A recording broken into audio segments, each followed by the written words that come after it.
If everything is the way you say, I will give you your check. The problem is that my life is at risk here, dear counselor. You don't know Olegario Montoya. When Olegario finds out, you will be very far away with all of your money because I am planning to double the amount. But you know that I always get what I want. And that man over there will be mine. A woman like her will do just about anything. But why? What is it, Amparo? What's wrong? Why are you forcing yourself? Las bandidas. I've got to shine, you got to shine like doop doop da da. Doop doop da da da. Stop bring a perfect storm. Oh, perfect storm. I bring a perfect storm. Oh, this is and amen. Your word is true and reigning. Blessings, blessings. Feel like I'm living in heaven. Na na na na na. Under the pressure, yeah, under the pressure, under the pressure. If your boy trouble take away now, we cheat in a second, cause we all under pressure, my friend. Berlin is calling. The footballing fraternity is taking note. Defending champions RB Leipzig have reached the DFB Pokal final for the third successive season after an emphatic 5-1 win over SC Freiburg. Danny Olmo, there's no pressure on him, and he's found Nkunku! Ruthless! Similarly, Eintracht Frankfurt are into the final of the DFB Cup following a 3-2 victory over VfB Stuttgart. The DFB Pokal hits a crescendo on Saturday, 3rd June at 9 p.m. when RB Leipzig will be up against Eintracht Frankfurt live and exclusive on KBC Channel 1.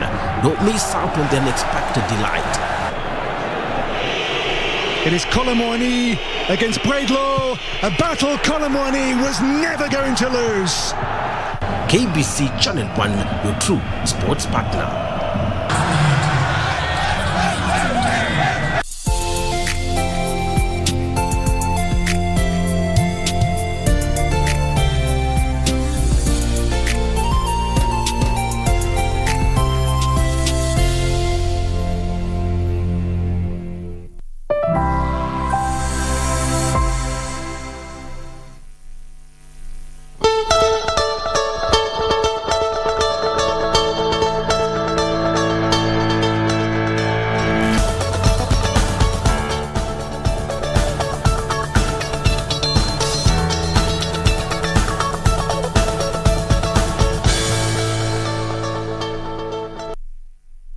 All right, welcome to the program, 30th day of May. May is just gone like that. So we are right in the middle of the year. Just the other day, people celebrating New Year, new resolutions, and here we are, right in the middle of it. I hope so far, so good for you. Welcome to Good Morning Kenya. This is KBC Channel 1. Okay, so later on in the program, we have got Deputy Governor of Siaya County, that is William Oduol. For a very long time, he's had a very rough path with his governor, that is James Orengo, for quite several months. Yesterday, 38 MCAs out of 39 voted for the proposed motion for him to be impeached. 2 days ago, also Siaya County Assembly or Siaya ODM branch also proposed for him to be expelled from the party. So what is there in Siaya County? That is a discussion we'll be having later on in the program. But right about now, Ram, yes. The workers' union yesterday took to the street saying that the president should reconsider certain things in the country, housing levy, the 3%, and here we are. Good morning. And I was looking at what Miguna said. You're saying that drop this housing levy. Don't be afraid of how things will go. Drop this housing levy. We do not need to go this particular direction. Of course, this is a conversation that has been ongoing for quite a long time. We are waiting to see how it will pan out, with many Kenyans complaining that the 3% is going to take a lot more than they can manage, because as we know it, and it has been subject of conversation, the cost of living is quite high. And of course, these are just some of the stories making headlines today. Stick around for that, because we shall be coming up with matters concerning what is trending in the nation in a bit. And we want to welcome you. Thank you so much for choosing KBC Channel 1 right here on Good Morning Kenya. Remember, right here on KBC Channel 1, we are also broadcasting the Kenya International Investment Conference of 2023. We shall be heading over to that particular event that was opened up yesterday by our president. It was where we received a keynote address by our president, Dr. William Ruto. Remember, one of our own shall also be moderating a particular conversation, that is O'Brien Kimani, together with the other reporters that shall be on the ground to keep us updated in regards to that particular conference, the third in its own kind. My name is Ram Maguko. Thank you for choosing KBC. Good morning, Kenya. Well, yes, and a beautiful morning to you. And just as you talk about the taxes, this is a good point for me to inform you that there's that extension for you as a Kenyan to make your submission. That was supposed to culminate yesterday, but that has been extended to 31st, which is tomorrow. And that is being spearheaded by the Finance and Planning Committee, led by Molo, Member of Parliament Kimani Kuria, where Kenyans as well as various stakeholders are making the submissions in regards to the finance bill. And even as we speak, close to 150 entries have been made so far, and out of that 131 different stakeholders are opposing this finance bill. Close to 13 are giving it a thumbs up, and the ones opposing to it saying that the taxes introduced or that are within the finance bill are really going to hurt the economy.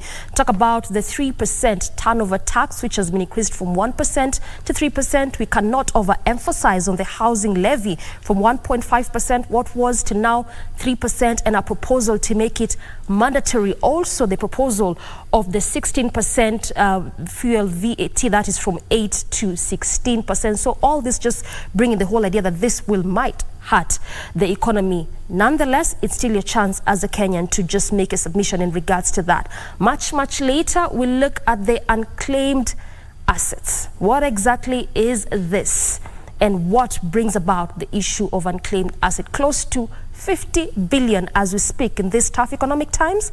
That's what we look at much later, so stick around for that. Nonetheless, many thanks for making time, and welcome to the program. Day 2 of the Kenya International Investment Conference is underway at Safari Park, and yours truly, KBC Channel 1, is the designate media partner. Yesterday, President William Ruto addressed that particular conference with 35 African trade ministers in attendance, as well as over 300 exhibitors who are converging there to have a conversation on how to drive intra-African trade, with a key focus on leveraging on the Africa Continental Free Trade Area Agreement. Day 2 is today, and it is themed around opening up, or rather unlocking the gateway. What needs to be done? Sustainable financing, as well as proper infrastructure. We're going to be keeping tabs on that, as well as looking at what is happening in the political scene, with debate around the finance bills continuing to take a different turn as we inch closer to the proposed date, which is 15th of June, when the Cabinet Secretary, National Treasury, is going to be reading out or the proposed finance bill 2023-2024. I'm Regina Manyara, and this is in the headlines. Now we do a recap of what happened yesterday at Safari Park, where President William Ruto hinted at removing visa requirements for all African countries to spur intra-Africa trade. The President also told participants at the 3rd International Investment Conference that visa restrictions are choking trade in Africa, which remains lowest in the world at 17%. Here's a recap. Africa accounts for 16.8% of the world's population and contributes about 3% of the total global trade. Intra-Africa trade is also the lowest in the world at 17% compared to 40% in Asia, 60% in the US, and 70% in Europe. I challenge our ministers as they deliberate on the most appropriate resolutions to the outstanding issues in connection with the protocols to envision a unified Africa and promote the creation of coherent regional value chains whose outputs will bear the proud Made in Africa distinction. President William Ruto says border restrictions, poor infrastructure, underutilized arable land, unfair competition, financing gaps, and over-reliance on export of raw materials are some of the key challenges hindering the growth of trade and commerce in Africa. You have been assigned the task of generating viable strategies to resolve Africa's connectivity deficit in order to overcome logistical barriers to trade. President Ruto urged African leaders to lay down policies to support private sector growth, underscoring the need for financial stability as key for economic growth. Afrexim Bank, in its mandate to facilitate intra-Africa and extra-Africa trade, embarked on building a centralized payment and settlement system to support trade under the ACFTA. It is called the Pan-African Payments and Settlement System. Banks and payment providers can plug directly to it to enable secure and instant payment in local currency. The launch of a single common currency also came up during the meeting with the Secretary General of the Africa Continental Free Trade Area, Wamkele Mene, urging African leaders to conclude the stalled talks on an African single currency to fast-track financial settlements. The AFCFTA has corrected a long-standing anomaly, and that is that when West Africa trades with East Africa, or North Africa trades with Southern Africa, before the entry into force of the AFCFTA, we were trading on the basis of the so-called MFN rules. In other words, there was no preferential treatment of Africans trading amongst ourselves. Therefore, the AFCFTA is an opportunity for us to correct this anomaly, to accelerate and boost intra-Africa trade, to create opportunities for investment, for jobs, innovation on our continent. To expedite trade and capital requirements, Africa states will be able to access cost adjustment funds following a partnership between Afrexim Bank and the Africa Continental Free Trade Area. Poor infrastructure across African states is accountable for a price increase of around 30 to 40%. As such, addressing poor infrastructure across Africa is one of the key conversations that are currently taking place right here during the Kiko conference. If this is addressed, then Africa is bound to attain its quest of increasing intra-African trade that currently stands at 17%. Well, indeed, that was day one. Day two, we're still going to be keeping tabs with the keynote addressed today to be made by the Prime Cabinet Secretary Musalia Mudavadi, themed around unlocking Africa's gateway. Now, back to the local scene, Deputy President Rigathi Gachagua has ordered a crackdown on illicit brew and substance abuse in Rift Valley. This comes as a stern warning is issued to government officers aiding unscrupulous dealers, with the Deputy President ordering for a re-evaluation of licenses. Statistics from the National Authority for the Campaign Against Alcohol and Drug Abuse and NACADA indicating that Rift Valley ranks second to Central Kenya in abuse of drugs and alcohol did not go down well with leaders from the region. The revenue from Pombe, Mukubali, we dedicate that amount, some to NACADA and others to rehabilitation centers. Your support and leadership will go a long way in helping us get rid of this problem that is one of the major cancers eating into our society. We are not going to allow the illicit brews, alcoholic drinks, and drugs to exist together with our officers. Kwa hivyo, moja mpaka aondoke. Addressing a conference on ending alcoholism and drug abuse in Rift Valley, Deputy President Rigathi Gachagua announced an immediate crackdown on the vices in the 14 most affected counties and warned government offices against abetting the vice. We are requesting you to have a rehabilitation center in every county, fully fledged with everything. We are asking you to consider the drug addicts mwalipie NHIF waende rehabilitation. To tame the menace, Gachagua announced a raft of measures such as audit of liquor licenses. The Deputy President further warned against the resurgence of outlawed criminal gangs. No way we can allow that gang to come and rape our girls, to come and defile our children, to come and extort money from matatu operators. We cannot allow it. The State Department of Water is on the spot for reallocating funds without the approval of National Treasury and Parliament, contrary to the law. The National Assembly Budget and Appropriations Committee declined to discuss the budget estimates for the State Department and instead directed the Principal Secretary, Kiprono Rono, to explain the changes in person next Tuesday. National Assembly Water, Irrigation and Blue Economy Committee Chairperson Kangogo Bowen appeared before the National Assembly Budget and Appropriations Committee to defend the budget estimates for 3 state departments that are under his watch. The Budget Committee, however, declined to discuss the budget estimates for the State Department of Water, citing illegalities. When an accounting officer honorable chair purports to revisit a budget which has been approved by Parliament and accepted by the President, then, Chairman, there is something wrong with the accounting officers. If a Principal Secretary feels they have the powers to make their budget, they shouldn't waste our time for us to make their budget. They should make their budget, pass their budget, and implement their budget. So he has to tell us whether the money is relocated or not utilized. A request for allocation has been made to the National Treasury. We need to get that evidence. The members of Parliament accused the leadership at the Ministry of Water, Sanitation and Irrigation of playing politics with the water projects and disregarding the law in the reallocation of funds.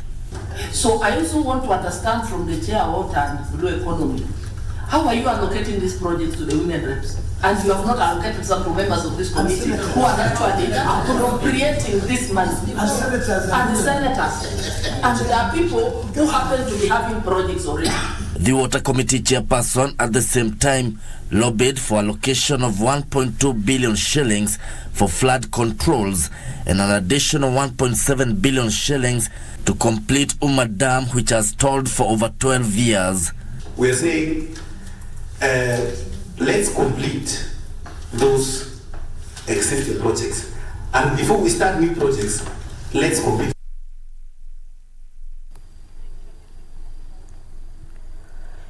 Now, before we speak business, let's just look at give you a quick recap of what happened yesterday and what is bound to continue happening, especially in the political scene, is that Azimio la Umoja One Kenya coalition is expected to hold its parliamentary group meeting today to deliberate on important issues, including the finance bill.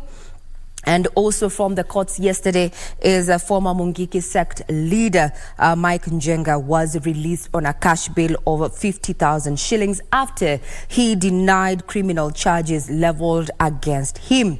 And as far as matters Shakahola are concerned, is that the High Court in Nairobi yesterday stopped the establishment of a commission of inquiry to the Shakahola tragedy pending determination of a petition filed by Azimio la Umoja. This is just some of, the developing stories that we're going to be keeping tabs on.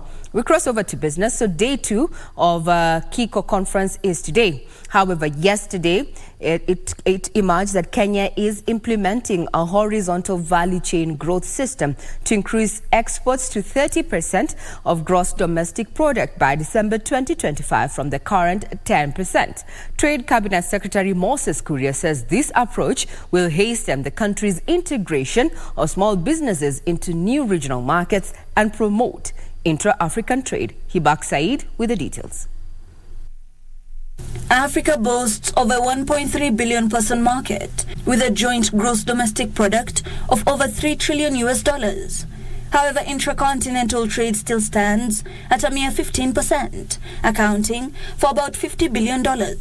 Ministry of Trade, Investment and Industry Cabinet Secretary Moses Kuria reckons this could be exponentially grown, given the immense trade potential Kenya harbors and its strategic position as Africa's gateway.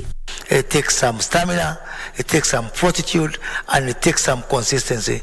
And on behalf of the other ministers, Secretary General, let me assure you that we have the full support of your ministers, of also the heads of state, and we are going to work together. You are consider that you have got partners, and you have got many champions. The CS says this could be grown to 25%, equivalent to $70 billion, depending on liberalization efforts made by African countries through the Africa Continental Free Trade Area Agreement. I'd insist on them on the need for Africa integration. And I did that on the east and the southern side, from Egypt all the way to Pretoria. And I am going to do it again to Abuja, to Tunis, to all capitals of this continent, and talk not just to my fellow cabinet colleagues or fellow ministers, but also to the heads of state and tell them the time for real practical steps for Africa integration is now. Kenyan cottage industries are hopeful the easing of these cross-border regulations and barriers will expose them to larger markets. We would want farmers, traders, investors to know that we have invested in stores and storage facilities, including silos, where they can store their produce to last longer. We have invested, and we would want to network so that people are able to benefit from what we have already done. Actually, I'm looking for a partner who, actually I have a partner, and then to support our partner to provide some the map of localization and how we can get the real pictures with the business aspect. They say locally made products that do not thrive in the Kenyan market may appeal to other markets within Africa, thus ensuring business sustainability and viability. Not only that, they appeal to the national and county governments to facilitate flexible policies, which could potentially increase investor attention.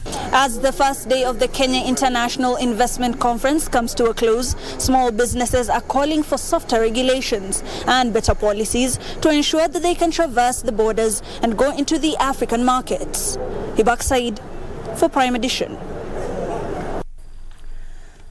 Hibak Said and myself are going to be keeping tabs on what is going to be happening today, day 2 of the KICO conference, where the conversation is about unlocking Africa's gateway. Still keeping up with matters business, Kenya has been encouraged to consider increasing regional food imports to reduce pressure on the country's forex reserves. Alliance for Food Sovereignty in Africa says trading within the region is cheaper, a move which will see revision of tariffs to ease shipment of food into the country to cushion Kenyans from high food prices. In 2022, Kenya imported slightly over 3 million tons of an assortment of foods valued at over 140 billion shillings as Kenya grappled with 5 consecutive failed rain seasons. The increased food imports have put a strain on the country's foreign reserves. Experts in the food value chain say Kenya can reduce pressure of its forex reserves by relaxing both tariff and non-tariff restrictions to allow more food from the region. The debt crisis is so much so that African governments borrow money to pay their debt, and the debt level is increasing. So the investment level is becoming very much important, very much difficult. And what is a payment? Some of this payment is for the purchase of fertilizers, agrochemicals. Some of this debt is for the payment of, to seeds, seed importing seeds. African countries have been advised to increase intra-African trade to boost the continent's food security. We are also exporting. That's the sad part of the continent, is instead of trading among ourselves, instead of reducing the food import in our own continent, we are exporting food to outside. Agro-farming has also been touted to reduce manure and chemical imports that saw Kenya spend a combined total of 65 billion shillings last year to import the commodities. But this is not true. Agroecology can be practiced on a large scale. We see that, practically on the ground, especially with the farm in Nigeria. So many other African countries. In South Africa, some farms are already transitioning, to agroecology, and we see it work. So where other farms are experiencing invasions of pests and diseases, we have these farms free of those pests and diseases. We need to promote agriculture, make sure that when you produce more, eventually the price of food will come down. Food value chain players are calling for increased investments in indigenous seed banks to protect the country's food sovereignty and make the seeds cheaper and accessible to small-scale farmers. Well, that puts a cap on Martyrs News this morning. Just a brief from the sporting arena is Harambee Stars coach Egin Firat has unveiled the provisional squad for the Four Nations tournament scheduled to be held in Mauritius next month between the 11th of June to the 18th. It is a 30-man provision. Will be keeping tabs on who is going to make the final team, as well as first loss for none other than reigning Africa 100 meters champion Ferdinand Omanyala. We'll be keeping tabs on that, and we invite you to just peruse our website, that is www.kbc.co.ke, for updates around what is happening in as far as matters of politics are concerned, as well as business and sports. I'm Regina Manyara. I wish you a pleasant viewing ahead.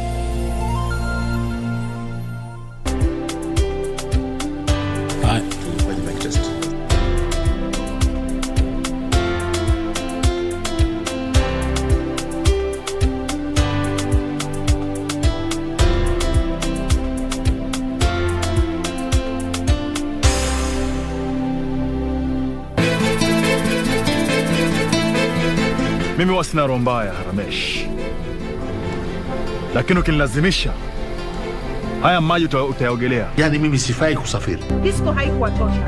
Maona sasa mtafute faragha ya hoteli, wende mwenyewe mkajivinjari vizuri. The only woman that I want in my life is mine. Hakuna penzi lililoko sawa. Watu wawili lazima watatatizana tu. Sundowner Sunset Date goes county, this time to the land of opportunities. All roads lead to Embu County. Sundowner will be hosted live from the iconic Isaac Walton Inn with their grand collabo. Catherine Donye and John Obongo Jr., the Wicked Weekend Man, and thereafter John Karani JK will keep you on your feet with hits from the 80s and 90s till late. Good morning, Mr. Walker. There will be country music performances by Carrie B, karaoke sessions with Kid Karaoke, and much more fun. No dull moment when Sundowner fans get together. Sundowner Sunset Date Embu County Edition, proudly brought to you by KBC English Service and the Kenya Tourism Board on 3rd June 2023 at the Isaac Walton Inn, starting at 2 p.m. Entry 500 shillings at the gate. Tembea Kenya, Tembea Embu.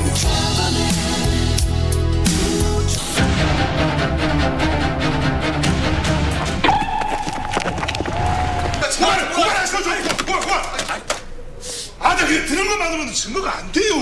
처벌이야, 적게.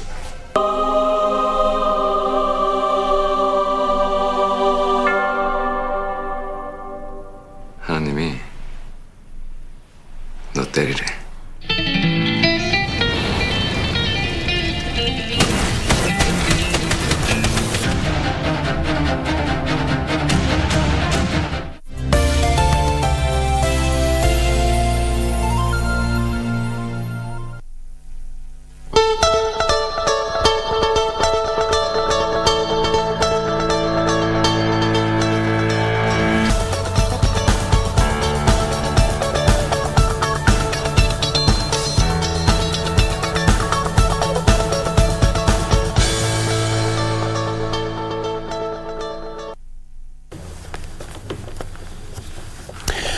Thank you so much for staying with us. Welcome back. It's now time for us to take a look at what we have on the front page of the local dailies, but pretty fast, because right now in studio I have got my guest, who is the Deputy Governor of Siaya County, Dr. William Oduol. What is ailing Siaya County? For quite a number of months now, there's not been such not a good kind of relationship between him and his boss. And today he's here to set the record straight. And he is here in studio for that particular purpose. That is Dr. William Oduol, who is a Deputy Governor of Siaya County. There you have him. Welcome to the program, Deputy Governor. Thank you very much. All right. We'll get into that briefly, but first let me take you just on the front page of local dailies. On the front page of the Star newspaper, Ruto UDA MPs in a tight spot over tax laws. Ruto UDA MPs in a tight spot over tax laws. Finance bill increasingly getting opposition from many Kenyans. That is now the dilemma that the Kenya Kwanza and lawmakers now fear of betraying voters and failing the president. Now that is what we call a straight jacket. Was that happening yesterday? The public sector unions were also yesterday on the streets protesting over the same. On the front page of the Daily Nation, a fund for every president, then loss of billions of shillings. A fund for every president, then loss of billions of shillings. President Mwangi had Women Enterprise Fund, Youth Enterprise Development Fund, Land Settlement Fund, Rural Enterprise Fund, etc., etc. President Uhuru Kenyatta had Uwezo Fund, National Government Affirmative Action Fund, and so much more. President William Ruto right now has Hustler Fund and Housing Fund going at a tune of 9 billion shillings. President Uhuru Kenyatta had 4.6 billion shillings and the late President Mwai Kibaki 3.3 billion shillings. On the front page of the Daily Nation, Siaya MCAs vote 38-1 to kick out Deputy Governor. The gentleman in studio right now, he'll answer to that. On the front page of the People Daily, unions in strike, threat over tax. Unions in strike, threat over tax. Labour movement representing government workers sends petition to opposition MPs asking them to reject finance bill over housing levy, even as they warn that they will paralyze services if Parliament passes it. They were on the streets yesterday. Again, on the front page of the People Daily, MCS vote to eject Orengo deputy in Rao. He's in studio to answer to that as well. And finally, on the front page of the Daily Nation, Ruto faces taxes rebellion among Mount Kenya MPs. Ruto faces taxes rebellion among Mount Kenya MPs. Elected leaders from the deputy president's backyard are on an easy lot after attempts to make them embrace new tax measures have fallen flat. Now locals instead want taxes reduced to make life more affordable. A straight jacket. Again, on the front page of the Standard, county bosses fight at expense of service delivery. That story continues on page 14 and 15 of this particular newspaper.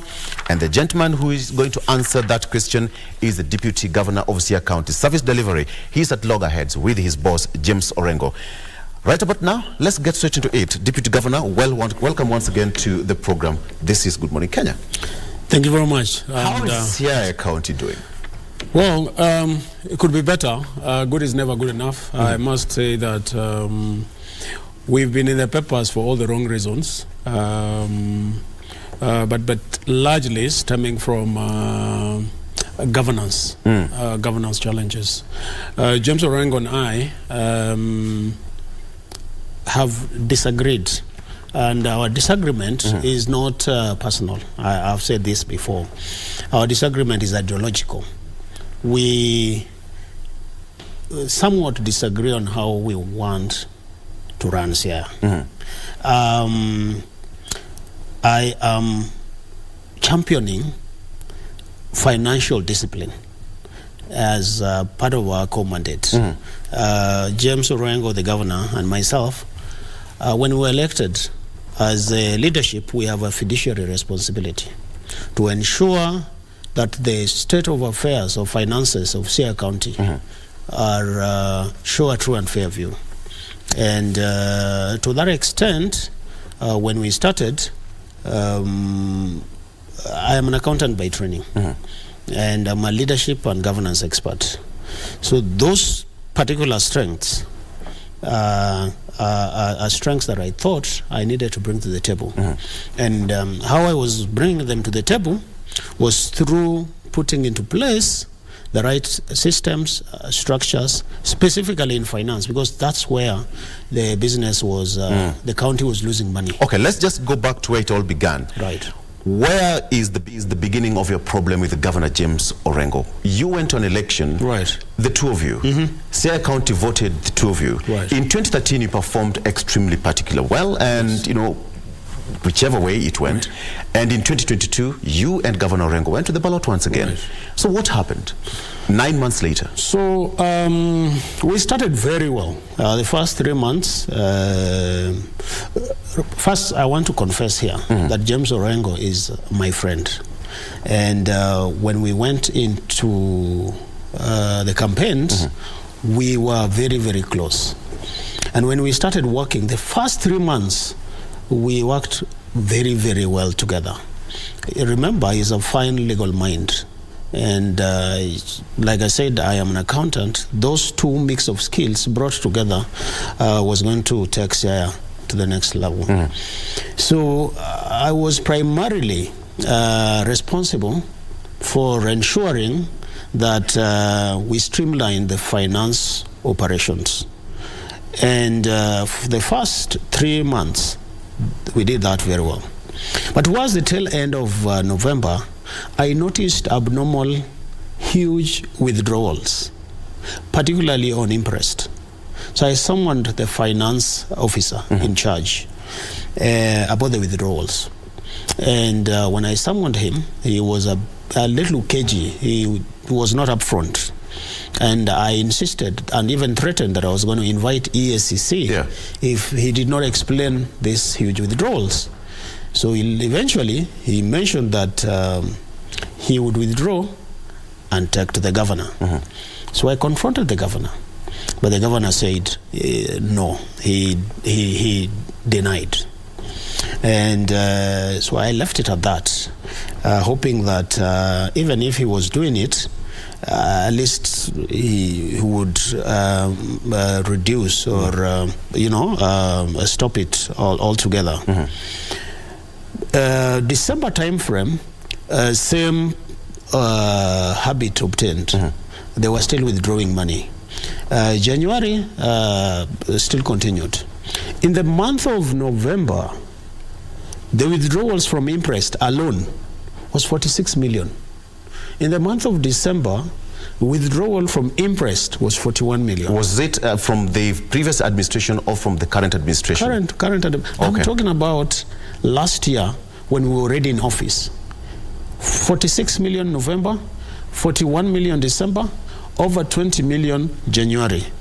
In record 3 months, they had withdrawn in excess of 100 million. And from November, when I confronted James Orengo, towards December, I noticed that our relationship, we were drifting apart. We were becoming less close. January, our engagement was very far and in between. Now, the one that broke the camel's back was in February. Mid-February, James Orengo made some reshuffle in finance. Without consulting me, I noticed that the people that had been interdicted, that had been sanctioned because of the 600 million and 400 million theft, the people that were under investigation, 4 of them, James Orengo brought them back to finance in their previous positions. Then I realized now I needed to make noise and let the public know. And that's when now I went public. And when I went public, the assembly summoned me over the allegations I was making, because I was talking about plunder, theft of public money, public funds. And so they asked me to go and explain. So I submitted written evidence, which written evidence they dismissed the other day. That's before the floor of the county assembly? Before the floor of the county assembly. Actually, I had gone hoping that I would do an oral presentation even as I submit my written evidence. But unfortunately, I was not given the opportunity, so I submitted my written evidence. And even that written evidence that I submitted, they did not invite, because there are folks that had mentioned adversely. Yes. And they went back to them and seeking responses. I had hoped that in the spirit of fairness, they were going to invite me to go and substantiate. They didn't. And went ahead and made a determination on my written evidence. Okay. Deputy Governor, I wanted to give you that 2 minutes so that you can give us a complete background of what really happens from the horse's mouth. Yes. You are appearing on the front page of 3 main dailies. On the front page of the Daily Nation, Standard, you are on page 14 and page 15, fully fleshed out. On the front page of the People Daily, as well as on the front page of the Daily Nation. What does this really mean to you? Because 38 MCAs out of 42 voted for that proposal for you to be impeached. So,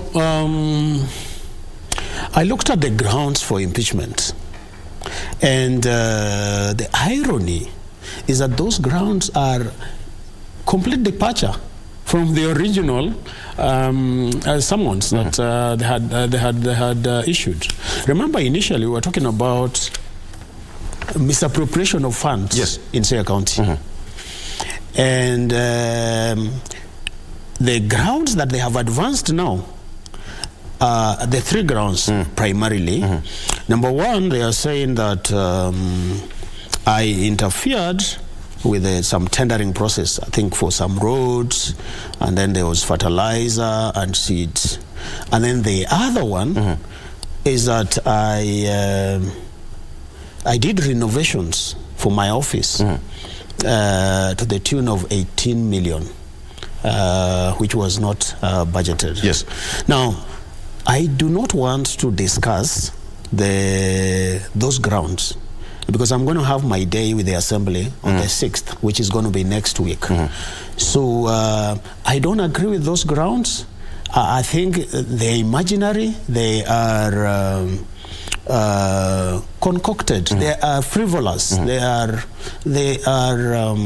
not true. Okay, let me take you back to what the MCAs said. Yes. The MCAs who voted by way of secret ballots accused you of working in cohort with the Kenya Kwanza administration. The Assembly also formed a 14-member committee that you'll appear before that 14-member committee next week. And the ouster motion was the first order of business yesterday. Now that is a serious one. The issue here is that in the motion, the MCAs accused you of abuse of office and gross misconduct, gross violation of the Constitution, and misleading public by giving false information. What do you make of these accusations before the floor of the County Assembly? So I have not given false accusation to the public.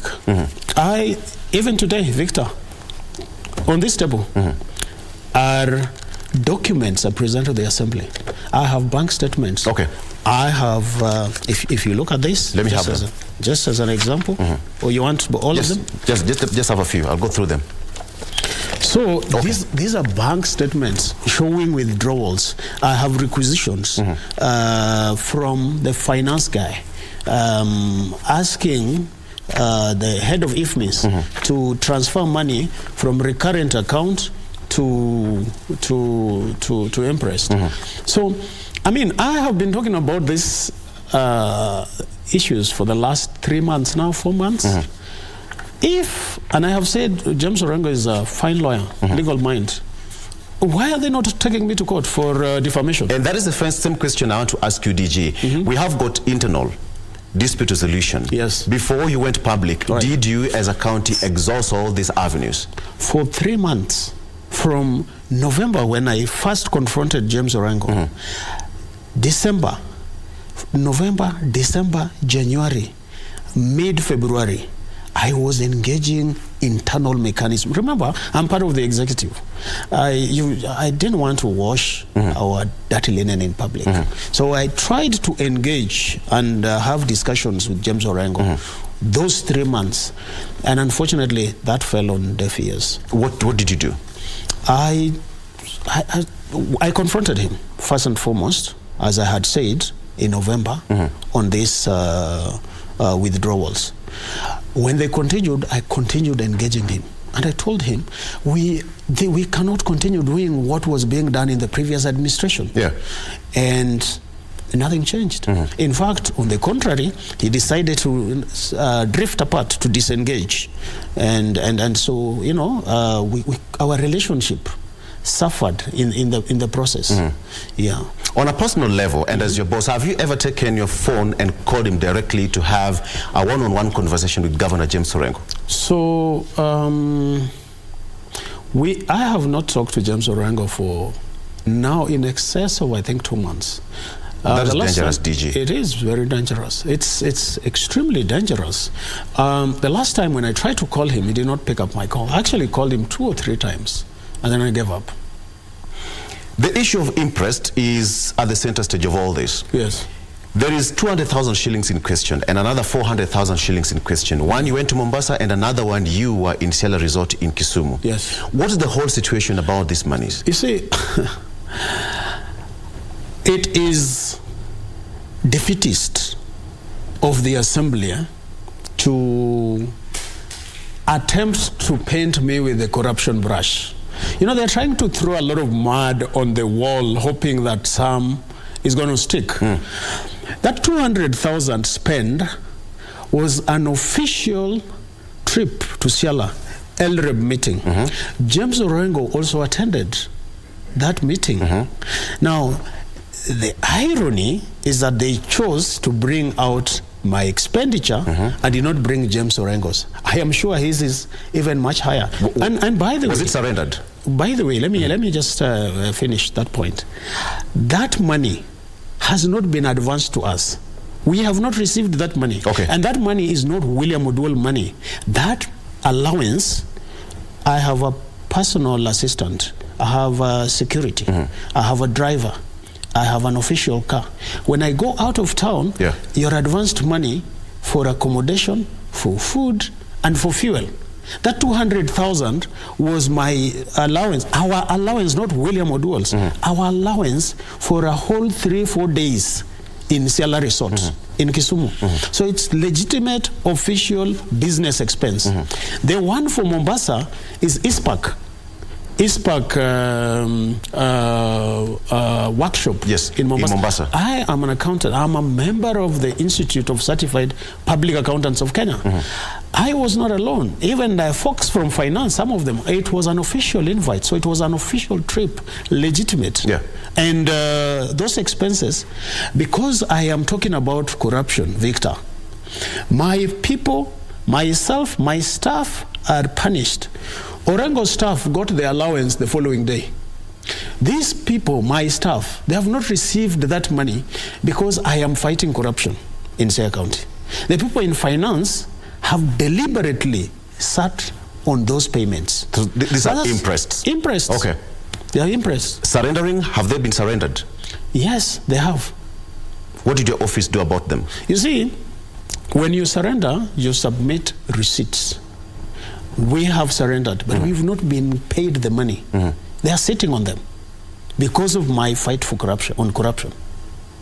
So that just shows you how malicious this whole issue is. In 2013, you went in an election and you performed, so to speak, pretty well.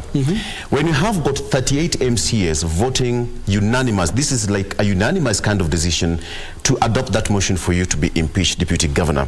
Out of 42, these are the same people who voted for you overwhelmingly. What does that really sound to you in terms of your leadership in the county? So it's more of like a vote of no confidence. So I am not elected by MCAs.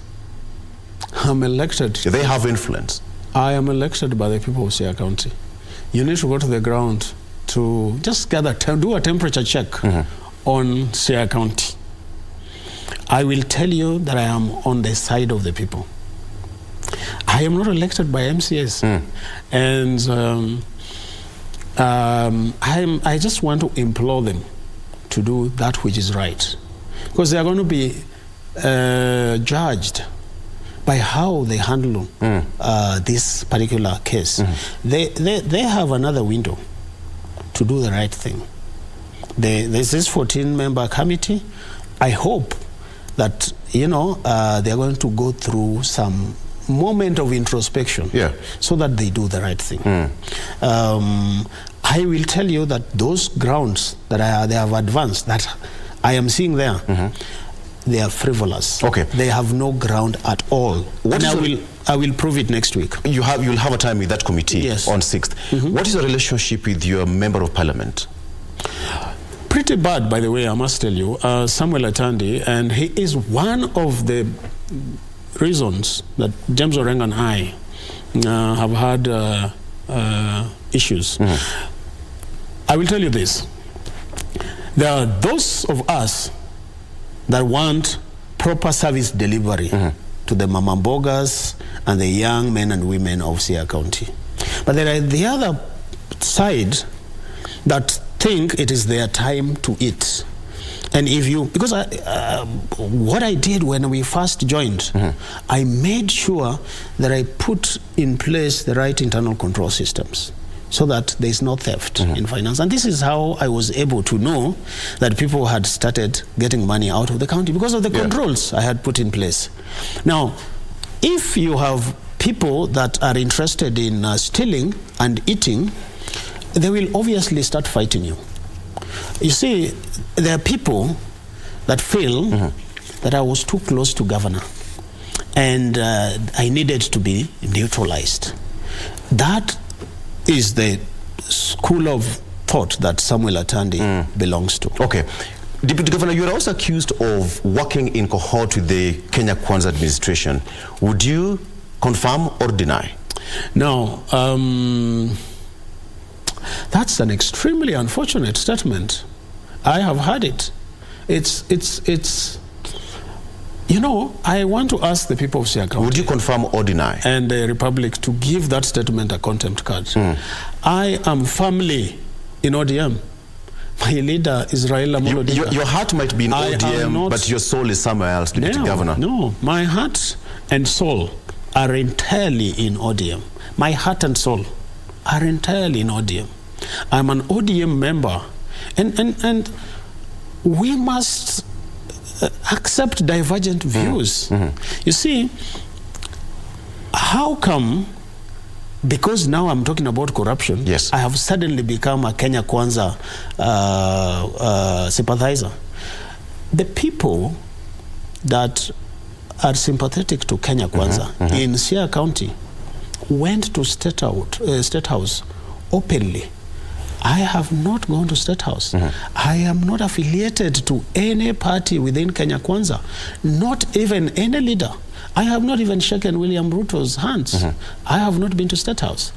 I am an ODM member whose party leader is Raila Amolo Odinga. Does ODM party leader have any effect on your wrangles with Orengo? How do you mean any effect? Does he influence? Has he ever called the two of you to a table? No, actually, I had a meeting with Oburu Odinga last week regarding Siaya and how we need to bring peace and harmony.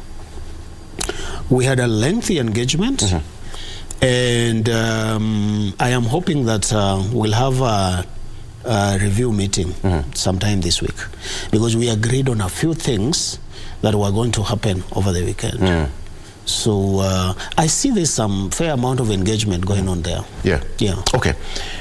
Deputy Governor, I'd like you to stay with us. Right. We'll take a break. And we come back, I want to ask you a question in terms of you're also accused of gross misconduct, violation of the Constitution, and so far, I mean, the number of MCs who voted for you to be impeached, as well as the Siaya ODM branch said that you should be expelled from the party. Have you received any formal communication from the party, and what are you going to do about it? Stay with us. All right. Deputy Governor, Siaya County is a man as crossroads with his boss, James Orengo, speaking as it is here on GMK. Let's take a break. When we come back, we'll be having more with him after this. Stick around.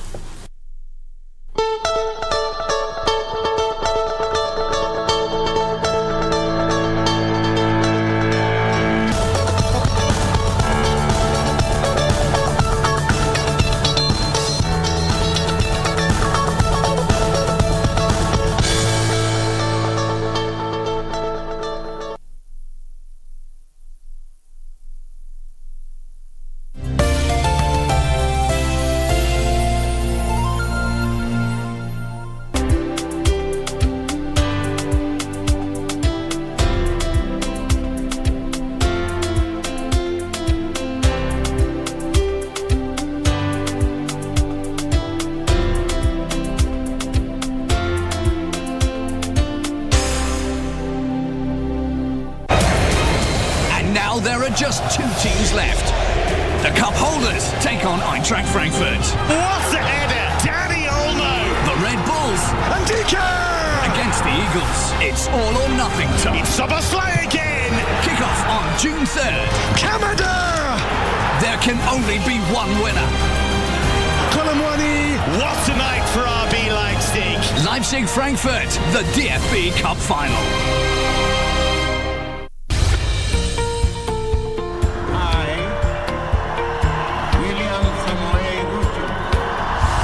After the dust settled on rigorous campaigns, Kenyans are waiting for elected leaders to deliver on their pledges. Have you used the hustler fund? Will your children sleep hungry when you can borrow 500 or 1,000 shillings and they have some food on the table? So the 500 you're giving me now is my purchasing power has literally been diminished comparing to probably even January or December. But how have the leaders performed so far? In terms of the amount of money that is being disbursed, the minimum being 500 shillings, how do you scorecard that? No, that I'll give it a 2 out of 5. 2 out of 5. 1 out of 5. I'll still give it 5 out of 5. Every week, we bring you an honest assessment of the national and county governments. What is the impact of the Hustlers Fund? There are people who borrow praying they don't have to pay back. For example, they pray that the owner dies. The Scorecard. Every Tuesday at 10 p.m. on KBC Channel 1.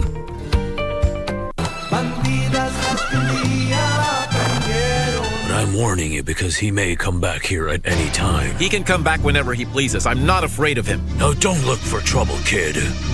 You must know that an enemy like Olegario Montoya is not easy at all. I am a serious person too, Mr. Alhure. And I'm going to check this folder very carefully. And if everything is the way you say, I will give you your check. The problem is that my life is at risk here, dear counselor. You don't know Olegario Montoya. When Olegario finds out, you will be very far away with all of your money because I am planning to double the amount. But you know that I always get what I want. And that man over there will be mine. A woman like her will do just about anything. But why? What is it, Amparo? What's wrong? Why are you forcing yourself?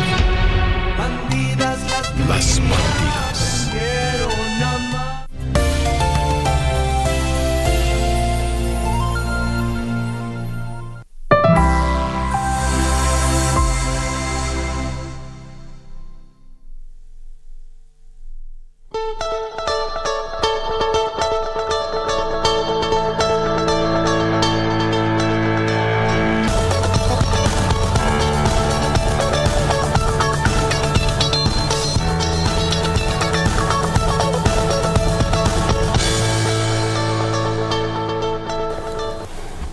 The man at crossroads with his boss, Siaya Governor James Orengo, a legal mind and an accountant by profession. 2 strong professions, so to speak. Deputy Governor, welcome back. The question I wanted to ask you, or before we took a break, was that 38 out of 42 MCs, I'll still go back there, voted to impeach you. Now, why did you have to go back to your home turf of Alego, if not Siaya County? Because most of the times we see you speak, anytime you speak, you always back to Alego, where predominantly you take control of. Why not the entire Siaya County? So I am the deputy governor for the great county of Siaya, not Alego Usonga. I happen to come from Alego Usonga, but I represent the 6 sub-counties. If I notice injustice in game, I will talk about it just as vigorously as I would talk about it if it was happening in Alego Usonga or Bondo or Ugunja. It doesn't matter because I'm representing all the 6 sub-counties. Okay. Later on, I'd want us to do something. If you're to take your phone right now and call Governor James Orengo, yes, would you do that? Yes. You know, I'm on record having said that James Orengo wields executive authority. If he wants this noise and issue addressed today, it will end today. I have said that I'm not a rabble rouser. I'm not making noise because I want to make noise. I just want to make things straight. If he can invite me to the table today, I would go there and I will tell him, Governor, these are the loopholes that we need to seal. And these are the characters that have stolen money. Let us have some sanctions on them. If we agree on those governance issues, my friend, it will be, I will be rolling my shirt sleeve up to go and work for the people of Siaya. Because you see, as we continue squabbling, as it were, service delivery is affected. It is the people that we want to serve that are suffering today. So, again, I ask my friend James Orengo, be the bigger person in this. Do you have your phone here with you, Governor? Yes, Deputy Governor? Yes, I do. Okay. Please, we want to do something that we've never done on the show before. Right. To call Governor James Orengo and look for a meeting with him.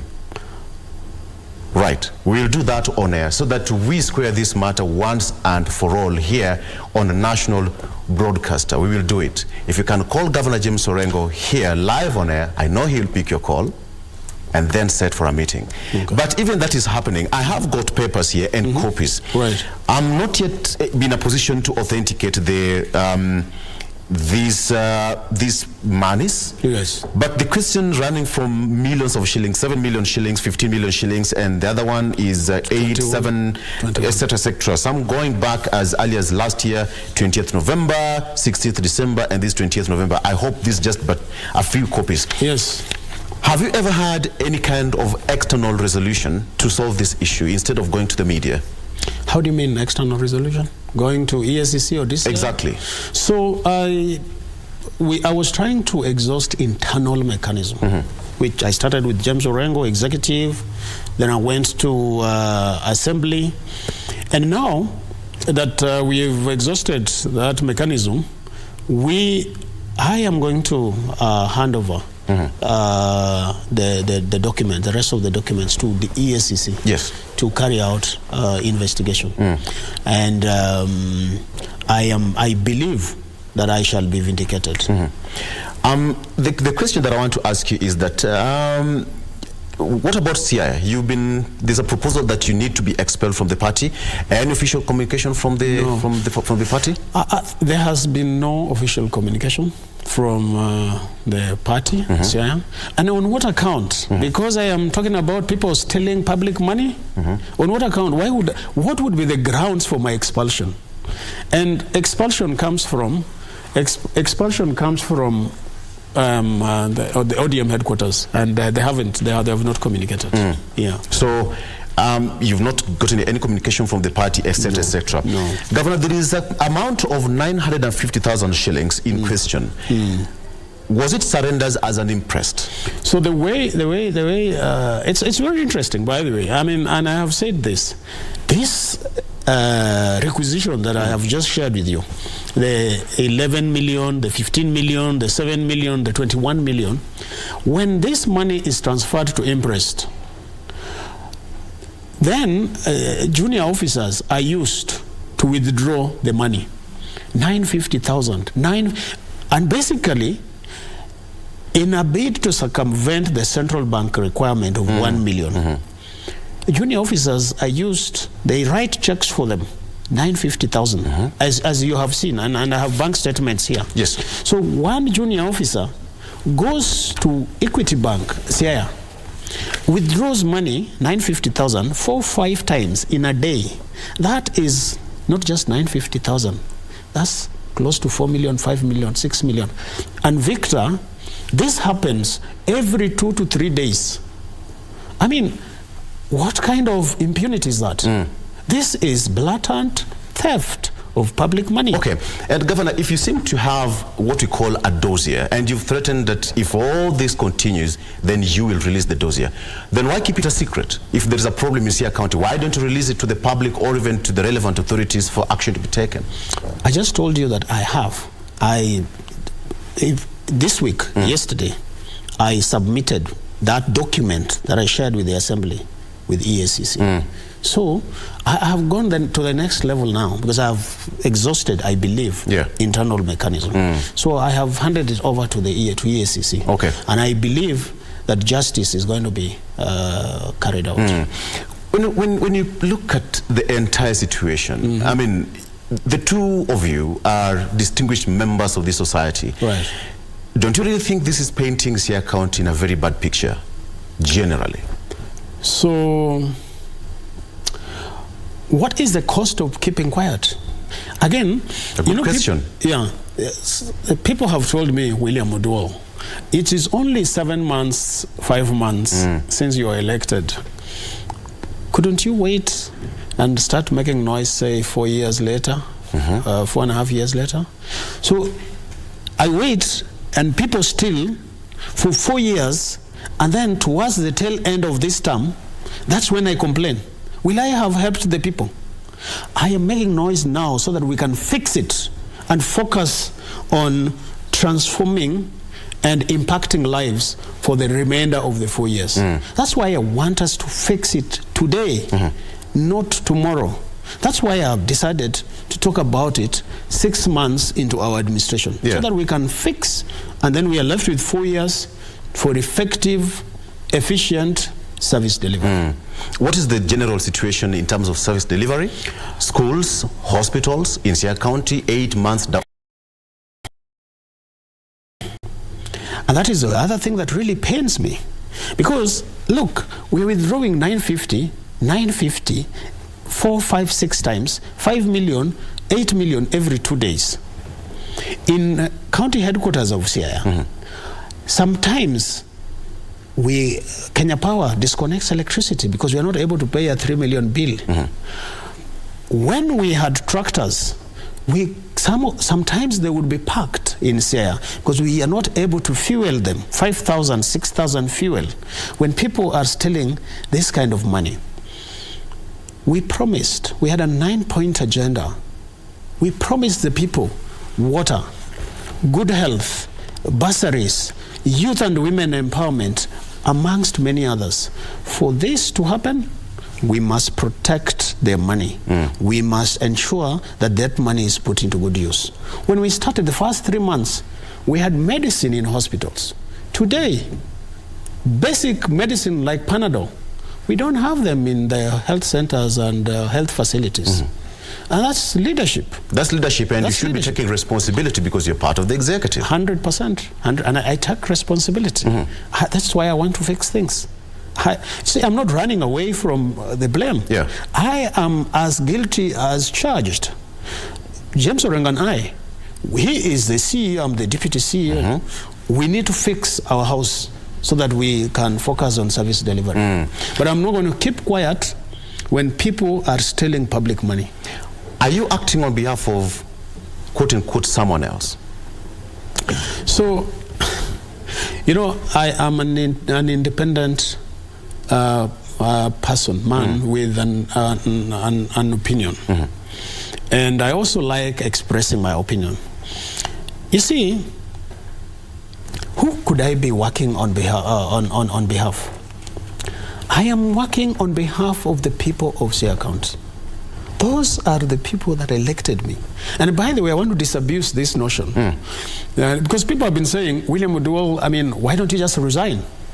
Resign nikienda wapi? That's the question, because you've also been implored to resign or get impeached by the members of the county assembly. Listen, let them go ahead with that impeachment. I have said, bring it on. I am not scared one bit by an impeachment threat that is not grounded on law by members of the county assembly. I am also not resigning, because if I resign, the perpetrators are going to be super emboldened. They are going to steal big time. Today, they are extremely scared. Even if they are stealing, they are watching over their backs. I am telling you, if I am resigning, and by the way, I need to make this absolutely clear. If I'm resigning, let James Orengo also resign, because this is one ticket. I had my photo in the ballot, Orengo had his photo in the ballot.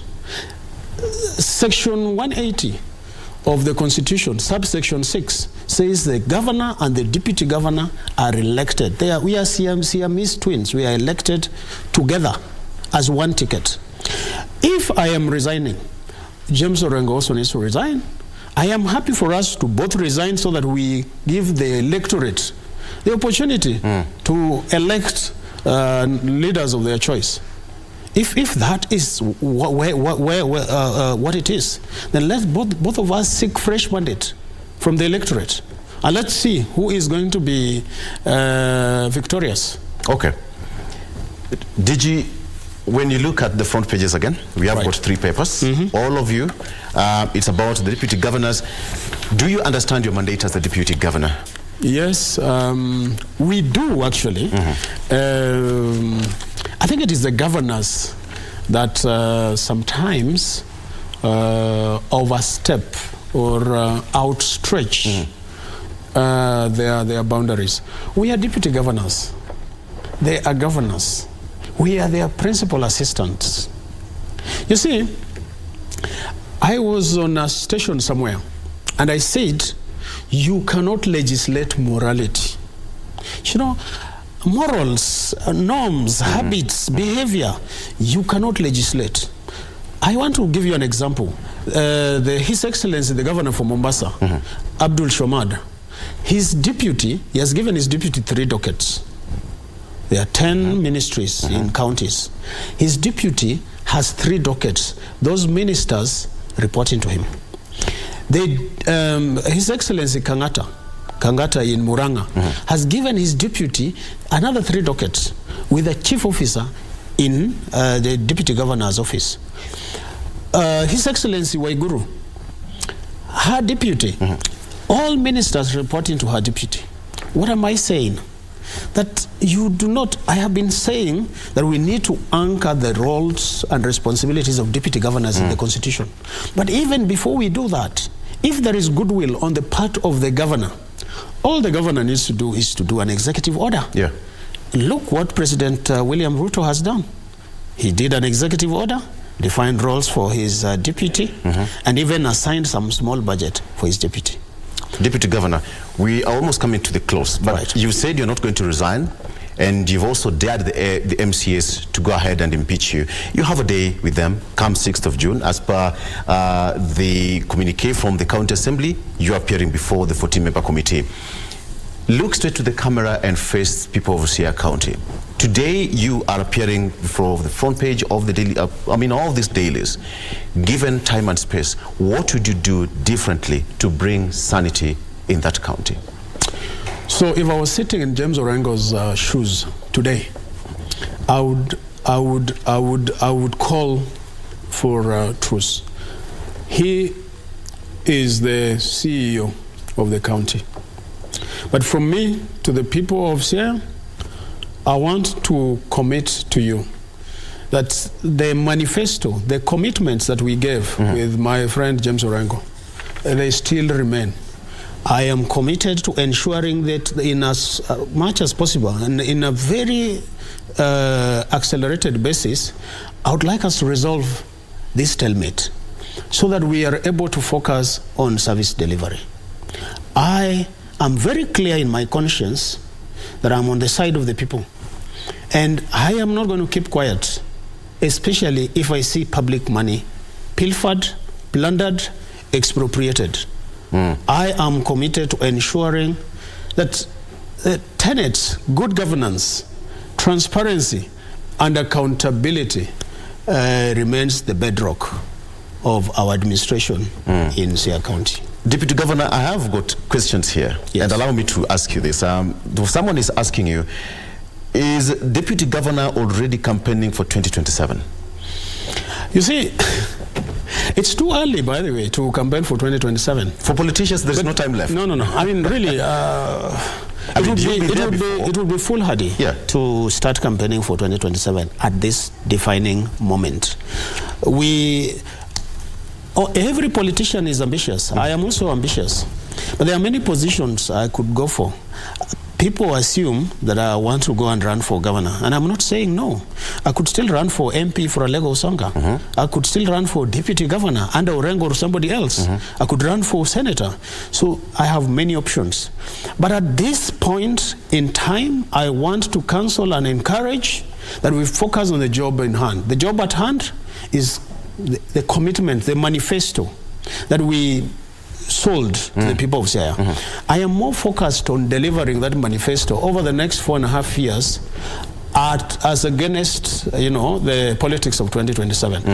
Politics of 2027 is going to be informed by how well we deliver on our commitments. So I'm currently focused on ensuring that we do exactly that. Another question here is, since you started raising the concerns, has the... Okay, I think the person wanted to confirm if the issue of the allegations has stopped. Either the preference of this money or the withdrawals have stopped. So I have Or is it continuing? I don't know, because I've been elbowed out from management of county affairs. If it is continuing, my hunch, my hypothesis, if it is continuing, then it is very limited. It is not as abrasive as it were earlier on before I arrested.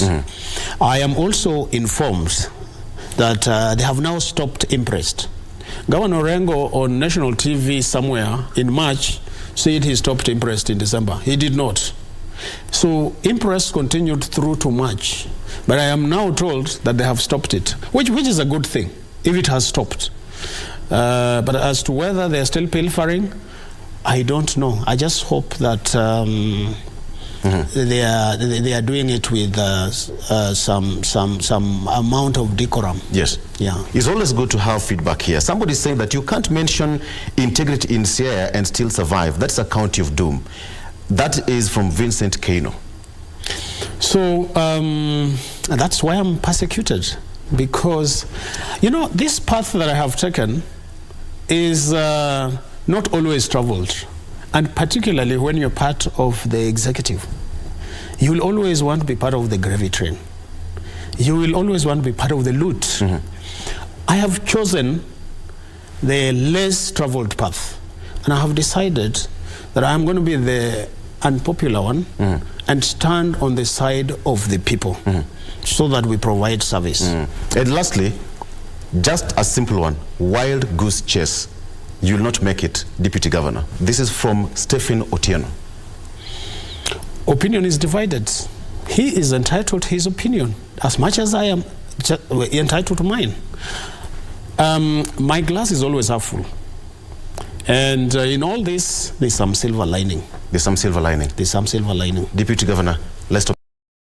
We'll also look for Governor James Orengo, for him to have his day to also, he's an accomplished lawyer, so we would imagine probably he's also taking his time and putting his sound is in order. At the opportune time, we'll also have time with him so that you can ask him this kind of questions. But as always, it's always good to put you on that hot seat and answer questions, because Kenyans would really want to understand what is happening across the country. When such kind of allegations coming into millions of shillings, I'm a taxpayer, you're a taxpayer. Yeah. And Siaya people are taxpayers. They need to know what's happening. All right. Thank you so much for joining us. That is Deputy Governor, Siaya County, CPA William Oduol, joining us here on People and Politics. Did he answer your questions? Talk to us on our social media platform. Thank you so much, Governor, for joining us. Deputy Governor. It's my pleasure. Thank you very much. Karibu and asante sana. Keep up your good job. All right. Thank you. And let's take a break. Jim K continues shortly after this.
Kenyans are waiting for elected leaders to deliver on their pledges. Have you used the Hustler Fund? When your children sleep hungry, when you can borrow 500 or 1,000 shillings and they have some food on the table. So the 500 you're giving me now is my purchasing power has literally been diminished comparing to probably even January or December. But how have the leaders performed so far? In terms of the amount of money that is being disbursed, the minimum being 500 shillings, how do you scorecard that? No, that I'll give it a 2 out of 5. 2 out of 5. 1 out of 5. I'll still give it 5 out of 5. Every week, we bring you an honest assessment of the national and county governments. What is the impact of the Hustlers Fund? There are people who borrow praying they don't have to pay back. For example, they pray that the owner dies. The Scorecard. Every Tuesday at 10 p.m. on KBC Channel 1. Mimi huwa sina roho mbaya, Ramesh. Lakini ukinilazimisha, haya maji utayaogelea. Yaani mimi sifai kusafiri. Disco haikuwa tosha. Maona sasa mtafute faragha ya hoteli, wende mwenyewe mkajivinjari vizuri. The only woman that I want in my life is mine. Hakuna penzi lililoko sawa. Watu wawili lazima watatatizana tu.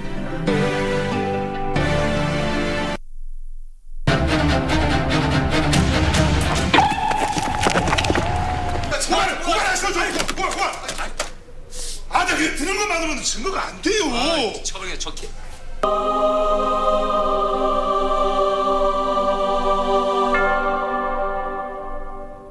하나님이 너 때리래.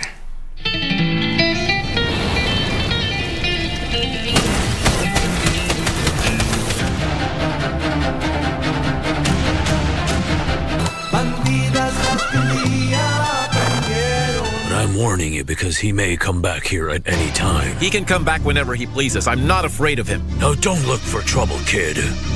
You must know that an enemy like Olegario Montoya is not easy at all. I am a serious person too, Mr. Alhure. And I'm going to check this folder very carefully. And if everything is the way you say, I will give you your check. The problem is that my life is at risk here, dear counselor. You don't know Olegario Montoya. When Olegario finds out, you will be very far away with all of your money because I am planning to double the amount. But you know that I always get what I want. And that man over there will be mine. A woman like her will do just about anything. But why? What is it, Amparo? What's wrong? Why are you forcing yourself? Las Bandidas. I've got to shine, you got to shine. Do, do, da, da.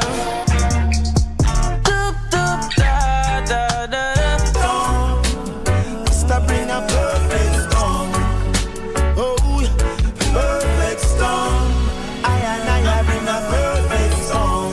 Oh, this is and amen.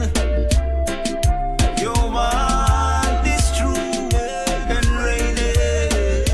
Blessings, blessings. Feel like I'm living in heaven.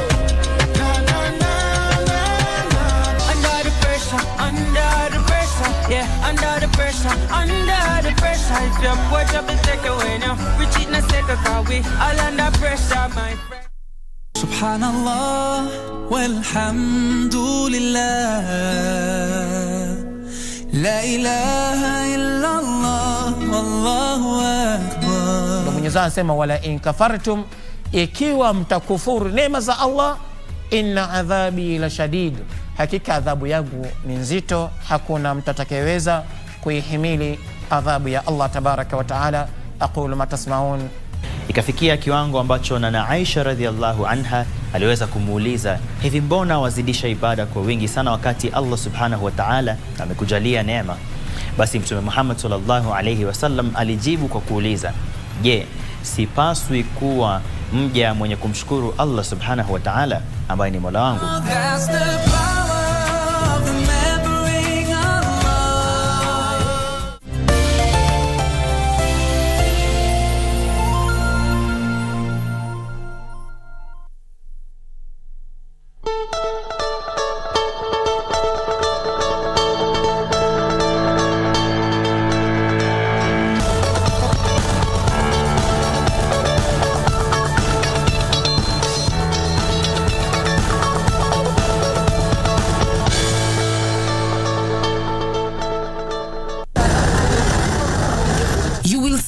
of them clad in short-sleeved shirts and shorts just to reveal the artistry of tattoo pigmentation on parts of their bodies. It is a sense of pride in their identity and beauty. But amid the growing popularity of tattoos, there are those still averse to it. Kitambo kangalia ile kitu imeleta stories za tattoo nowadays. Unapata kitambo watoto nini na jinsia familia vile walikuwa wamejiweka ile madili ile ya kitambo kama tamaduni ya kitambo, tattoo ilikuwa forbidden sana, lakini sasa unapata hii modern world, mambo technology, mambo ya Facebook, social media platform ndio imeleta hizo stories za imechangia hizo stories za tattoo. Some parents term it unbiblical and wouldn't allow their children to ink their bodies. Kulingana na venye najua, venye nawalea, ndio watanisaidia kwa ile wakati sitakuwa na nguvu ya yangu, yani mimi. Ikakuwa siku moja nikakuwa nahitajika damu sijui nini, nasikianga hiyo tattoo haitaweza. Kwa hivyo pia huyu mtoto wangu hataweza. Kwa hivyo mimi naweza kataana nayo. Mimi namulea ndio kesho yake pia mimi anaweza nisaidia. Others argue that it is up to their children to decide on whether or not to embrace the art. It's a sign of art and also a type of expression. We express ourselves differently. So you find, depending on oneself, you find we have various forms of expressions. So you find people express themselves through the drawings, through markings and different things. Honestly, I'll leave that decision up to them. Whatever the decision they make, it's up to them. In a modern world, there are things that we need to accept. It's a modern world, yeah. If it's their choice they've made at that age, there's nothing wrong with that. Those who have taken up body inking art have also done it for a variety of reasons, such as religion, affirmation of their love for something or someone, beauty, and individualism. I love tattoos. I have five of them because they are kind of reason how I express myself, how I express my feelings, because I suffer from mental health. I have one tattoo, and for me, I had it because beauty, and I just love tattoos. That's all I can say. These preferences have fueled a growth in tattoo parlors in major towns across the country. Bernard Koimen, a tattoo artist, says his love for art led him to found the Quems Tattoo Parlor. I'm into art. I've done other things, but this pays well. So that's one factor. So the money part is the main factor? Money makes the world go round, yeah. His colleague Mugs Jose, who has been a tattoo artist since 2011, says most of his clients are youths who are inspired by art and love expressing themselves. There are people who get into the artistic aspects of it that do not regret it. So yes, there are people who parents would force them into it, force them out into the removal, and there are people who accept it as the part of themselves.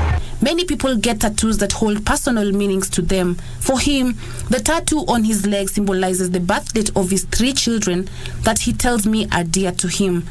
On concerns about the side effects of tattoos on the human skin, Bernard says there are measures to be taken before tattooing a client to ensure it doesn't go south. You need to check someone's portfolio, the artist that is. Then after the tattoo is done, there's how you're supposed to take care of it. There's triple antibacterial ointment you're supposed to apply for the first 3 days. After that, we recommend some lotion. You're not supposed to go swimming, too much exposure to the sun. That's how you get a good tattoo. The pain experienced during the process depends on the part of the body being tattooed. The most painful part to get a tattoo is near bone, shin, lower back, but fatty tissue areas are not as painful. Bernard says depending on the complexity, tattoos go for a minimum of 1,500 shillings. Depends on the size and complexity. We don't really have a maximum. It depends on the complexity. A form of tattooing called microshading is one of the latest trends, popular among women in their quest to feel more secure about their beauty. Despite body inking art being opposed by some in the contemporary society, its prevalence has become undeniable, especially among the youth who explore the artistry for a variety of reasons, from it being their source of income to expressing themselves. Reporting for Channel 1 News, I am Esther Bodo.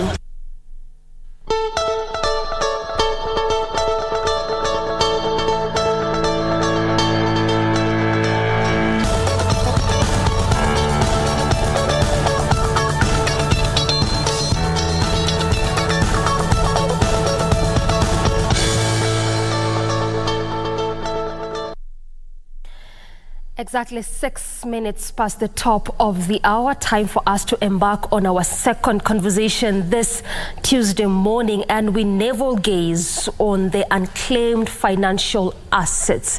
Data has it that over 52 billion Kenyan shillings is just lying within this authority, yet to be claimed. And you can't imagine that in this tough economic times. These are the issues that we are set to understand in the next 30 minutes or so. And for the same, I am holding court with CPA Dr. Francis Kigonjenga, who is the Chief Executive Officer at Regional Africa Consultants.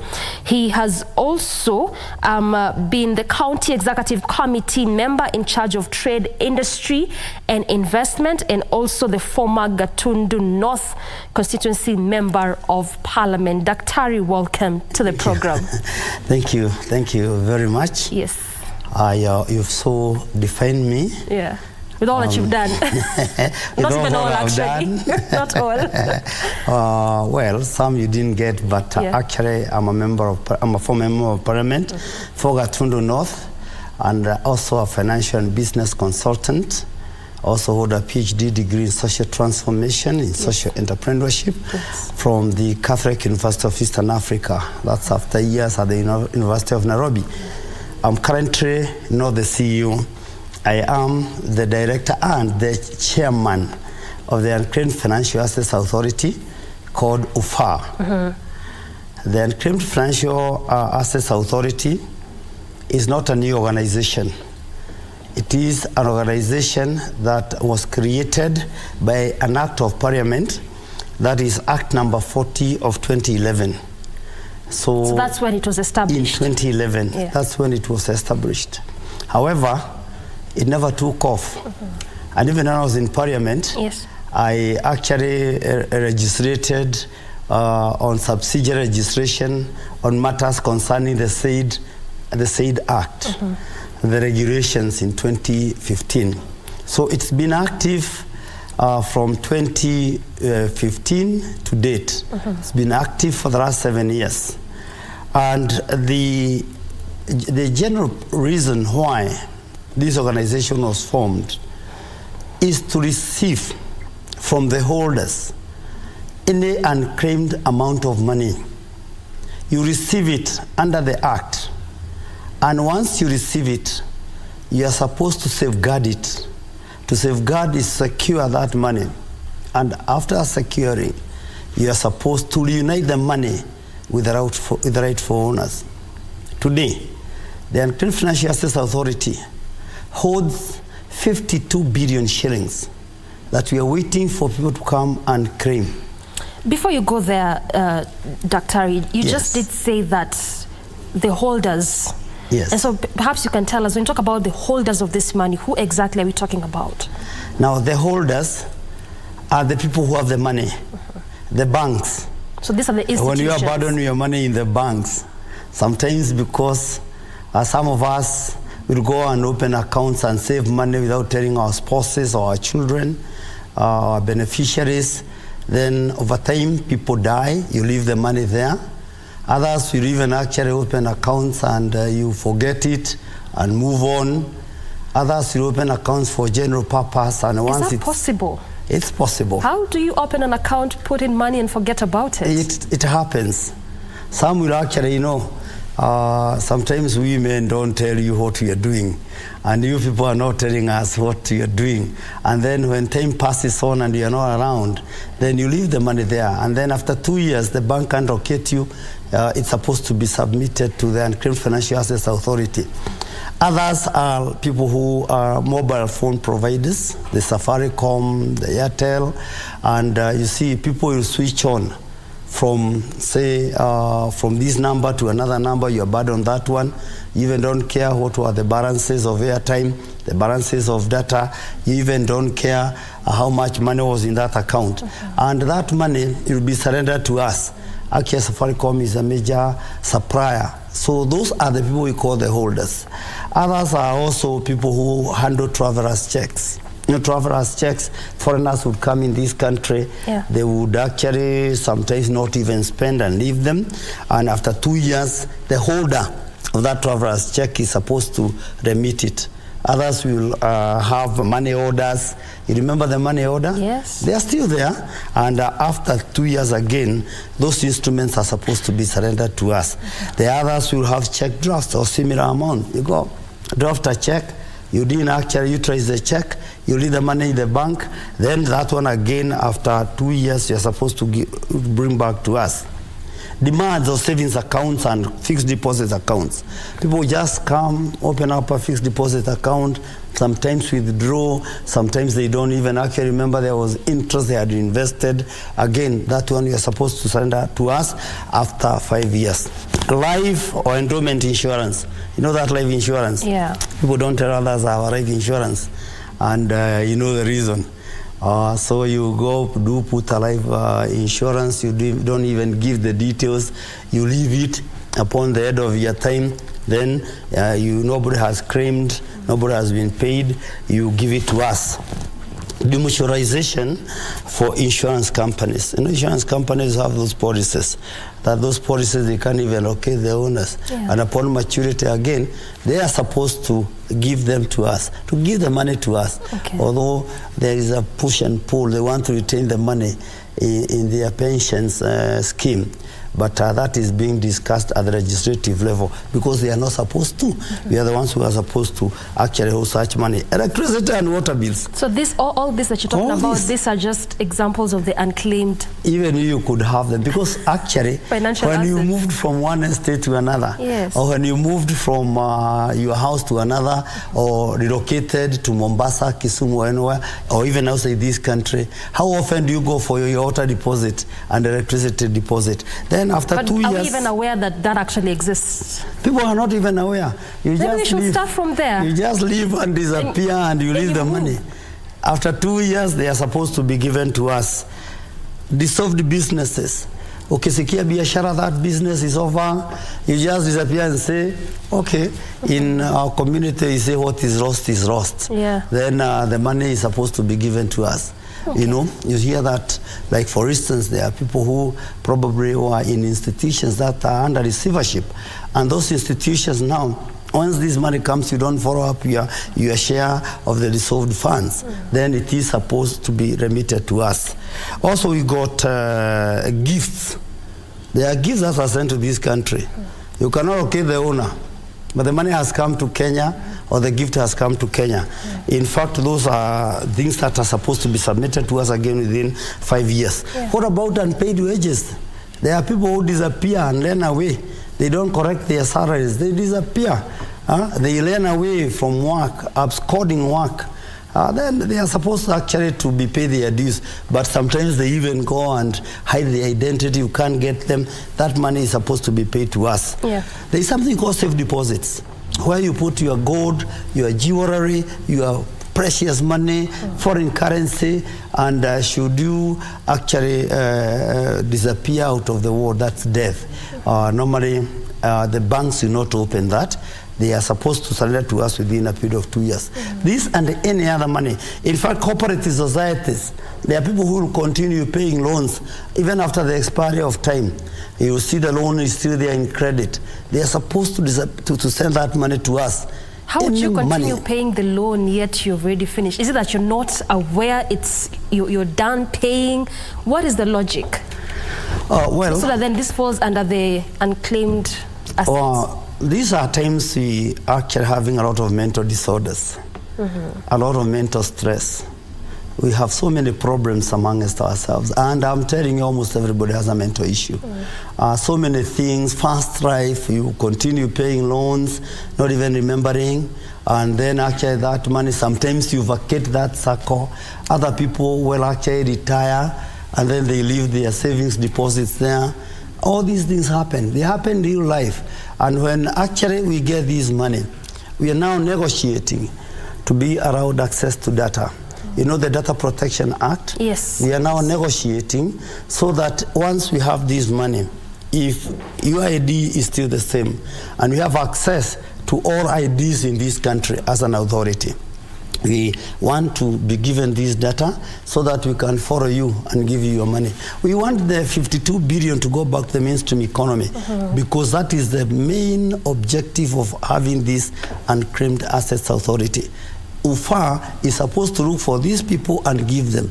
But my dear, let me tell you, it is so difficult to do that. Even before we go there, Daktari, looking for these people, because I'm imagining 52 billion. Yes. In a population of 50 It's a very say active population. Or 50? Active population who can hold assets could be about 20 million. 20 million. Yes. Still, it's a significant number of people.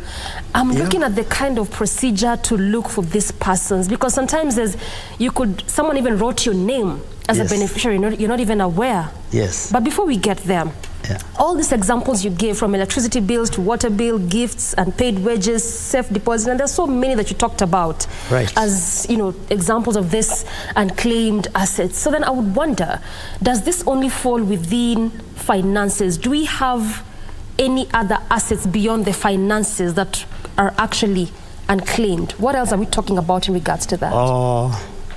Other than the safe boxes I spoke about, whereby your gold, your jewelries, even foreign currency are held in safe custody by holders such as banks or even insurance companies, or even actually by lawyers and other custodians.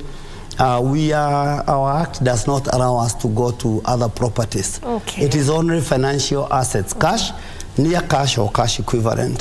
That is what we hold. But probably, there is also the public trustee that is supposed also to hold such assets.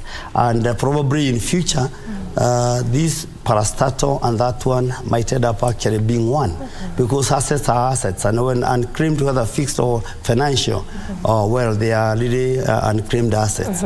So we handle cash and cash equivalent, shares, stocks, then safe custodies, all this. And also we have institutions. The other day we paid 85 million to the Ash Pagai-led commission.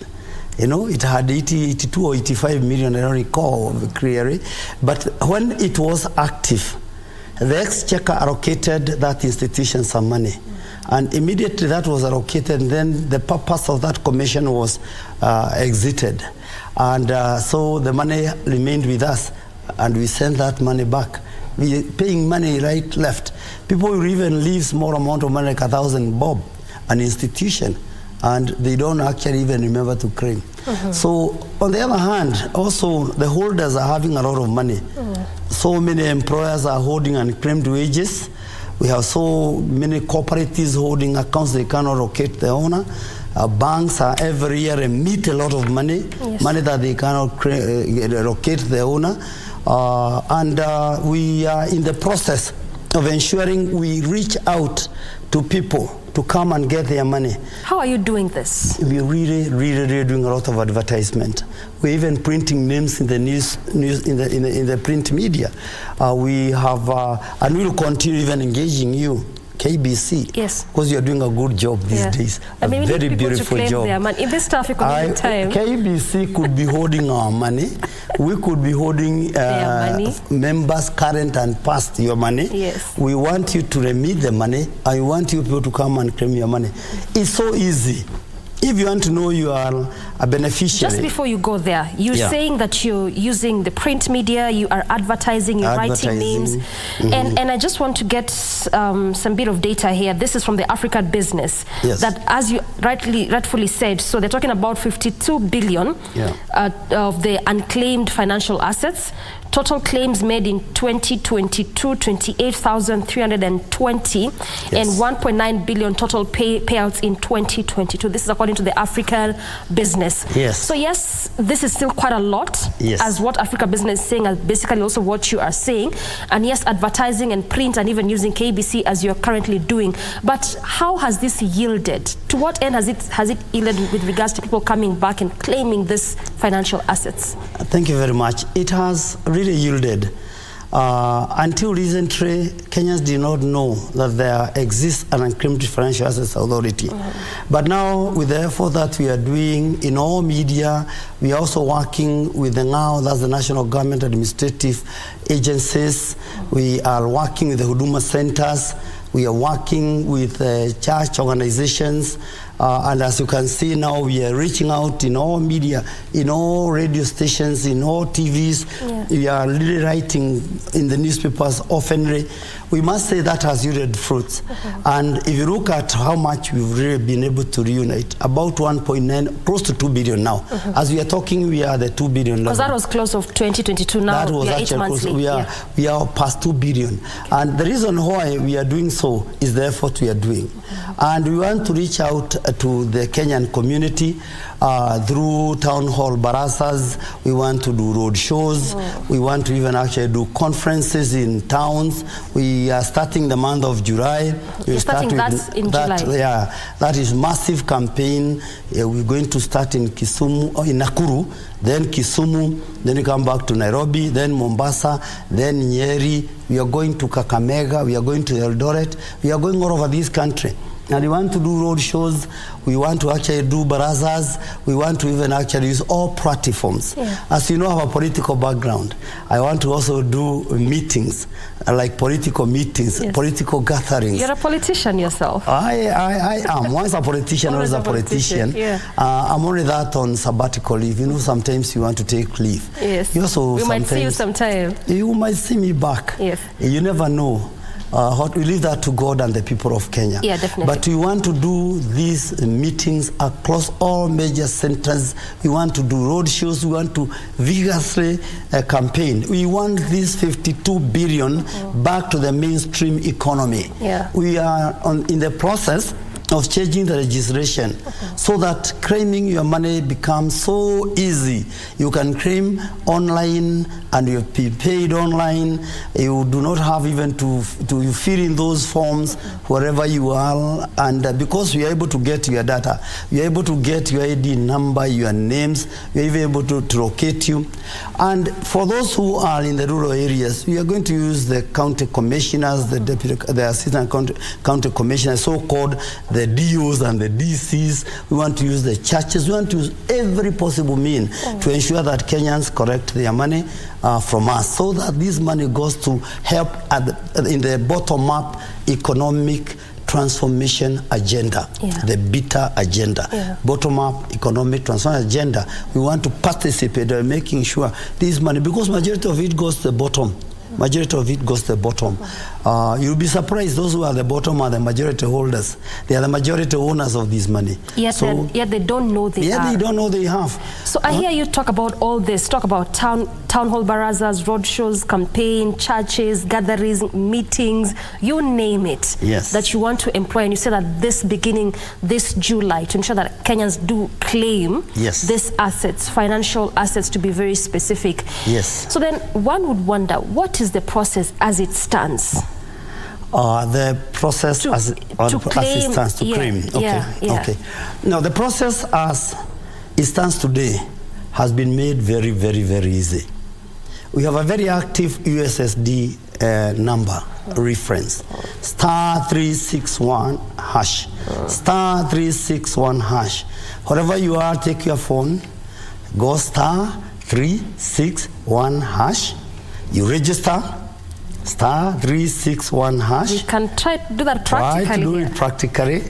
You might just be having some unclaimed assets, not realizing. I'm very sure you have some, because before I joined, I did not know I had. I know one day I found I had about 2,000. Given the examples you've just given here. Yeah, *361#. Something that's it. Welcome to Unclaimed Financial Assets Authority. Yes. All right. Now register. You follow the procedure. The procedure. You get even a password. It can be your own password. Yes. And then from there, you have options. You want to check. If you want to check, you go to one. And then you put up your ID number. Immediately, a list will come out showing you what unclaimed assets we are holding for you. Then from there, the process you want to make easy, you're supposed to download from our website a form, a claim form. You fill in your details, take it to a lawyer. Wait a minute, allow me to butt in so that we can get context and understand this process. Right. So after the star 361, which I'm still trying to do it as you talk, as you say that. Yes. So after getting that list, just the way you're rightfully so enumerating, you go to your website and download a form. That is UFA, www.ufa. Yes. Unclaimed Financial Assets Authority. .go.ke. Yes. Right. Thank you for that. Then you get a form there. Yes. So this form is supposed to what? Fill in your details again? Fill in your details. You go fill in your name, your ID number. If you've gotten the detail where the amount is, you fill. It could be the bank, it could be the mobile provider, whatever it is. It could be cash, it could be shares or equivalent. Then you put it in that form. Then you're going to take it to a commissioner. The commissioner of vote will certify your form. Then you're going to remit the form to us. So then we pay you. It takes less than a month. We were supposed to pay within 3 weeks, 21 days. But now these days, we are paying even within a week. So then we remit your money back. Star 361 is a magical number. Star 361 is the magical number. Is a magical number. Yeah, and now we want to make it very easy. So because you have all the details, we don't have to actually take you to a commissioner. No. Even before the commissioner, Dr. Francis, if you're saying star 361 is the magical number, why can't everything happen there? Why do I have as a Kenyan to go to star 361, fill in the details that we are just trying to do that as you're sitting with you at this particular table, then again you direct me to a website where I'm supposed to download the form, fill in the details again. Why do I have to move from here? Why can't I have all this one-stop shop? You know, this is Kenya, and we are no joke. Me, you, and all other Kenyans, we are no joke. Yes. And one of our role is to safeguard. If we become rules, this money will go to the wrong hands, and we want the money to go to the right hands. You want to be fair to Kenyans. And you know, Kenyans can actually create things that will not work well. And we will end up having all these 52 billion shillings in the hands of other people who are not the rightful owners. So, what actually we did earlier was to bring in that proof. The word proof, P means presentation. We need you to present the documents, and the documents are scrutinized. The documents are reviewed by the commissioner that you own them. V, the very is yours, and E, that excellently you are the owner. So when we do the proof method of looking for the rightful owners, then we pay. We are now going to reduce this. Now that we've gotten, they call it IPP something, we have gotten actually access to all the data, all the IP numbers. Yes, you have gotten everybody now. You want to reduce this, you can fill in from your phone, and once you confirm, and then we verify with Safaricom or Airtel or Telcom or whatever, we verify that the account that you are holding is yours and you are the rightful person. We transfer the money to your account. When you say fill in from your phone, does that still mean getting the form from the website, or what exactly does that mean? Well, you have to fill in the data, or you have to follow the procedure. You know, you have to document. Because if you do not document, what will the Auditor General say? The Auditor General will say that there was fraud, and this fraud will fall squarely on me and the CEO and the management and the board. So you have to put safety nets. We have to actually put that safety net. We have to actually hedge the risk of sending this money to the wrong people. And the way to do it and the way to go about it is also to create documents for trail. We call it audit trail. But we will take adequate measure that this money through the mobile money platforms goes to the rightful people, verified by us. So you have to give us that, then you have to print that, then within us you have to verify the same proof before we remit the money to safeguard the money. Otherwise itakuliwa. Itaisha. So now this 52 billion is lying somewhere. It is. Yet to be claimed. Yes. As it is so, what is it doing? before Kenyans come to claim it? Currently, our third mandate, that's the safeguarding. The Act allows us to invest this money in government instruments. So that is the treasury bills, the treasury boards.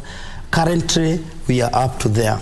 Government instruments. What about the interest from this instrument? The instrument from this instrument, after meeting our budget, yes, we reinvest. Okay. So, like last year, we made probably 2-point-something billion. That's in terms of interest? That's in terms of interest alone, 2.5 billion. Then you get, like, our budget is about 780 million or 800 million, roughly to the highest. And then the rest, we reinvest. We have invested a total of 7 billion. So this interest, Dr. Francis, is just a preserve of investing and reinvesting. Investing and investing. But currently, or to support the Kenya Kwanza government, which actually we are supposed to, the agenda, we have decided, and because the Act so arouses us, we are waiting for the finance bill. We have decided to do a social board, and this social board will help in the bottom-up economic transformation agenda. That's better. And we want to really go to housing, not for you, housing for Kenyan hostels in universities. Our universities are having a big problem with hostels. Look at Moi University in Eldoret, very serious problem in accommodation. Look at JKUAT, very serious problems in our student accommodation. Look at Cooperative College in Kenya, very serious problems in housing. Mama Ngina, Pwani, then even Masinde Muliro, many universities that we are having. So you assist with that as well? We need to assist because this money belongs to Kenya. We issue a social board. One, remember the land belongs to the government of Kenya and the people of Kenya. So there will be no cost in lands. Two, remember those universities, some of them, the population, so we'll have no problem with the market. So we are issuing a social board. We will still earn, either by annually or annually, we shall earn our income. So therefore, there we shall have safeguarded and sort of automatically reunited the money with the rightful owner who are the Kenyans, and the Kenyans who are young, whose grandparents and parents are the owners of this kind of money. So then we also shall do also affordable housing to help Kenya. We need this housing. The agenda of affordable housing, people should stop playing around with it. I don't want to talk about the finance bill, but housing is a serious problem in Kenya, and an opportunity to create employment for the people of Kenya is a good agenda. Yeah, I hear you. And you know, you just said the issue of housing, and it's just because you're strapped for time. We would have divulged deeper into this discussion because I was trying to look at your CV, and you did serve in the finance department as well, and you talked about this money. That's why I asked you, what does this money do before Kenyans claim it? And you say that reinvest in treasury bills, treasury bonds, and all these government institutions. I'm just thinking, then with all this hullabaloo and discussion and question about the 3% and 3%, why can government use that then? Before, instead of asking Kenyans to get this 3% and 3%, but anyway, that's a discussion for another day. It cannot be enough. We need more. We won't get deeper into that. We cannot give all. Yeah, we have to give some, so that we also leave money enough to reunite. I hear you. And again meet our budgets. But we are doing very well as an organization. I'm proud to be the chairperson. Okay. Yes. I hear you. Thank you. And I believe this was a cordial discussion. At least now, from where we sit as Kenyans, you know what you can do. Right. To even just know whether you have an unclaimed financial asset. Right. Star 361 hash, you said. And from that particular platform, you'll be able to know, given the procedures given there, you'll be able to know whether or not you have an unclaimed financial asset and how to go about it to claim it. Yes. Could be the last one is people should know that don't claim money that has not tried in the bank for 2 years or so, because you might lose a relative and the foreign day you earn the money. The money has to remain in the bank. You're also hastening the process of the legal procedures to have administrators receive their money. But otherwise, you are doing well, and I'll make sure that we reunite by 2027, because that's the next strategic plan period, we want to have given out more than 10 billion. On housing, we can't give everything. We have to finish. We have to leave some money. For that, for housing. For housing, yeah. Okay, well said, Dr. And thank you so much for your time and just for helping us understand what exactly you as a state corporation do and how Kenyans can be able to get their unclaimed financial assets. Right. Asante sana. Right, looking to be here again. Yeah, Dr. Francis Kigo Njenga has been my guest, the director and chairman of Unclaimed Financial Assets Authority, and that is what has formed center of this discussion. Good place to end this conversation, but we still have plenty more coming your way, so stick around for that. Interesting events after this discussion.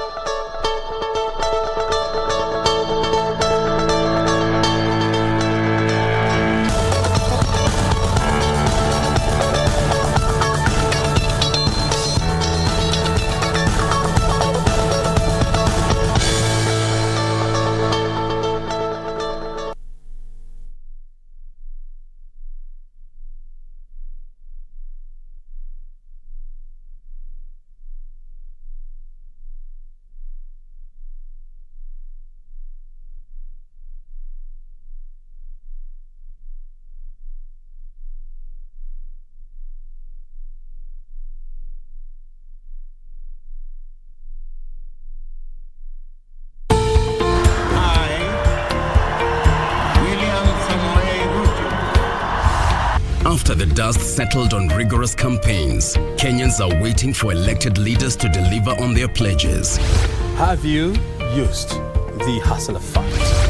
When your children sleep hungry, when you can borrow 500 or 1,000 shillings and they have some food on the table.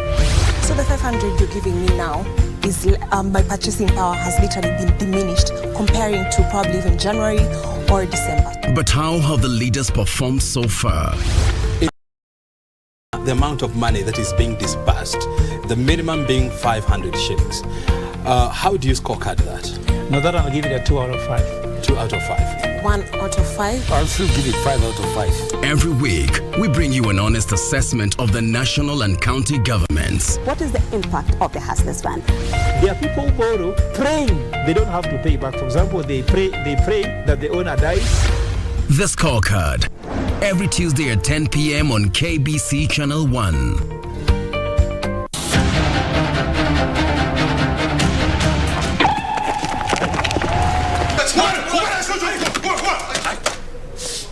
드는 것만으로는 증거가 안 돼요. 처벌해 적게.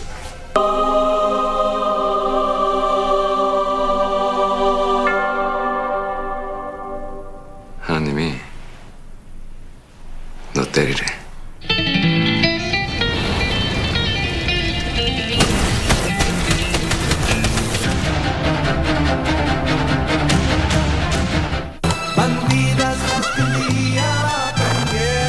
I'm warning you because he may come back here at any time. He can come back whenever he pleases. I'm not afraid of him. Now don't look for trouble, kid. You must know that an enemy like Olegario Montoya is not easy at all. I am a serious person too, Mr. Alhure. And I'm going to check this folder very carefully. And if everything is the way you say, I will give you your check. The problem is that my life is at risk here, dear counselor. You don't know Olegario Montoya. When Olegario finds out, you will be very far away with all of your money because I am planning to double the amount. But you know that I always get what I want. And that man over there will be mine. A woman like her will do just about anything. But why? What is it, Amparo? What's wrong? Why are you forcing yourself? Las bandidas.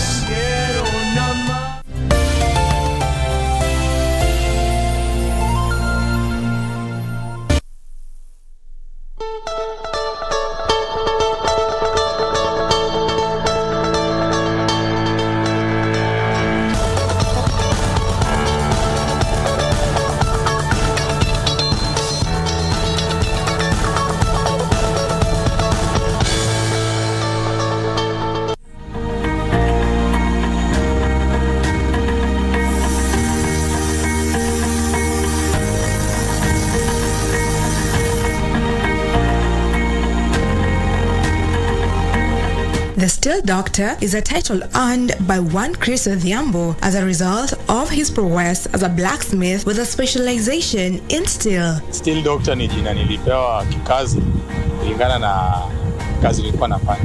So mafundi wenzangu walianza tu kuniita daktari. So mimi pia nikaona nitumie jina ya Still Doctor. Kitu ikikuja ngumu workshop, mimi nilikuwa napewa Still Doctor ifanyie hii. Na hiyo ikikuwa ngumu aje ni mimi nafanya.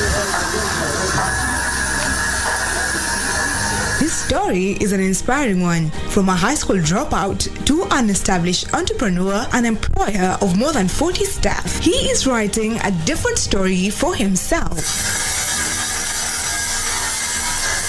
After school, I dropped out kwa nikiwa form 3. Nikaenda Naivasha, nikapata yule mwenye amekubali kunisaidia kwa relative kutoka nyumbani. Alinifundisha hii kazi. From there nikakaa na yeye 6 months. Nikapata anaweza tengeneza dirisha. Nikaenda Meru. From Meru nikakaa Meru for 5 years. Hapo 5 years nikiwa nimeajiriwa mahali moja. So hapo nilitoka na agent ya Still Doctor, sasa nikaanza kujiajiri mimi mwenyewe. Ukishakuwa mtu umefanyia mtu sana na ukapata wewe mwenyewe unajiweza. Kwa kile yule mtu anafanya, unaona wewe mwenyewe unaweza fanya. So niliamua mimi mwenyewe ninunue mashini kangu moja. After kununua mashini moja, naye nika-advisiwa na watu, kiwa umetoka mahali unafanya, unaenda distance kidogo ili uache yule boss wako nafasi because wengi wanakujua. So niliamua kutoka Meru nikakuja hapa Ruiru. So far niko na watu 43. 15 ni wale ninawafundisha kazi. Alafu the balance ni wale wenye mafundi aswa. We paid him a visit at his workshop and got to have a feel and gain an understanding of the steel business in the manufacturing sector. With his accomplishments in the industry, there are still a few things he is not pleased with. The fact that it is very hard for an entrepreneur like him to get government tenders to supply his merchandise. My future is I'll just talk to government. Like mimi niko na youth around 43. Zingine tunasota, tunakosa job. Hao vijana wanakaa kwa nyumba. Kila mtu simu, Still Doctor, kuna kazi. Sasa inabidi tunakaa nao hapa. Na ukienda kutafuta pale tenda kwa government, it is hard, so government kama wanaweza tufikia. Pia sisi talent yetu. Watu wengine wanaenda kununua Eurodolls from outside and we are making them here. The dolls tunatengeneza hapa sisi wenyewe. They should promote. Yeah. And secondly, he says some people still prefer importing products from abroad, yet the same products are made here in Kenya. He gives an example of the Eurodough. He refers to his as the Kenyan dough as it is made here in our land with the same quality standard. Ni one of the doughs. Naona mkienda pale Europe nasema ati kuna Eurodough. Sisi tunatengeneza Eurodough hapa. Na watu wanazinunua. Watu wana import kutoka nje na tunatengeneza hapa. Materials zangu mostly na buy Central Kenya. Naitwa Central Auto iko Australia. Asa then pia wenye wako hapa within kama sina kazi kubwa niko na Neema hardware hapa nyuma. Sasa pale ndio nina at least huwezi kama mahali unakosa kupromote watu wa area. Yeah, but nikitaka big bulk saa zile kazi kubwa imekuja naenda Central. I have to promote Kenya because they are promoting me. Over the years, he has progressively grown thanks to open-mindedness, creativity, and quick adoption to technology to make his work easier and better. It is a long journey. So I see because sahi niko na from Meru, sahi niko na 5 years hapa. Na hiyo 5 years kwanza nilifungua workshop ya kwanza ikaanguka. Hapa Ruiru tu. It was not easy. Kwa nimeweka mashini zangu. Natembea hapa kutoka Ruiru mpaka Thika nikitembea workshops, kutafuta kazi. Kazi pia haiko. From there nikaona this is hard. So nikafungua online page yangu ya Facebook. Nikaanza kupost kazi zangu huko. Na watu wakaanza kunitia kazi. First time nikianza kazi nilikuwa natumia akso kukata chuma, the blade. So nikapata akso, it is hard with a field. So nikaingia kwa hii teknolojia ya grinder. Najifundisha unakanyaga chuma, najikatia ikiwa hapo kwa ground such that ukienda kwa site kufanya kazi hausumbuki mahali pa kukata chuma. Ni kitu watu wangu wote venye wako hapa nimewafunza wamejua. Ukienda field, ukuweka chuma chini na square na kata.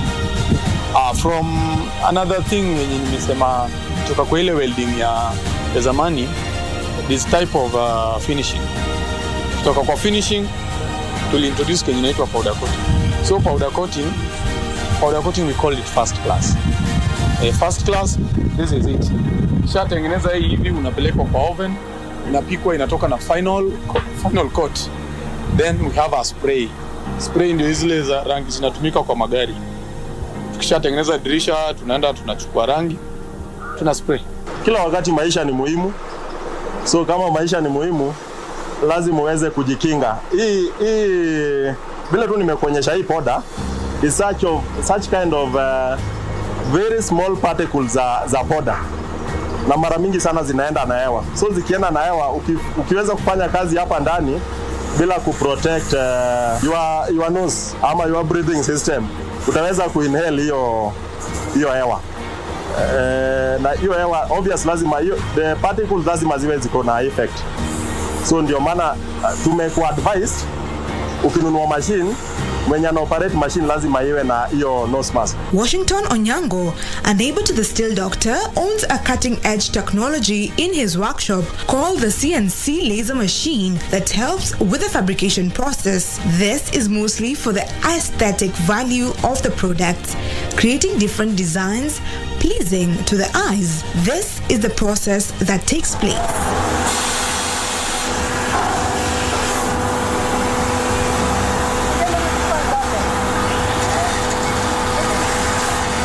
Ile kazi tunafanya ni ya kutengeneza all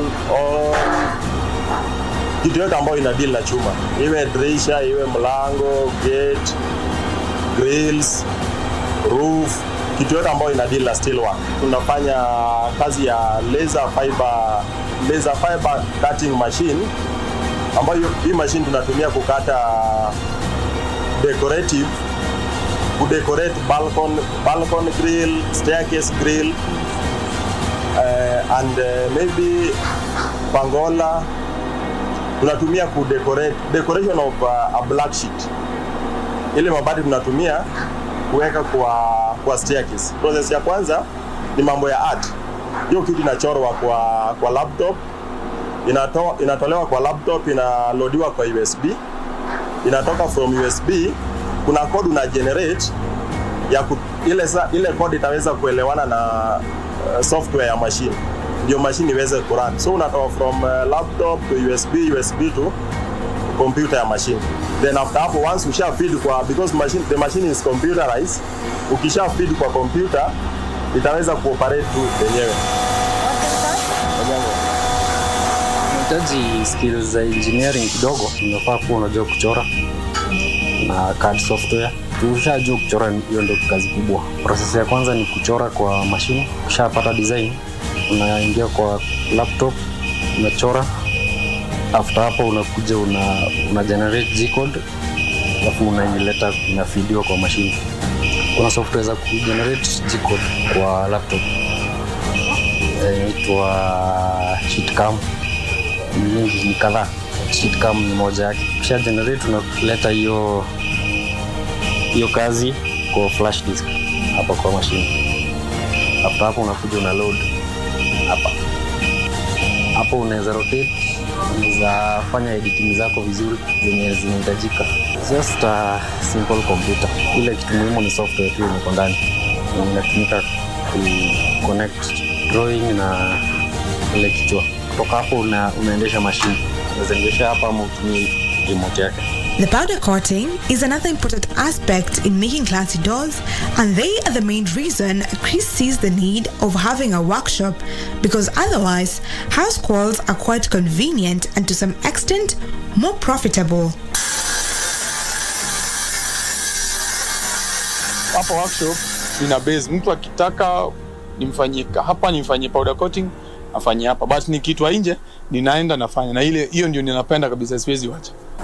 Like sasa tuseme hii ni one of mheshimiwa, siwezi mtaja, though tunataka ile kitu mheshimiwa akiona ama ule mtu mwenye anapenda kitu mzuri inavutia. This gate hii ni chuma tu kawaida hapa Kenya, ni chuma ya kawaida. Penye unaweza tengeneza hii gate ya kawaida ukiwa umekata chuma unaunganisha, the same thing we are doing here, but ni wewe tu mwenyewe unataka kurembesha, yani ufanye kitu yenye inavutia. This is how it is in the steel business, and Chris has a bigger vision for the future. It needs a lot of trust, because you've just met with someone on Facebook, akujui ako US, mwingine ako Germany, ameona kazi yako kwa picha, when you explainia huyu mtu kazi ili upate pesa, it's not easy. Venye mmeona nimefanya hii gate hapa, nilikuwa nikishafanya gate napiga picha, nishapiga picha na post kwa Facebook, then I joined groups kwa Facebook, Builders Kenya, Home Beautiful. Sasa kazi yangu nikifanya naweka pale kwa groups, nina advert, buy material, we work at your doorstep, because sikukuwa na pesa, hata sasa sina, but nilikuwa naona kifanya kazi, kiambia mtu buy material, we work at your doorstep, unatembea watu wanakuita unawafanyia kazi nzuri. It make work easier, because someone is in Migori na anataka service yako na anakuambia uko mbali. So naona tu kwangu ni rahisi, because nitaenda pale nimwandikie chuma kulingana na zile design amechagua, alafu namfanyia kiti yake hapo na ninaenda zangu. His message to the young people is a simple one. Siwezi ambia vijana it is not easy sana. You have to try unless paka ufike mahali still doctor sasa mfika. Na bado pia nataka nifike mbele kuliko hapo. That is the Still Doctor. From a humble beginning that didn't define him to an industrious present, setting him up for a predictably strong, prosperous, and impactful future.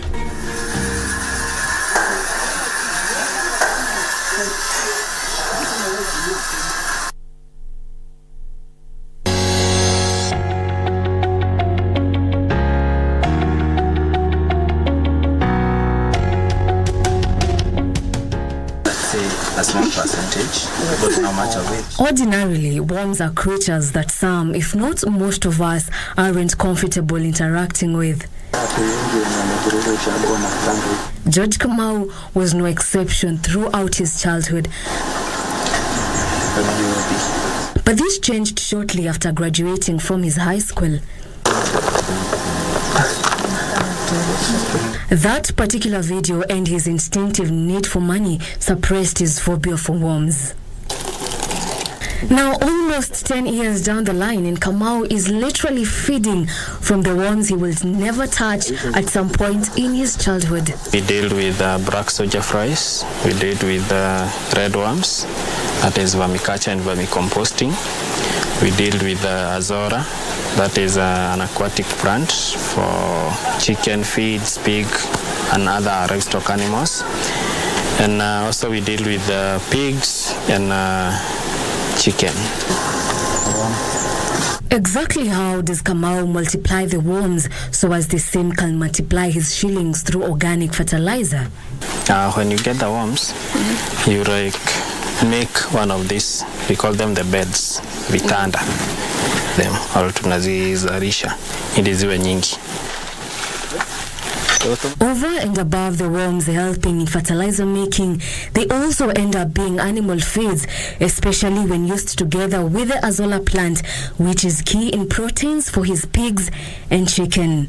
So hapa ndio tunafuga the black soldier flies, which is inatusaidia in terms ya produce protein for chicken, pigs and fish. And you're in a harvest. Nothing is standing in the way of Kamau's vision. Never mind that ideally, the black soldier flies and the azolla plant are normally not found in the highlands like Limuru, where his business is located. But they are very common in hot areas. So what we have done, that is why we are doing a greenhouse, to try and change the temperatures. So tukizifungia hapa, they get to be productive as compared to tukifanya in the open. Having to improvise a habitat is not the only challenge the 28-year-old has had to face. Yote inabaki ya soko. That is what BSF zinatumia. So at times it gets to be challenging, one, to deal with the waste, and at times also the availability. Kamal says his parents came through for him by allowing him set up his enterprise there, with the Youth Enterprise Development Fund fueling his growth.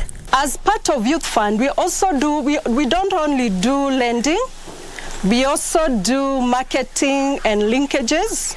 And we were able to link him with Kenya Institute of Climate Innovation Center. And he was able to get this tuk-tuk as from the people. We gave him a link and he was able to apply and he benefited with this tuk-tuk. Had anyone told Kamau that Worms could pay his university fees, support his siblings, or even create employment for him, he would have most probably dismissed them. Hiyo biashara ndio inalipa hiyo pesa yote na pia inafanya mambo mengine pia. Well, for Kamau and his Worms, there is a sad side to their relationship. Now, did you know that black soldier flies have a specific place where they lay their eggs and they don't just do it anywhere? For young and industrious, I'm Mwangi Washuri.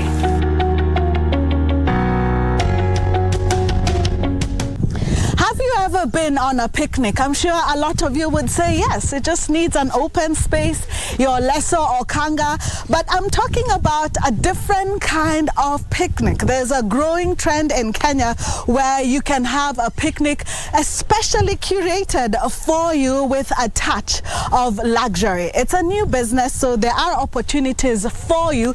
And I will be speaking to Njoki. She is the expert, and we all know the business. Picnics by Njoki. Njoki, how are you today? Fine, this is so beautiful. Thank you so May much. I join you? Yes. Thank you. Sitting with Njoki allows me to taste the modern picnic with soft cushions, table laid out, beautiful decor, 4-course meal ordered, and cutlery arranged like a 5-star hotel. It's a great way to enjoy the outdoors, and even better, you don't have to worry about cleaning up afterwards. Njoki's staff will clean up after you. At the peak of COVID-19 pandemic, Njoki's friend wanted to have a birthday party, but her options were limited as events organized in companies and restaurants were closed. Njoki researched on the internet and came up with a different type of party, which later birthed her business, Picnics by Njoki. And I said, because I love doing some decor, I just said I'll bring some cute things to put, so that the picnic can look really nice. Now, once we did that, we posted and we'd get feedback like, who did this for you? How much did they charge? And that time, I was just doing it for fun. And that's when we realized, oh my, so guys can actually pay for this. But I really didn't take, much consideration into it. I decided, then my friends really pushed me. They're like, just start this business because it might get you somewhere. And that's just how I started. I bought a few things, I did my research, and I saw that this is a business that is being done mostly abroad. Here in Kenya, very few people were doing it, so I decided why not. How much money you need to invest to kickstart your luxury picnic business entirely depends on where you want it to head and the scale you want to operate. These factors determine your essential and optional costs. Njoki decided to start small and let the returns fuel the expansion.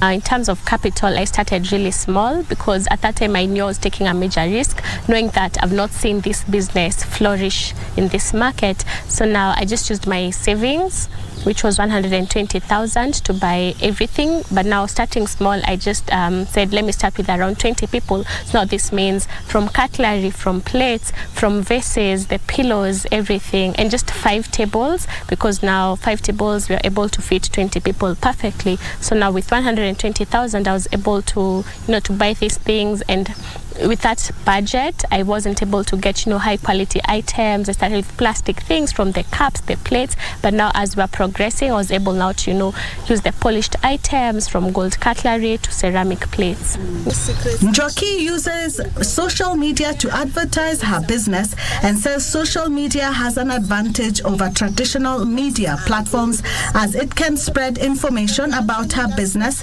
in a quick and cost-efficient manner. We use digital advertisement. We'll post on Instagram, we'll pay for that, and also use influencers and by doing collaborations, because now you see people really follow these influencers. They listen to what they're saying and what's the new trend. The influencers will know. So now through the collaborations, we're able to market ourselves. One of the major challenges is a generational gap. A majority of her clients are aged 40 and below, but the company is creating packages that accommodate the older generation. Also, being an outdoor business, weather poses a threat, especially with the unpredictable weather seen in Nairobi in the recent weeks. It's time to do outdoor things, so of course the weather is going to be a challenge for us because people want something outdoors. It means it needs to be very sunny, it needs to be very, it's not even raining at all. So now that's the biggest challenge, of course. And now once we bring in tents, it now becomes, it's no longer a picnic. Now it's going to be like a small gathering. It's not even that cute. Even for 2 people, you can't even now bring a huge tent just for people to fit there. But now at least now we are able to, with these challenges, we realize, now we can actually bring now smaller tents for people to fit in there. Yeah, so now if it's too hot, people can't sit outside. So weather is the first thing. The another thing, of course, is in terms of, dealing with just clients on a normal day basis, the kind of experiences they want, they want really high expectations, and what maybe they want to pay for that can't really fit that. Njoki encourages entrepreneurs to venture in the business as it's not capital intensive. The industry is also low on running costs while high on profits. All it requires is agility and passion to satisfy customers.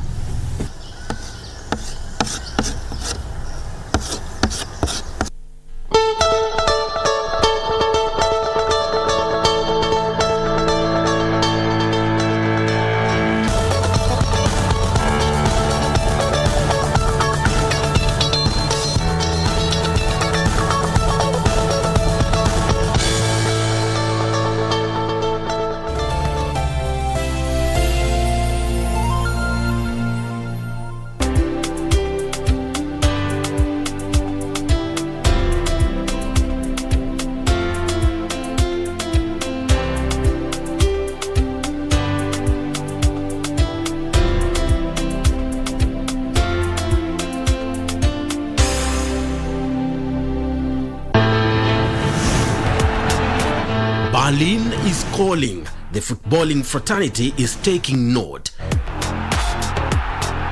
Defending champions RB Leipzig have reached the DFB Pokal final for the 3rd successive season after an emphatic 5-1 win over SC Freiburg. Danny Olmo, there's no pressure on him, and he's found Nkunku! Ruthless! Similarly, Eintracht Frankfurt are into the final of the DFB Cup following a 3-2 victory over VfB Stuttgart. The DFB Pokal hits a crescendo on Saturday, 3rd June at 9 p.m. when RB Leipzig will be up against Eintracht Frankfurt, live and exclusive on KBC Channel 1. Don't miss out on the unexpected delight. It is Colomwani against Bredlow, a battle Colomwani was never going to lose. KBC Channel 1, your true sports partner.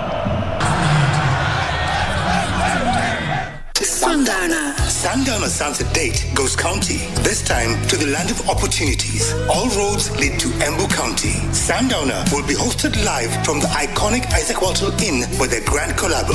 Catherine Donye and John Obongo Jr., the Wicked Weekend Man, and thereafter John Karani JK will keep you on your feet with hits from the 80s and 90s till late. Good morning, Mr. Walker. There will be country music performances by Carrie B. karaoke sessions with Kid Karaoke, and much more fun. No dull moment when Sundowner fans get together. Sundowner Sunset Date Embu County Edition, proudly brought to you by KBC English Service and the Kenya Tourism Board on 3rd June 2023 at the Isaac Walton Inn, starting at 2 p.m. Entry 500 shillings at the gate. Tembea Kenya, Tembea Embu.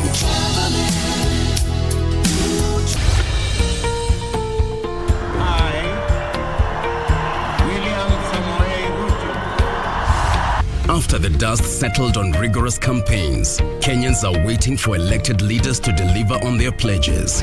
Have you used the hustler fund? When your children sleep hungry, when you can borrow 500 or 1,000 shillings and they have some food on the table. So the 500 you're giving me now is my purchasing power has literally been diminished comparing to probably even January or December. But how have the leaders performed so far? In terms of the amount of money that is being disbursed, the minimum being 500 shillings, how do you scorecard that? No, that I'll give it a 2 out of 5. 2 out of 5. 1 out of 5. I'll still give it 5 out of 5. Every week, we bring you an honest assessment of the national and county governments. What is the impact of the Hustlers Fund? There are people who borrow praying they don't have to pay back. For example, they pray that the owner dies. The Scorecard. Every Tuesday at 10 p.m. on KBC Channel 1.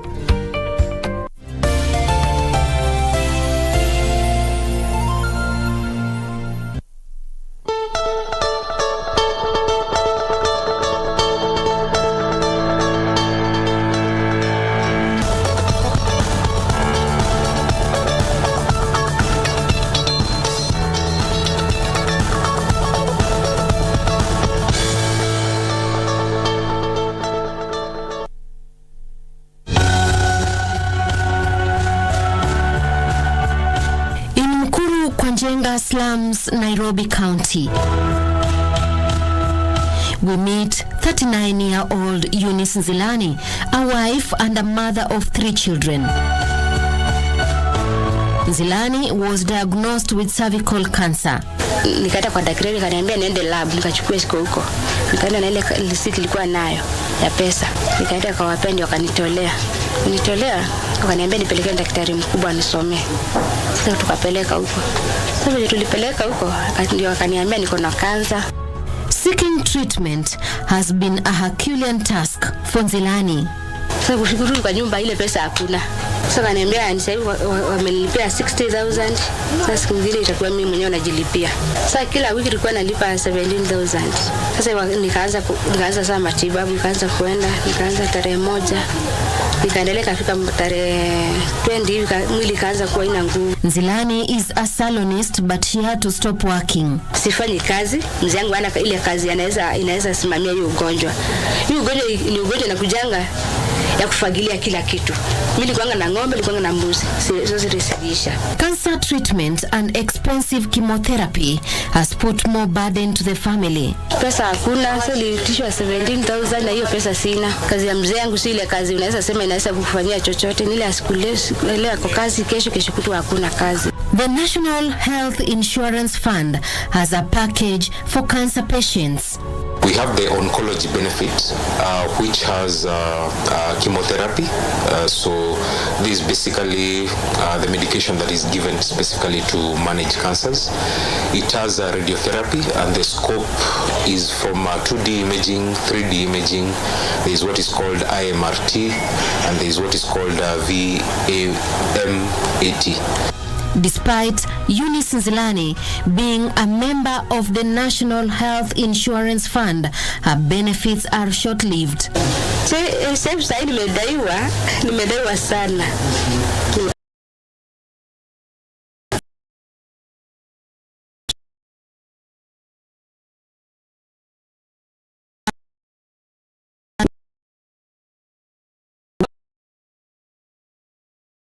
Nishangia mara ya kwanza, mara ya pili, hiyo mara ya tatu utakuwa anaona na huyu mtu kwani ameona sisi ndio tuko na pesa. Hata mimi sina, sasa ngine sema hata mimi sasa sina.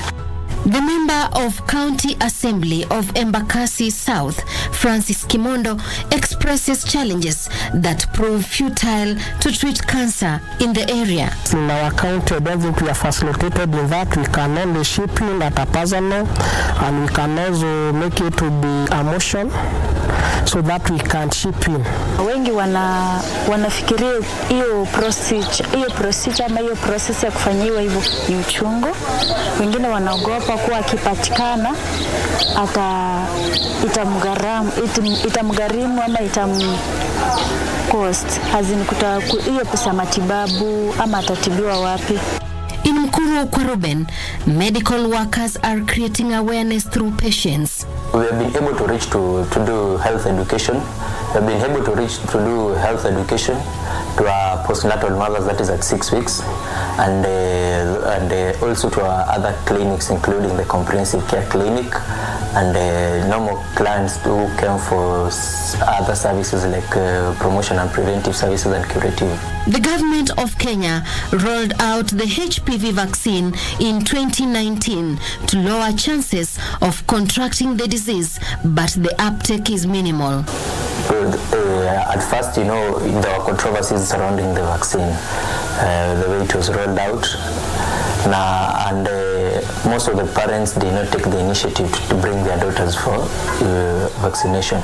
To prevent cervical cancer mortality, women are encouraged to go for frequent screening in order to treat the disease at its early stage, and young girls from 10 years old to go for the human papilloma vaccine that is highly effective in protecting women against cervical cancer. Despite availability of nationwide cancer screening services, women from informal settlements shy off from taking up these services, saying if they are diagnosed with the disease, they will not be able to afford the high cost that comes with the treatment of the disease, and they also fear that they will be discriminated by the society, factors that limit uptake of screening in informal settlements. Sheila Yogo reporting for KBC in Mkuru kwa Njenga slums.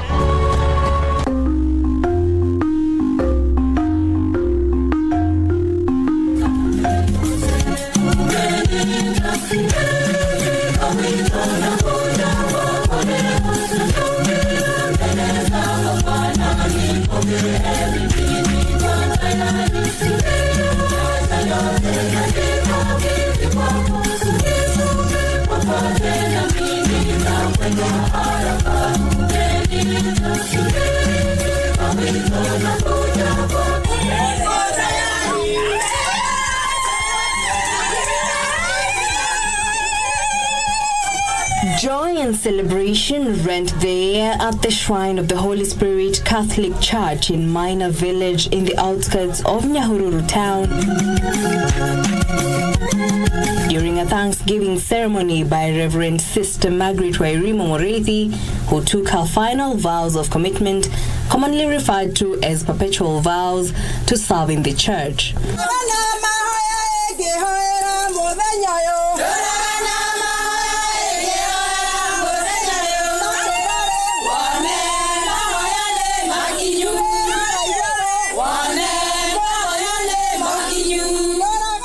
Sister Margaret belonged to the congregation of the Sisters of St. Joseph based in Mombasa.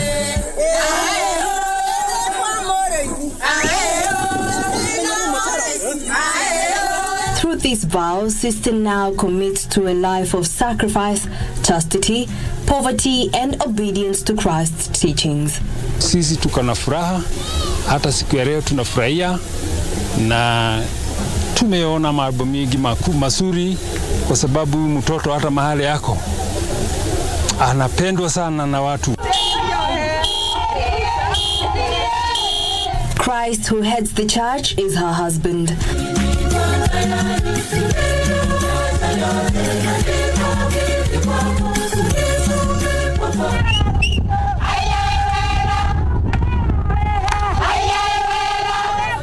During the profession, her bridesmaids are fellow Catholic nuns.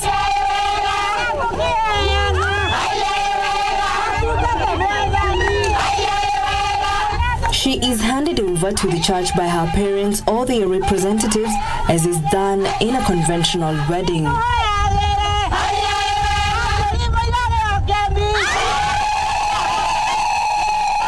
Still, just as in a conventional wedding ceremony, a series of prayers and reading out of vows in public to show one's commitment to their bride or groom is done.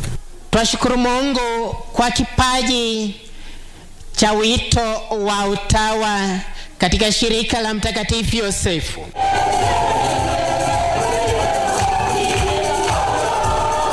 One has to respond to a series of questions regarding the acceptance of what is required in the new role. Kwanza ni ile ambapo anajisikia kwamba ana wito, na anapojisikia kwamba ana ule wito anapiga hatua kumwendea na kutafuta shirika ambalo linaendana na maazimio yake, na kutoka hapo anapoenda kwa formation kwa miaka 4 anaweza kuwa amefundishwa kuhusu utawa na anaamua, na mwisho anapata ile daraja ya kwanza, anapewa nadhiri za kwanza ambazo anazipata after 4 years, and then anapewa tena miaka ingine 6. Na katika hiyo miaka 6 anakuwa akijitafakari, je, nitaweza kuishi haya maisha? After hayo miaka 6 ama 7 kulingana na uwezo wa shirika wakati ule na maamuzi yake pia. In taking her perpetual vows, the defining moment came when Sister Margaret was escorted by the bridesmaid to receive a ring as a symbol of her marriage to Christ in a ceremony presided over by Father Charles Karaoke.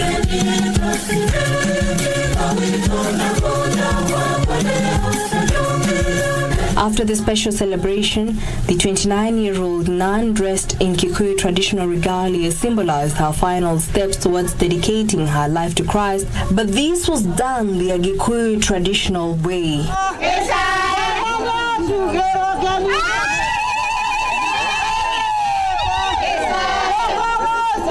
Sister Margaret cut and shared goat meat as the cake in a ceremony conducted by Kikuyu elders. Wega yitu mobi wa igoro nathi wo birekere mara. Father Charles Karaoke, the priest in charge of Kiamaina Catholic Parish, taking the position of an unseen groom. Later on, she was made Anyakenywa, acquiring a higher status among women in the Gikuyu community. According to Sister Margaret, the calling to join the convent was something that she could not resist. She narrated how it was an uphill task, breaking the news to her family and friends, with her father being hesitant. Kabla hata ya kwenda Mombasa tulikaa chini. Mwanzo ilikuwa gumu, kwa sababu unajua watu wanaonaga hawa sisters ni kama watu wameenda hawatakuwa na familia.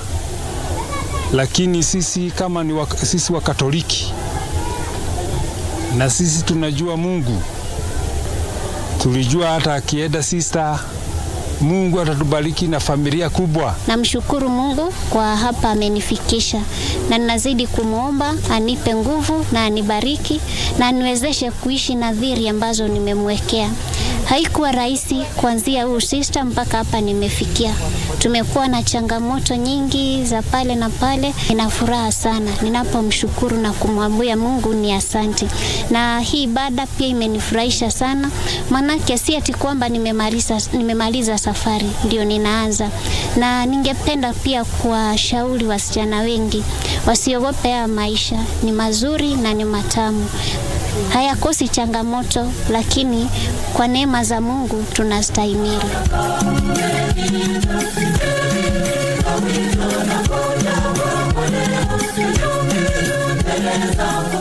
Reporting for My Culture, I'm Jackie Wambiru.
warning you because he may come back here at any time. He can come back whenever he pleases. I'm not afraid of him. Now don't look for trouble, kid.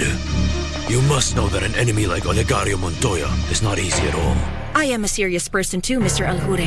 And I'm going to check this folder very carefully. And if everything is the way you say, I will give you your check. The problem is that my life is at risk here, dear counselor. You don't know Olegario Montoya. When Olegario finds out, you will be very far away with all of your money because I am planning to double the amount. But you know that I always get what I want. And that man over there will be mine. A woman like her will do just about anything. But why? What is it, Amparo? What's wrong? Why are you forcing yourself? Las bandidas.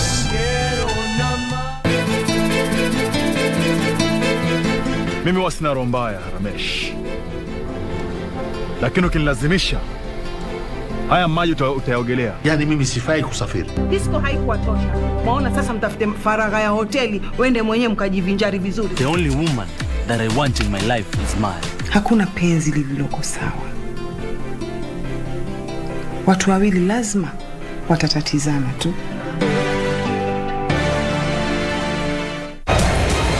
And now there are just 2 teams left.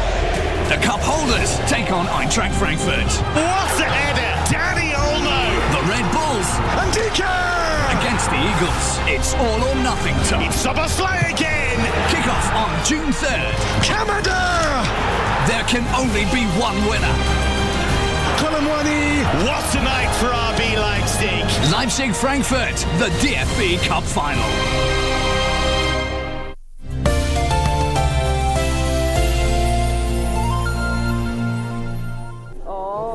Oh yeah, awesome. That's okay.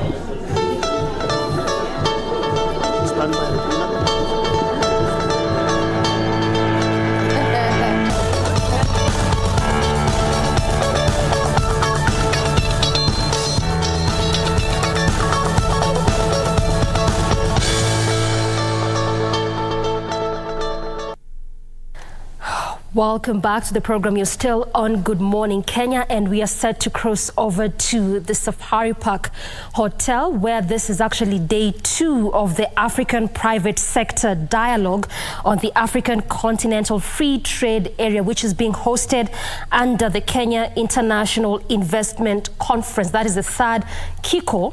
And we just want to cross over to our very own Regina Manyara to tell us what to expect from day to day. This is a 3-day conference, began yesterday, today, and tomorrow. Regina, what more are we expecting in today?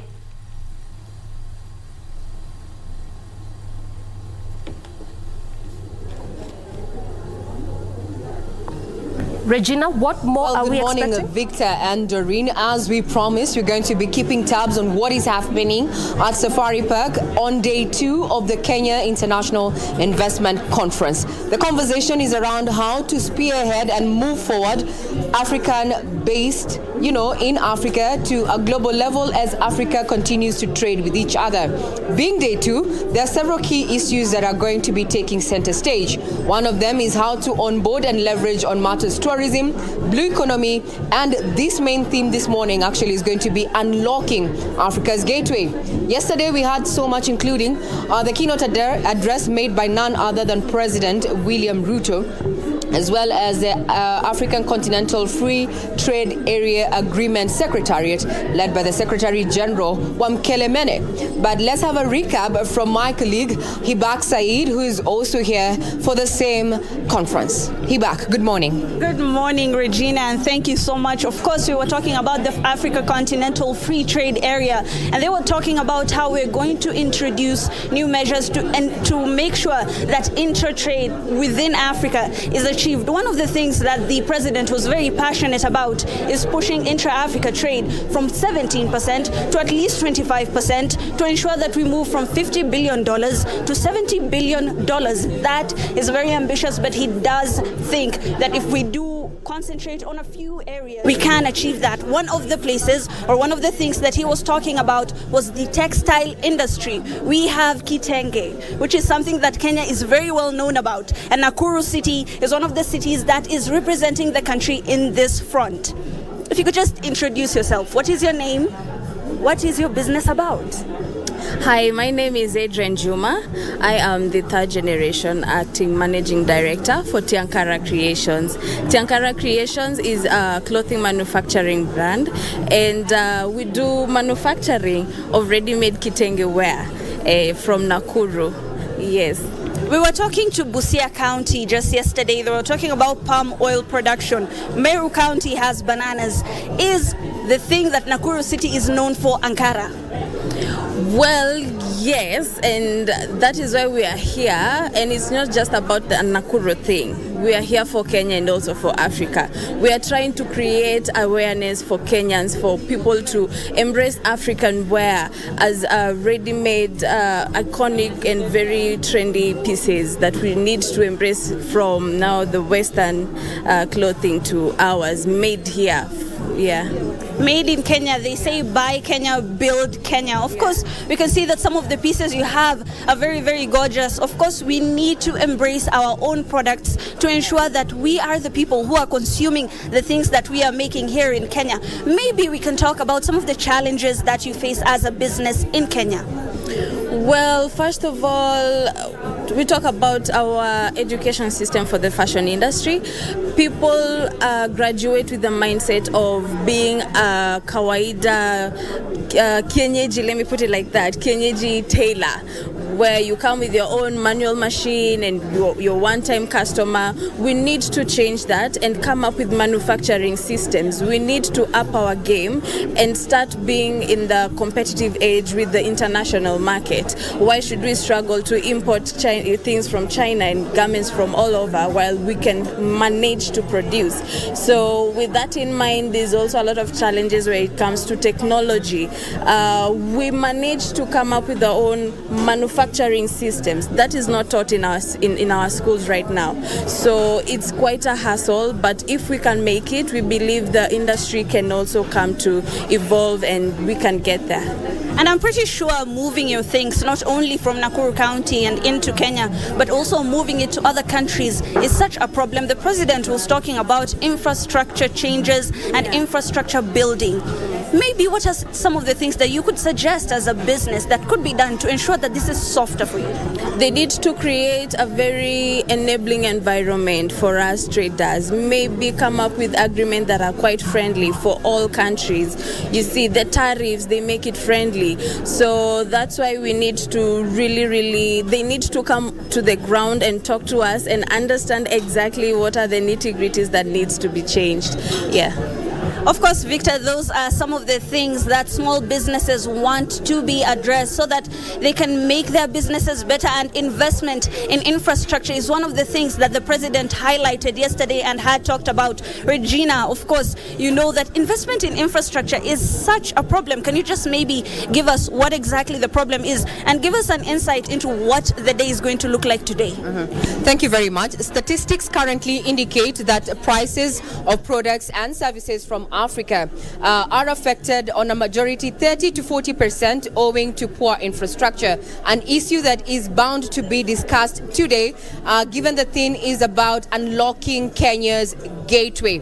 In the course of this particular day, we're also going to be looking at sustainable blue economy, where we're going to have key players, including the Kenya Maritime Authority, to discuss matters that are upcoming in Africa, including Kenya. Why then having a ship registry is going to change the dynamics in as far as maritime situations are concerned. Security as well as safety aboard ships and also creating jobs. Kenya has been working at tapping on the blue economy. The seafarers, the cohort was actually sent off early this year. So we're expecting to hear a lot from stakeholders, including the Cabinet Secretary, Maritime Issues and Blue Economy, that is Salim Vuria.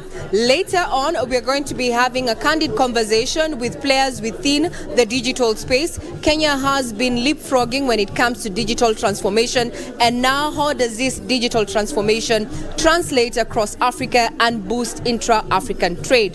This is a whole day affair. We are expecting the keynote this morning to be delivered by none other than the Prime Cabinet Secretary Musalia Mudavadi, who is also going to be be joined by other stakeholders, including the Chinese companies who are going to be entering into a partnership to foster trade between Africa and companies from Africa to the Chinese market. And looking at Asia in itself, when it comes to trading with each other, it trades at least 40%, at a time when Africa is struggling at 17%.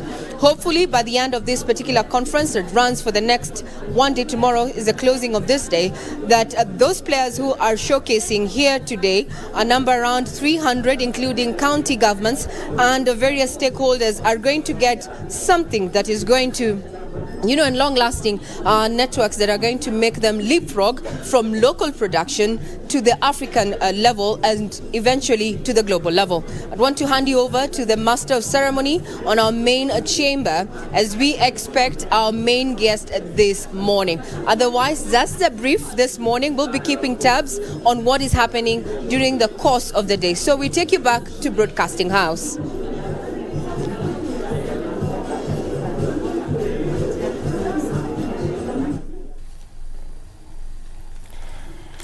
Thank you very much, Regina and Hibak, there for that candid enumeration of what is actually expected today, being day 2 of the Kenya International Investment Conference. And just as she rightfully put it, so the moment the event commences, we shall definitely be crossing over there to bring you bits and pieces of basically what will be unfolding today, being day 2 of that event. But before then, Victor, just listening to what has been captured as well as covered, they were looking at possible ways to reduce tariffs and trade barriers within the African bloc. We're looking at a population of about 1.3 billion people.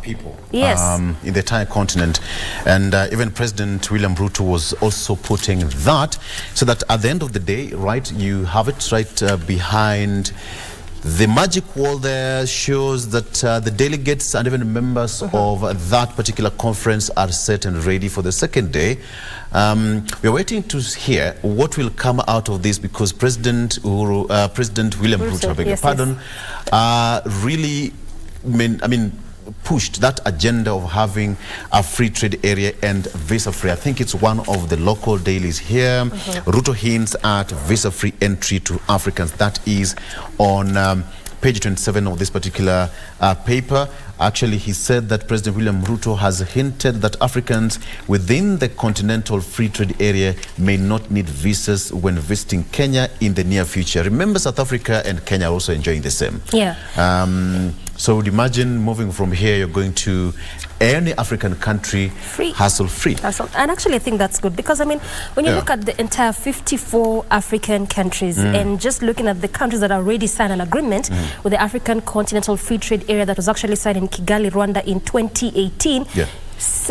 As we speak right now, we're looking at 46 countries so far.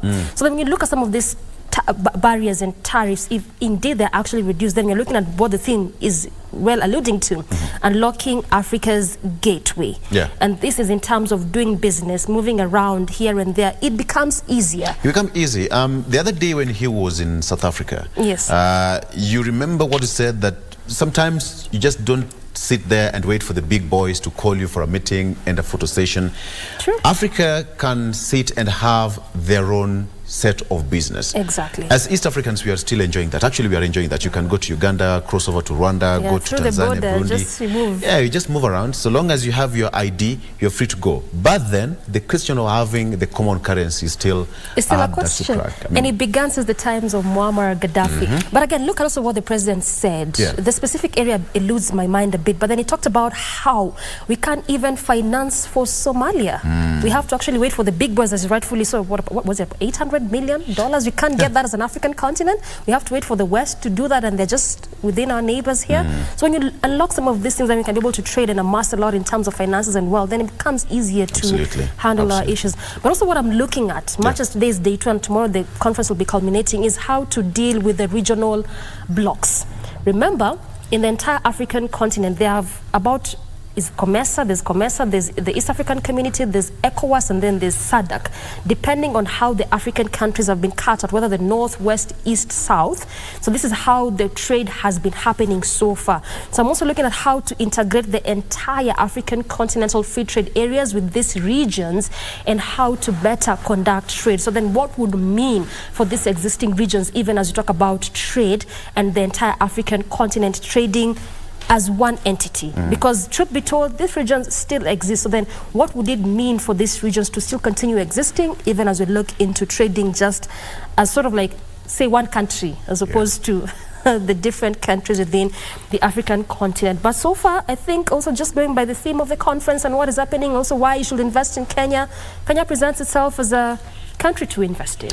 I mean, we sit at a very nice position. When you look at our position in East Africa, yes, most of the countries, South Sudan, Uganda, most of them are landlocked countries. So we enjoy a lot of, how do you put it, we are the big boy in East Africa, so to speak. But truth be told, yes, you're right.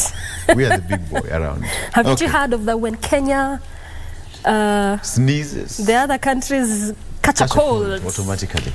I'm trying to look at, now that we're talking business today, but people thought we can't talk about business. Oh yeah, we can do this. We can talk about Regina, business. We just did. You are. Bank okays 20 billion shillings funding for Nairobi Mau Summit toll road. Finally. Finally. The Africa Development Bank, AFDB, says that it is now ready to pump 20.7 billion shillings for towards the construction of the Nairobi Nakuru Mau Summit dual highway transport corridor. Finally. It has also revealed that this amid crucial talks with the President William Ruto government and the toll road stakeholders, signaling that the financial backers of the project are keen on its implementation. So a French consortium is expected to design, finance, construct, operate, and maintain the express highway. This ought to have started in September 2021 during the previous regime. Yes. But the current regime took a stop to there was go an and issue with that tendering process. Yes. So it had to be realigned. It had realigned. Yeah. And now they say they are ready. So you would imagine, even as we speak, Doreen, those are live pictures from Safari Park for our viewers. Live pictures from Safari Park. Yeah, it's going to be an interesting debate there for the third Kenya International Investment Conference. And of course, the as guests. it enters day 2 today? Yes. Yeah. And the chief speakers there, whatever they are going to tell Kenyans, what they are going to float around, will be an interesting bit. So coming back, you would imagine the kind of traffic once this is done. So you'll be driving from Nairobi all the way to Nakuru, traffic free. And I can tell you for sure, it was about time that road already, works needed to have begun on that road. And as you said, the process was supposed to begin in 2021, but because of tendering process issue and there, so then that had to be looked into and realigned. And it's actually good riddance that it has begun, because what you're talking about is a bit of that northern corridor. And just aside from transportation, Victor, as you said, you're talking matters business this morning. Aside from transportation, you're also looking at the economic advantage it has. Why I say so is because this is a road that leads you all the way to Busia border. And when you look at those trucks and the kind of heavy traffic that you usually witness around there, then it becomes very important, not even quite, very important to then ensure that that construction process actually commences. Because, well, also look at the kind of accidents that have been experienced just around that particular route because of how lean the road is. So then when that expansion process comes to the bear, look at how it's going to unlock the country, not just in terms of transportation and ease of flow of movement of people, but also of goods. Look at the number of goods that actually go bad along the way because of just being stuck in traffic. So indeed, when you look at that tender already beginning, the construction process supposed to commence, then we're looking at the entire advantage that this will have to us as a country, and also unlocking our potential economically in terms of movements, transportation of goods, as well as services between the region. Actually, in the region, I should say, in the region. Because not if you just look in at Kenya, but even beyond that. You're right. And actually, in terms of, you've talked about business. Yeah. But according to NTSA, that road is one of the deadliest and the most dangerous roads from Nairobi heading towards the side of Western Kenya. Most of accidents do happen along that highway. Yes. The other day, a university bus killed certain people around Kayole in Naivasha. Exactly. When you go to Salga, when you go to around that stretch from Kinungi towards, that area between Kikopey and along that stretch, it's one of the most dangerous roads in the country. So much as we're talking about business, it's also going to reduce the number of road accidents and fatalities that being happened there. But hey, it's high time.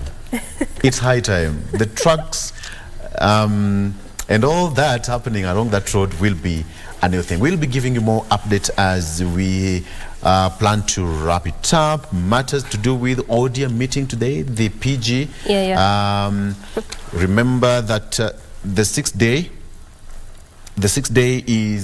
ultimatum is completely coming to an end. Now, the CS for education, that is CS Mashogu and CS Owalo, are today at Kametho Primary School in Asembo Rarieda constituency. That was supposed to start. They had their own timetable, and then later on at Sigel Primary and Secondary School in Asembo Rarieda and constituency in Siaya County. Then later on in the afternoon around 2 p.m. they'll be at Gesusu Secondary School in Nyaribari Masaba constituency in Kisii County. Then lastly, at 3 p.m. they'll be at Geteri Primary School in Kitutu Church North constituency, Kisii County. Right now, the agenda is about disbursement of infrastructure support funds to the schools. And as we speak, CS Mashogu is currently speaking. Perhaps if we can get that link to listen to what the CS is speaking about, that would be good for us.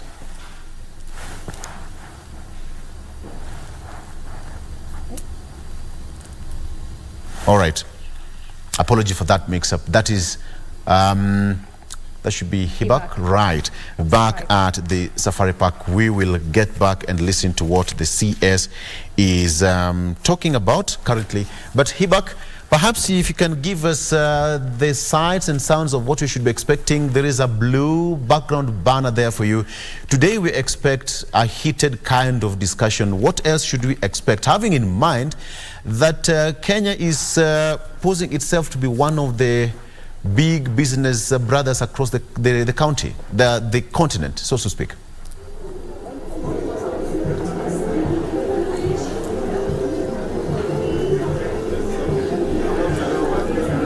Mic check, mic. And as we traverse through different stalls and different businesses, we must acknowledge that these exhibitions, of course, have authorities that are managing them and authorities that are looking over what they do. One of the more important authorities is the National Construction Authority, and construction workers, of course, have been having their own difficulties, but of course the authority says that these workers are being facilitated. If you could just tell us, what are some of the things that the National Construction Authority is doing? After you introduce yourself, you're live on KBC Channel 1. Karibu. My name is William Maranga. I'm one of the officers working for the National Construction Authority, charged with the responsibility of communication. One of the officers in the communication department. The National Construction Authority is a state corporation charged with the regulation of the construction industry. Among the things that we do, we are registrar of contractors.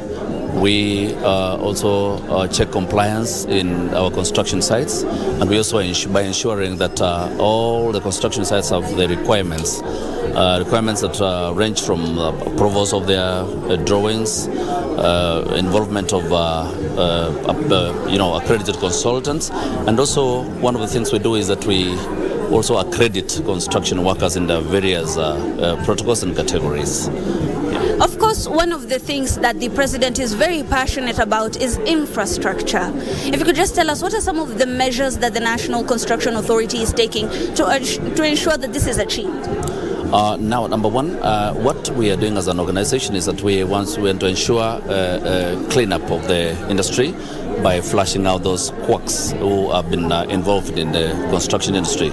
People who purport to be engineers and they are not, and they are also handling very serious developments. Number one way we are doing that is that by registering a construction site, we ensure that everyone involved there is registered by their various bodies, like KBK, EAK, and QSK, and also these funders are accredited by us in the various categories that is required. And it's very important to ensure that there is compliance in this particular sector. Let's talk about workers and exploitation of the labor and labor market. What are some of the unique things about construction workers in Kenya? What are some of the things that, stand out when construction workers from Kenya are compared to other construction workers? Number one, that is where we came up with a reason to accredit our construction workers like fundis. Today, if you are doing your construction and then we come to check compliance, quality assurance, we must check also which fundis are involved in what.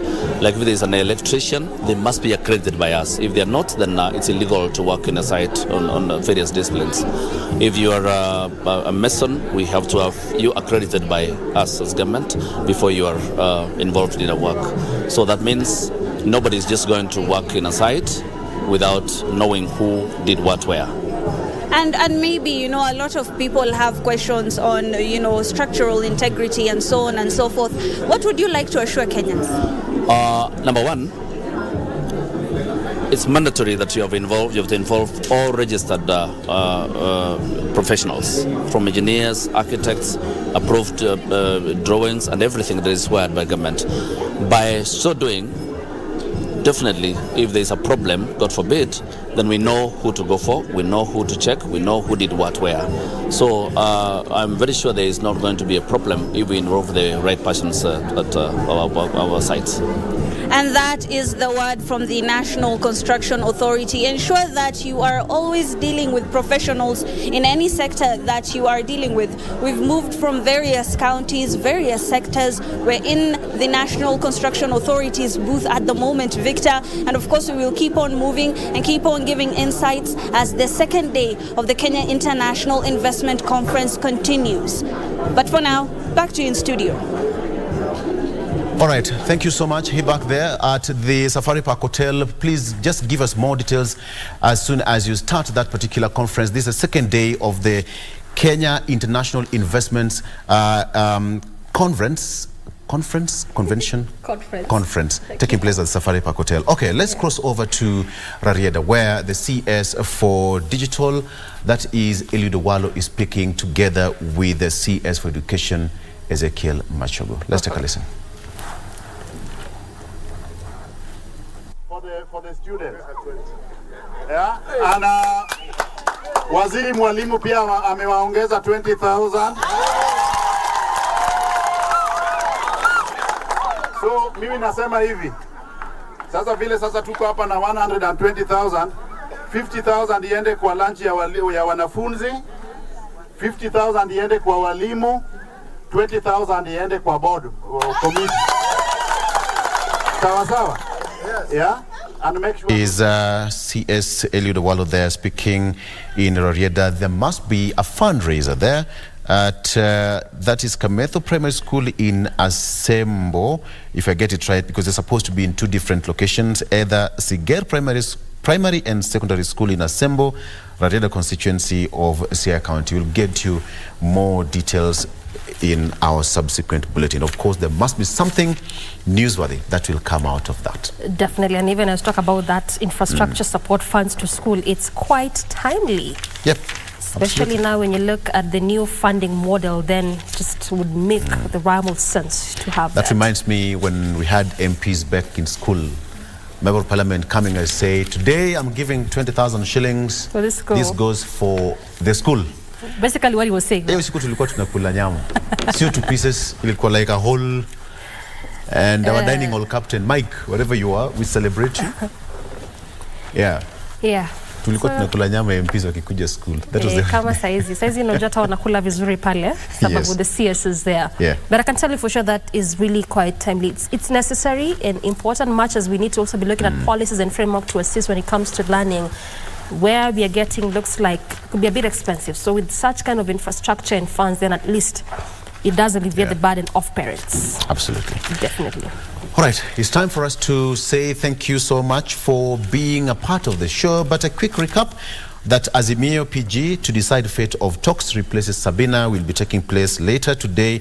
Raila Odinga last week gave state 6 days to accede to 3 demands. That lapses today, and now Azimio leader Raila Odinga has convened a meeting of opposition legislators to decide the fate of the bipartisan talks. Some of the interim concerns of Azimio, just a quick one, are the cessation of invasion of coalition affiliate parties, especially Jubilee Party, that is number 1.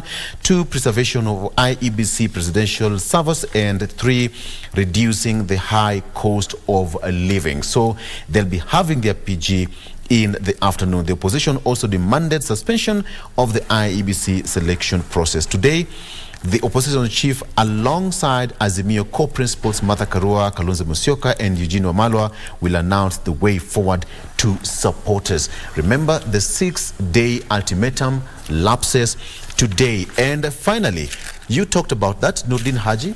We've had the opposition and, of course, some pressure groups opposing his... The vetting is today? Yes. The vetting is also today at 2 p.m.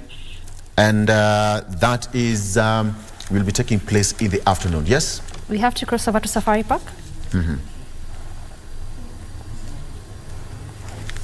CEOs of African companies present, CEOs and leadership of Kenya Private Sector Alliance and Business Chamber of Commerce present, distinguished ladies and gentlemen, good morning.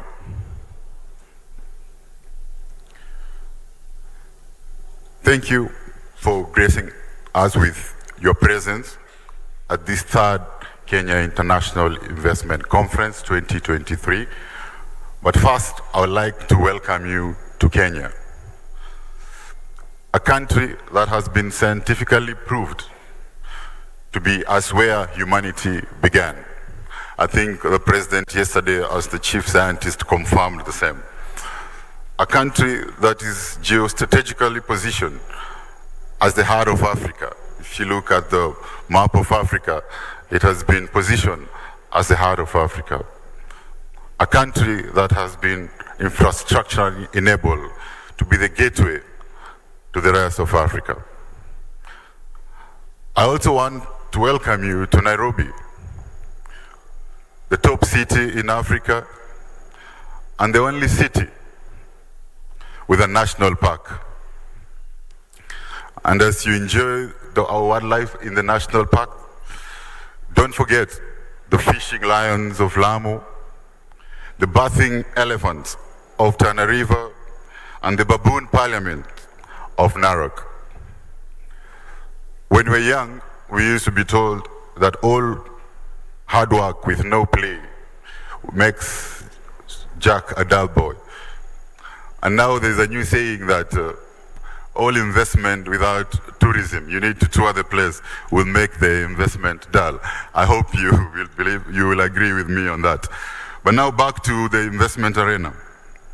I'm delighted to join you today in this important segment.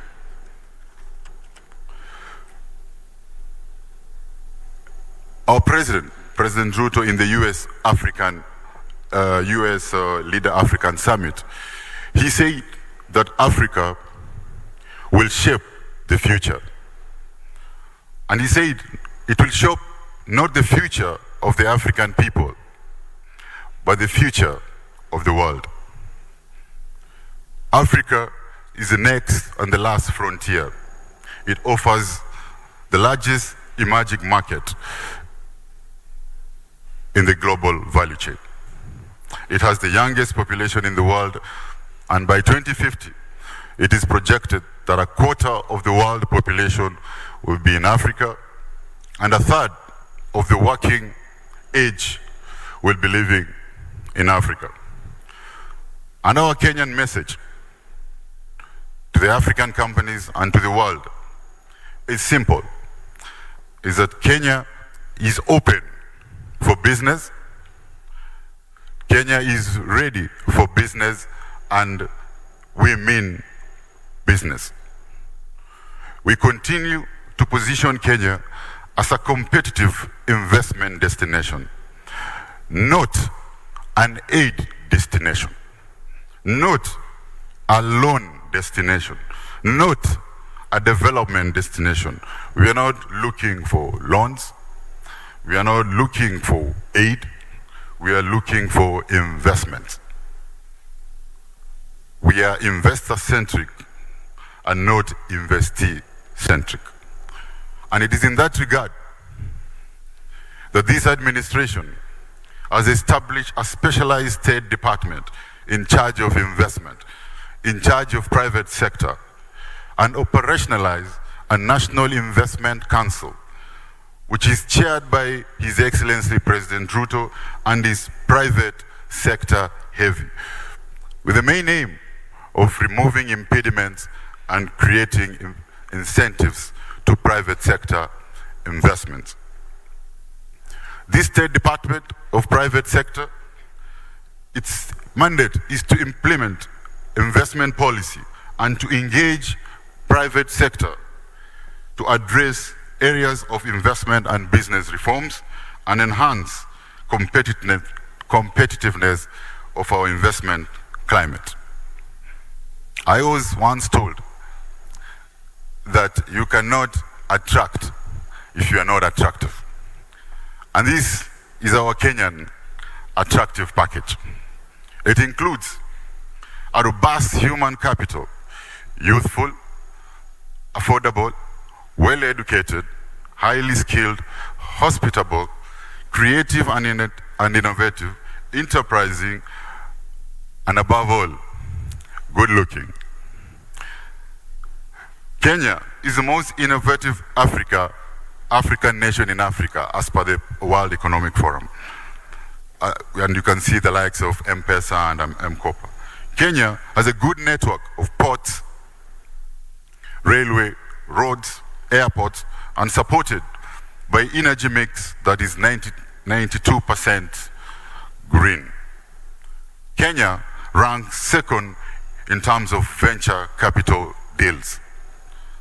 Kenya is ranked number 3 in Africa in the ease of doing business, and it was ranked by the World Bank assessment report. Kenya ranks number 1 in financial inclusion ratings. Kenya has a market access of 50 million people with a GDP of 110 billion USD, and it's a member of EAC Regional Economic Bloc, which has almost 300 million people with 300 billion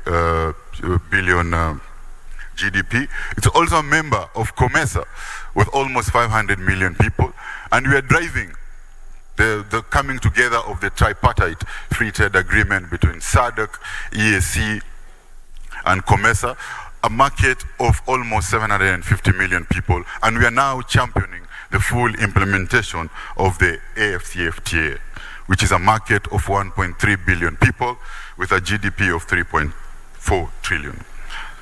Kenya, the standard of treatment of investor is national treatment. Foreign investors receive same treatment as domestic investors. In Kenya, you have the right as an investor to repatriate your capital and your returns with no restriction. In Kenya, the constitution prohibits undue expropriation of your investments. In Kenya, we have several investment dispute resolution mechanisms, and Kenya participate in the International Dispute Resolutions Forum. Based on this success story, we continue to build on it. Since this administration came into power, the president has pronounced several pro-business reforms which are time-bound. With respect to tax predictability, there's a new tax policy to be in place which states that the tax measures will be in place for a minimum of 3 years. He has also pronounced the review of digital tax regime, which will be aligned to the 2-pillar solution currently being developed by the OECD inclusive framework. That will include that will guide the taxation of digital transaction. To enhance tax competitiveness for global service hubs in Kenya. He has removed VAT on exported services to improve cash flows for businesses operating in Kenya because of the tax refunds.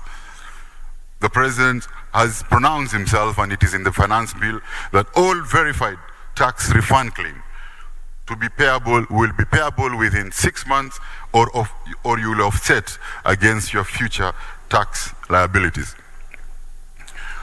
He has reduced the tax on foreign companies from 37.5 to 30%, equal, just like a normal domestic company. He has exempted tax for startup companies from paying employee benefit tax on allocated shares before realization. We are reviewing our export processing zones, our special economic zones fiscal incentive framework, to zero corporate tax, zero withholding tax, zero VAT, no excess duty, tax holiday just to spur controls. The president has removed the domestic equity requirement of 30% for foreign ICT companies wishing to set up in Kenya. We have also upgraded our business registration system to ease registration processes to 1 day. We are also putting together a robust action plan that ensures Kenya complies with international standards of anti-money laundering and CFT counter terrorism financing by the end of this year. We continue to listen, and we continue to identify and address areas of reforms. And last but not least, we have developed over 300 bankable projects across our bottom-up economic transformation agendas and pillars, and they will be shared, and I've directed the CEO of Kenya Investment Authority to ensure each and every participant is shared, the pipeline is shared with each and every participant to this conference. With such attractive package, I'm sure you now believe that Kenya is an attractive investment destination from the south of Sahara through the north of River Limpopo to the end of Nile. But once you are attracted, we don't leave you there. We will handhold you. We will do all the bush clearing for you. We know you don't need brokers. All that will be done for free by Kenya Investment Authority. That is our facilitation strategy. There is a one-stop center at Kenya Invest, both physically and digitally, with an escalating mechanism to the State Department of Private Sector, which is chaired by yours truly. And if there's a problem, it will go all the way to the National Investment Council, which is chaired by the President himself. Our aim is to make sure we are removing all the barriers to investment and creating incentives to the same. But we don't leave you there. We still want to enable you to deploy your capital into this country.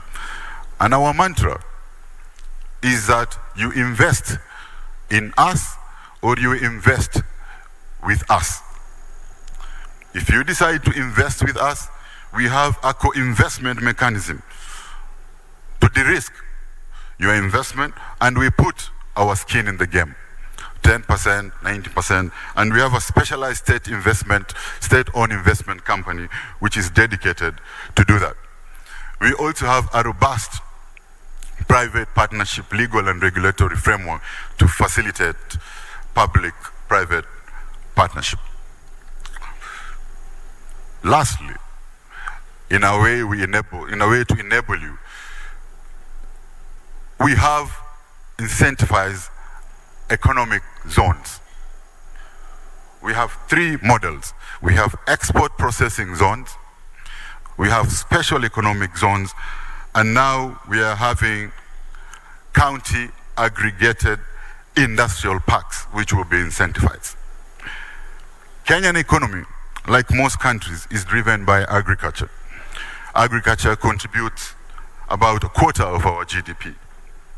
However, most of our produce are affected by the post-harvest losses, and they are exported in a raw format.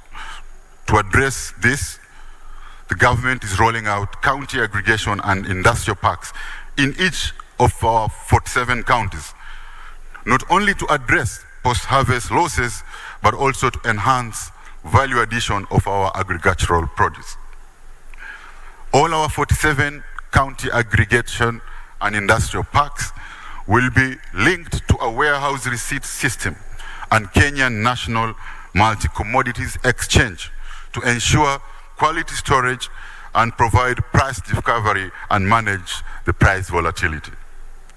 We invite you, therefore, to explore this investment opportunity across all our counties, from farming to export-led agro-processing, as well as in specialized agribusiness infrastructure, including cold storage units, quarantine facilities, quality control laboratories, quality certification centers, and cold chains.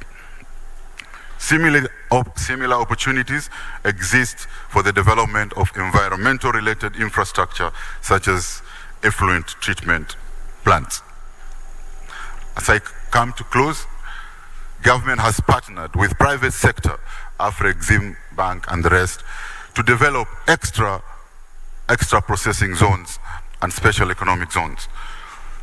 These zones, they provide incentives such as graduated corporate tax holidays, perpetual import duty and VAT exemptions, capital investment deduction, expedited project approvals, investor support and aftercare through one-stop center, and immigration, custom and operational support, among other incentives. As a country, we also have a special operating framework called SOFA, anchored in law, through which investors making high-value strategic investment that we're going to transform this country to negotiate additional incentives with the government. As an example, we recently concluded a $500 million investment with Moderna under this framework. Finally, we invite you to engage us, and we have an office right outside here at our exhibition center where you can access all the investment information that you need, which you can also access on our various government portals. Welcome to Kenya, welcome to Kiko. We are open and ready for business, and we mean business. Thank you very much. Asante sana.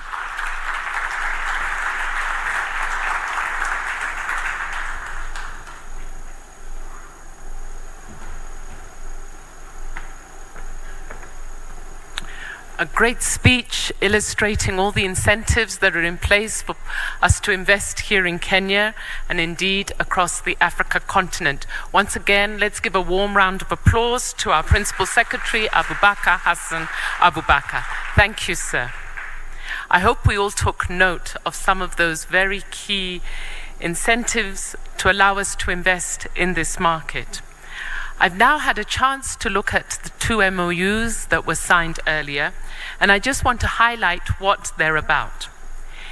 In terms of the tripartite MOU between the Kenya-Chinese Chamber of Commerce and the Kenya-China Cooperation and KenInvest, this is an MOU to promote investments between our two countries, and indeed it is actually to look in detail to allow for wholesale facilities from China to be set up here in Kenya to allow Kenyan investors to pick up products which they can retail within this country.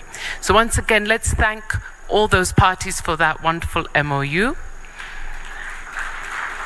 And in terms of the MOU signed between Wisebridge of Korea and the Africa Economic Zone, that is an MOU to allow for the manufacturing here in Kenya for home appliances. Congratulations and well done. Thank you. Now we get to the next part of our program, which will be a panel discussion. But it's my pleasure to actually allow our very able MCs to come to stage to take us further on this program. Maybe we give a round of applause to the MCs because we never do that for the great job that they do. Thank you. Please clap for Brenda. Thank you for taking us through the first session for this morning. As you can see on your program, we did have two sessions that we're going to run concurrently. We are now going to join our high-level panel, which we will discuss on unlocking Africa's gateway, and discussion areas will be business environment in Kenya, infrastructure development as an enabler, policy frameworks to accelerate growth, and market access. With that being said, ladies and gentlemen, please can I invite the moderator for the next session this morning, who is from KBC, Mr. O'Brien Kimani. Please put your hands together for him.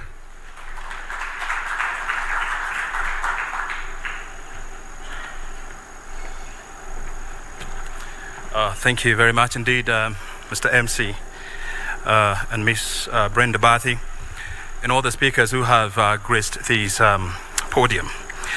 I must make a disclaimer first that please do not accuse me of addressing.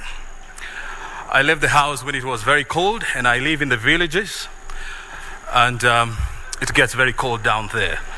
And so when I got to the city, I was taken aback to discover that it's quite sunny and beautiful up here in the city.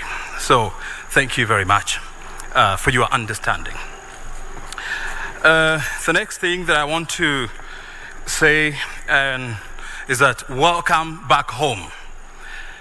The president reminded us yesterday that you were indeed where humanity originated from. Where we are seated is about 650 kilometers away from the cradle of mankind, that is in Turkana County. It would be a mistake for you not to make a point to visit home and see where we all came from. And again, where we are seated, you're about 600 kilometers away from some of the best beaches that God ever created. And the locals in Diani will tell you that God created Diani beaches at about 9 in the morning when he was fresh and calm.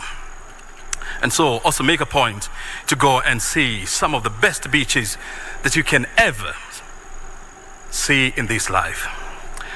And so without further ado, I want to welcome on stage the people who are going to guide us in this conversation.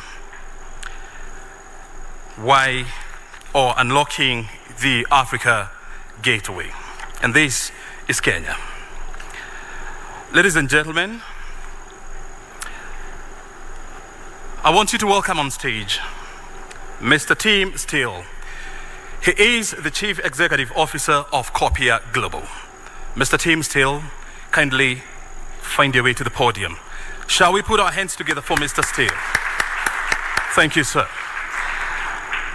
In the same breath, let's welcome Ms. Brenda Bathy, the President and of General Electric East Africa. Let's put our hands together for Ms. Brenda Bathy. Please take your position. Again, Mr. Kundakwashe Matereke. He's the Regional Manager for Afrexim Bank. In the same breath, let's put our hands together for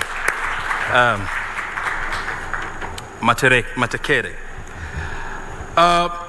Mr. Jaswinda Bedi is the Vice Chair of the Kenya Private Sector Alliance. Kindly make yourself or find yourself to the podium. Again, let's welcome Mr. Jean Bertrand Azapmo. He is the Africa Union Commission Economic Development, Tourism, Trade, Industry and Mining. Let's put our hand together for Mr. Jean Azapmo. And finally, Mr. Walid Hareb Al-Falahi. He's the CEO of UAE Trade. Mr. Falahi, please make find their way to the podium, please.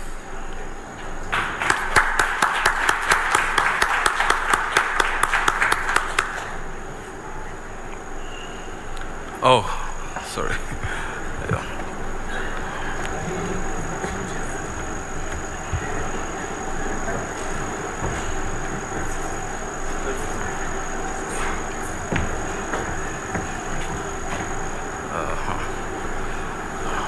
All right, he's comfortable in that one, actually. Ladies and gentlemen, thank you very much indeed for finding time to be with us this morning as we discuss how to unlock Africa's gateway. And this conversation will revolve around business environment in Kenya, the reforms that the government has put in place to ensure that Kenya becomes a preferred business and investment destination. The conversation will also revolve around infrastructure development as enabler, bearing in mind that the country has invested more than 1.2 trillion shillings in the last 10 years in expanding our railways, our roads, and our waterways. This conversation will also touch on market access, opportunities under the Africa Continental Free Trade Area Agreement, and finally, policy frameworks to accelerate growth. And so, in the interest of time,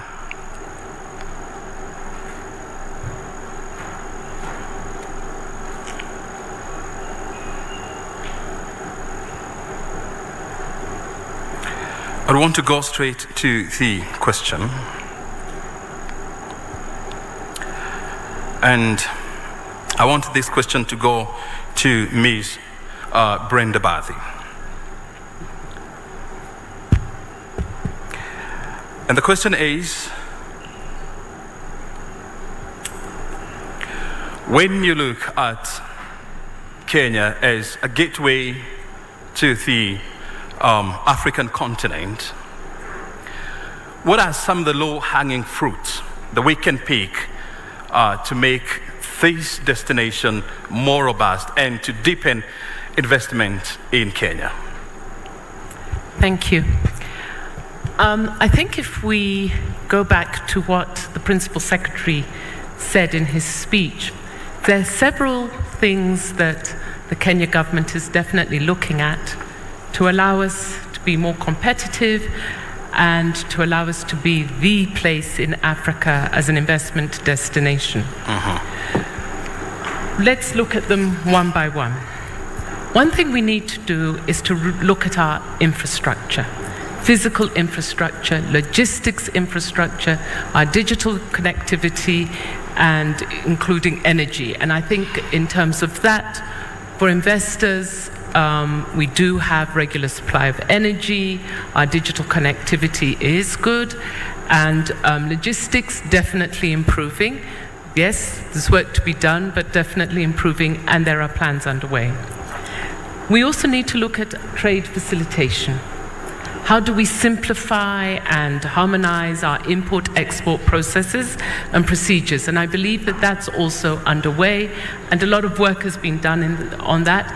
And as the Principal Secretary indicated to us today, they're open to listen. So where there are hitches, going to KenInvest, explaining what they are, definitely things seem to be able to be unblocked. We look at enhancing digital trade and e-commerce, which is definitely the way of the future. And it's very pleasing to note that in our next finance bill, which will be read in June, that we will now be looking to follow the OECD rules, which will be a game changer, I believe, for ourselves. Elimination of non-tariff barriers, NTBs, and I believe Jazz Betty will be best able to talk about that. It's a continuation of, you constantly have to look at this, try and resolve it, but definitely something that assists. The enablement of free movement of persons.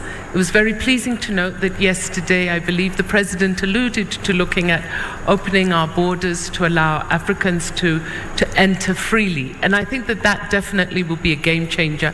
And hopefully we would see reciprocity of it within Africa.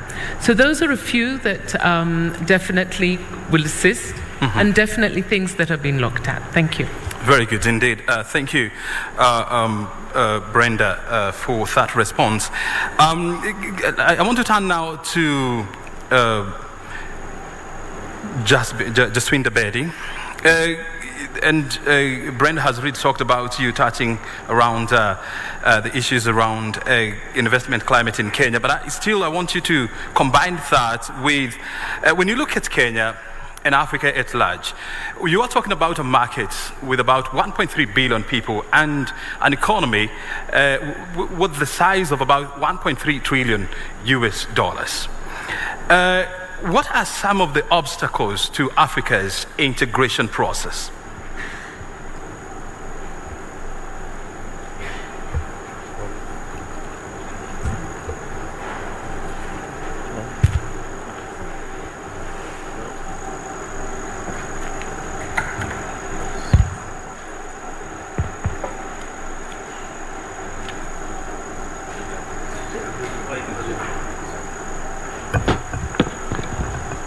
Thank you, Brian, for that question, and I think it's a very, very relevant question.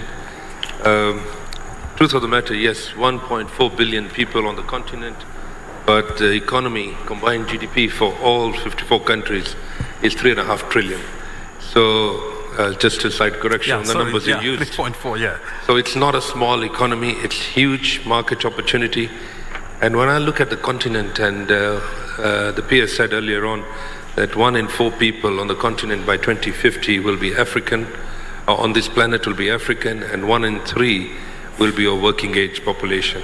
So you're looking at a serious opportunity here. And unfortunately, the trade within the continent is the lowest in the world. If I give you some statistics, the intra-Europe trade, Europeans trading with Europe, is 65%. The USMCA, the US, Canada, Mexico trade within that region is 50%. When you look at the Asia, intra-Asia trade, it's at 45%. And when you look at intra-Africa trade at this point in time, it's about 15%. So it just tells you we are just not, Africans don't trade with Africans. And so we have a problem. And when you look at the why analysis, why does this not happen? And when you look at our colonial past, you'll actually see that Africa was built by our history through extractive infrastructure. That means you grow coffee, take it out to Mombasa, or tea, or minerals, or mines, or gold. Whatever product that we've got as our value, we actually just extract and send it in raw form. There's very little value addition. That to me is a serious opportunity. But I mean, if you see what price our farmer gets in 1 cup of coffee, you'll actually realize he's only getting 3 cents in that cup of coffee in Starbucks, and it's being sold at $3. So it just tells you the value disparity that we've got in every value chain, be it agriculture, be it mining, and be it. So what we need to do is, of course, change that narrative. We need to change that paradigm. We need to start changing our infrastructure connect from extractive infrastructure. We need to deliberately go for insertive infrastructure when we can trade with each other. There's a lot of talk about the Cape to Cairo road, from the Lamu to Douala infrastructure that we need to build. But Africa is just not connected to trade within Africa. So a serious logistics issue that Brenda talked about. But we have no choice. And we have to develop the continent, and we have to create jobs on the continent. The youngest population in the world, average age being 19, maiden age, and a serious opportunity is our human capital. And to keep that human capital employed, I think the connectivity on the continent is super important. And I'd like to pick it up there, and thank you for the corrections. With an economic size of about 3.4 trillion US dollars, and when you compare these with, for example, the United States of America, with an economy almost 23 trillion US dollars and a population of about 325 million people, you definitely realize that Africa is quite a small market. But I want to hear this from Mr. Falahi from the United Arab Emirates Trade Center. So why choose Africa? My brother, listen, I don't want to talk like a politician. I'll talk as a friend, as a partner to Africa. I started my first business in Ghana. I lost money. I wanted to develop a railroad between Ghana and Nigeria. I lost a lot of money. But if you go back and you think where you can really make it big, it's not UAE, even though I'm from UAE. It's not Europe. It's not US. The potential of making it big is actually in Africa. Whether in mining, whether in agriculture. I started 100 megawatt solar. What do I know about solar? Nothing. But the capability, and I'll be very frank, we are extremely high network people. We go to Europe, they don't take you seriously. You come to Africa, from a president of a country to executive, they're welcoming you. So you guys have to clap yourself that this is a welcoming country. Please, welcome. Clap for yourself. This man is complimenting us. And it's a welcoming continent. Second part, I'll be very frank with you guys.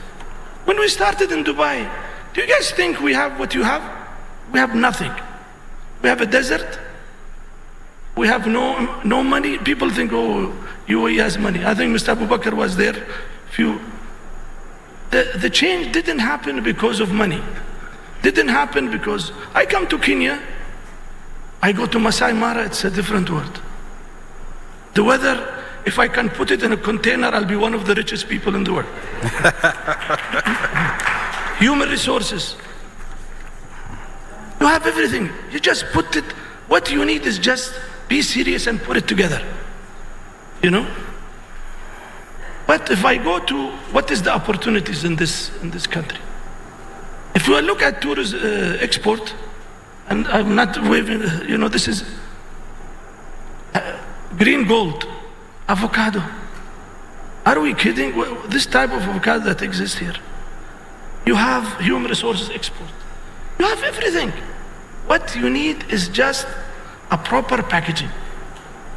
When it comes to investment, guys, how would you want to attract investment and you don't even have an investment map?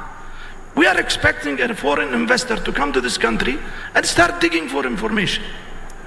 So I literally sat, I'm very happy I sat with Mrs. June. And you guys are coming to that. Guys, don't expect the investor to know everything. Prepare the tools for him to come and invest. Once you give him the tools, the ROI in this country and Africa is 10 times better than any other countries.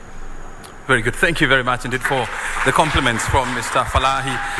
And he's just talked about something very interesting and something that should be the core of investment in Africa, creating an investment map. And we must, first of all, tap ourselves on the back as a country because the PS talked about the government has developed about 300 projects, bankable projects. These are projects designed and waiting for investment. And so it's a sign that Kenya is a few steps ahead in this game. And turning on to Mr. Kundakwashe from the African Exim Bank. When you look at the global average returns on equity is about 13%. But in Africa, it attracts about 20%.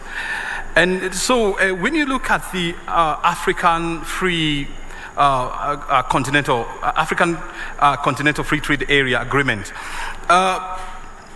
what are some of the opportunities that have been brought about by these arrangements?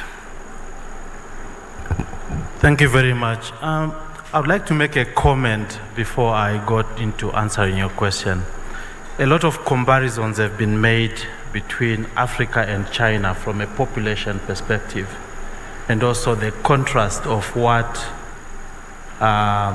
China is doing with its trade with the rest of the world and in comparison to what Africa is doing. China is a country and Africa is a continent. And the best opportunity we are having to becoming something closer to a country is the AFCFTA. Because then we are harmonizing our trade and we are looking at investments as Africans, investing in an African country more at par with any other party and trading with the rest of the world on and trading amongst ourselves on more equal terms. So hopefully we'll become a market, and the closest we are to becoming a market will start making a difference and an impact in what Africa is trading with the rest of the world. So the Continental Free Trade area is giving us an opportunity to do that. And I'll make mention of a few factors that we see in terms of what Afreximbank is doing specifically in Kenya in order to boost its capacity to attract international investments to be able to trade with the rest of the African continent. As Afreximbank, we have recognized that Kenya has the potential to become the gateway, and we did this through earmarking quite a significant part of our balance sheet in order to support Kenya from its industrialization strategy. Already, we are looking at participating in the industrial parks in Kenya to bring in investors outside Kenya to invest in Kenya's industrial parks. Just yesterday, we toured Athi River with a view to getting a party from West Africa to invest in the Athi River industrial parks. That would improve their returns, that would improve their access into the rest of the East African continent. We are also working very closely with the private sector in order to provide them project finance, project preparation facilities to support trade and investments on the African continent. And this we're doing recognizing the fact that Kenya has that opportunity to become the hub from which most of these African operators can operate in.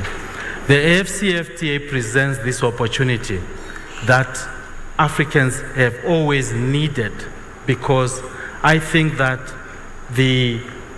when you look at the largest groups in Egypt, in Nigeria, in South Africa, they are keen to expand in the East African markets because they are not growing in their own markets. Look at what Dangote is doing in Nigeria. That's all good, but we are proud that we have taken Dangote to Tanzania, and we've also supported them in their investments, say, in Ethiopia. We are looking at some Egyptian groups that we have taken to other African countries as a way of attracting Africa direct investments on the African continent. So the returns are not good when you are overly invested in your own local market. It starts making sense when you invest outside your own markets, and that's the beauty of the AFCFTA, because it's not just trade, but it's also investments. Taking equity in companies, incorporating in countries that you are not currently present, so that you take advantage of the local presence that it gives you to the local markets. And Afreximbank is very keen to work with African investors who want to invest in other African countries. Thank you very much. Very good, and thank you very much for highlighting that case of Aliko Dangote, who is emerging as one of the biggest investors in Africa, and we have seen what he has managed to do in Nigeria in the petroleum as well as fertilizer industry. And we hope that these cases can be replicated, around Africa, whereby Africa, we take charge of investment decisions in Africa, and we become the pioneer investors in Africa. But I want now to turn to Mr. Steele. You run one of the most successful e-commerce platforms in this country and in Kenya. And in the last 10 years, you have invested close to $100 million in the African market to deepen e-commerce market. What are some of the policy interventions do you believe African countries can put in place to make it easy for more investors to come to Africa? Yeah, it's an interesting question, because I was reflecting earlier on the effectiveness and likely success of CFTA. And I think we all talk about the fundamentals of the market and the statistics of the billions of dollars, the billion people and so on. But that market needs to be serviceable. And I think at the moment, all investment pretty much is focused on the higher end of the market. And I think there's a risk there with the execution of CFTA as well. It was hard to pull together 54 countries. It will be harder to keep together, because there's a risk that countries, businesses will want to defend their existing market. So I think from an investment perspective, it's really important that governments focus on opening up the real market, which is the mass market, which today is not really serviceable. Our colleague from the UAE mentioned all the fundamentals of Dubai, but what Dubai didn't have, or the UAE didn't have, was people. We have millions of people who currently are not serviceable. And I think the more that governments can do to stimulate and support business that's trying to serve that base of the pyramid, the better. And that includes, as Brenda mentioned, digitization. It includes logistics. It includes tax that doesn't penalize digital businesses. I think it includes stimulation of production in rural areas.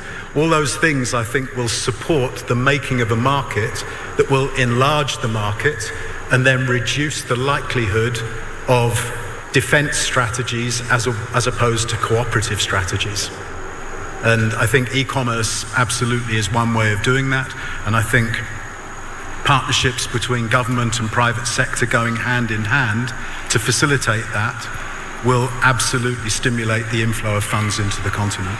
Mm-hmm. And you're highlighting the fact that more policies needs to be put in place to open up the mass market. And we are in the same room with the group CEO of Equity Bank Holdings. This is Dr. James Mwangi, and he will tell you that Equity Bank has grown from a local bank to now a banking conglomerate with a presence in about 6 countries and still expanding. And that shows you that as Africans are ready for African grown brands. And when you look at the future of the African market, and I want this Mr. Azampo to respond to, because you are with the AU Commission for Economic Development and Tourism. What are some of the challenges that we need to address when it comes to integrating as Africans and creating an African brand? Well, thank you so very much, moderator, for that question. Let me at the outset thank the government of Kenya for the hospitality and also for this very innovative platform that is provided to discuss issues pertaining to not just Kenya investment, but also overall Africa investment and economic development. I think there are a number of issues that will need to be put in place, as we strive to create an African brand. And my colleagues here, my co-panelists, have also highlighted some of them. One of the first things is to recognize our own potential. We need to recognize that potential. And I think whether it's the president yesterday, the cabinet secretary, the keynote speakers this morning, you've articulated it very well, what is Kenya putting up there. So I believe at the continental level, we also need to do that. Because nobody is going to tell our own story. Nobody is going to, make ourselves known to the rest of the world. We all know the narrative when it comes to Africa in the Western media. So that is the very first thing. The second thing is, and related to the first one, it is to project a bit of positivism when it comes to, Africa, because often what spread out is, all these negative images that we have, and undermining the positive things that are happening on the continent. So we also need to identify those, to map those, and be able to put them out there, because those would be the elements of that brand. Now, one of the fundamental issues, and this is the third point, is when we look at Africa, of course, we have 55 member states, not 54, and each African country is trying to position itself. But the reality is, if we go individually, there is very little we can actually achieve. So we need to start looking at Africa as, a one brand, rather than, a combination or a conglomeration of 55 brands. I think that's one of the main challenges we have. At the African Union, we are working with the tourism industry to implement the tourism strategy that was adopted in 2019. We are also signing today, actually, we're signing an MOU with the African Tourism Board. One of the objectives is obviously to come up with that African brand. But I think what will be needed beyond the brand will be to implement some of the key policies that are actually needed for the continent to harness its full potential. Because we have been talking about the potential, whether it's the human resource, the natural resources, and everything you can think of. But unless we put those other complementary policies in place, the conversation on the free movement of persons, unless we put all of those in place, we can have a brand, but it will just be, something on the paper.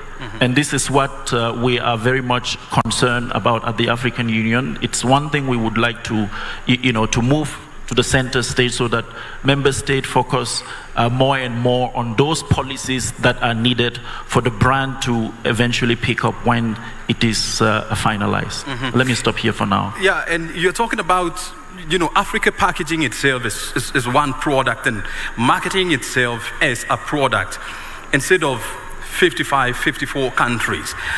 And I want to hear this from Mr. Matereke. Is it possible for Africa to market itself as one product, but still at the same time we enhance competition amongst ourselves? Is it possible, really?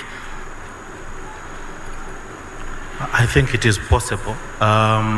When you go to countries like the US, you find each state has its own administration, it has its own chamber, it has its own government, so to speak, and there is industry representation for a state.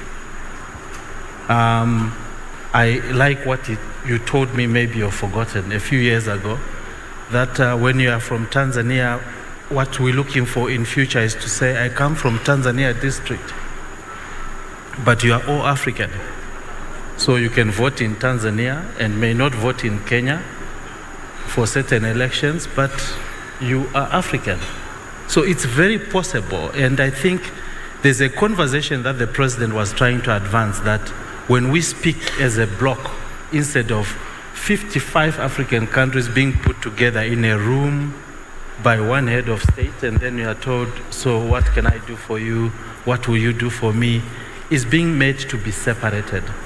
The FCFTA, in our view, and all the other governance institutions within the AU are giving us the opportunity as Africans to approach the other markets outside Africa as one bloc. There will be differences.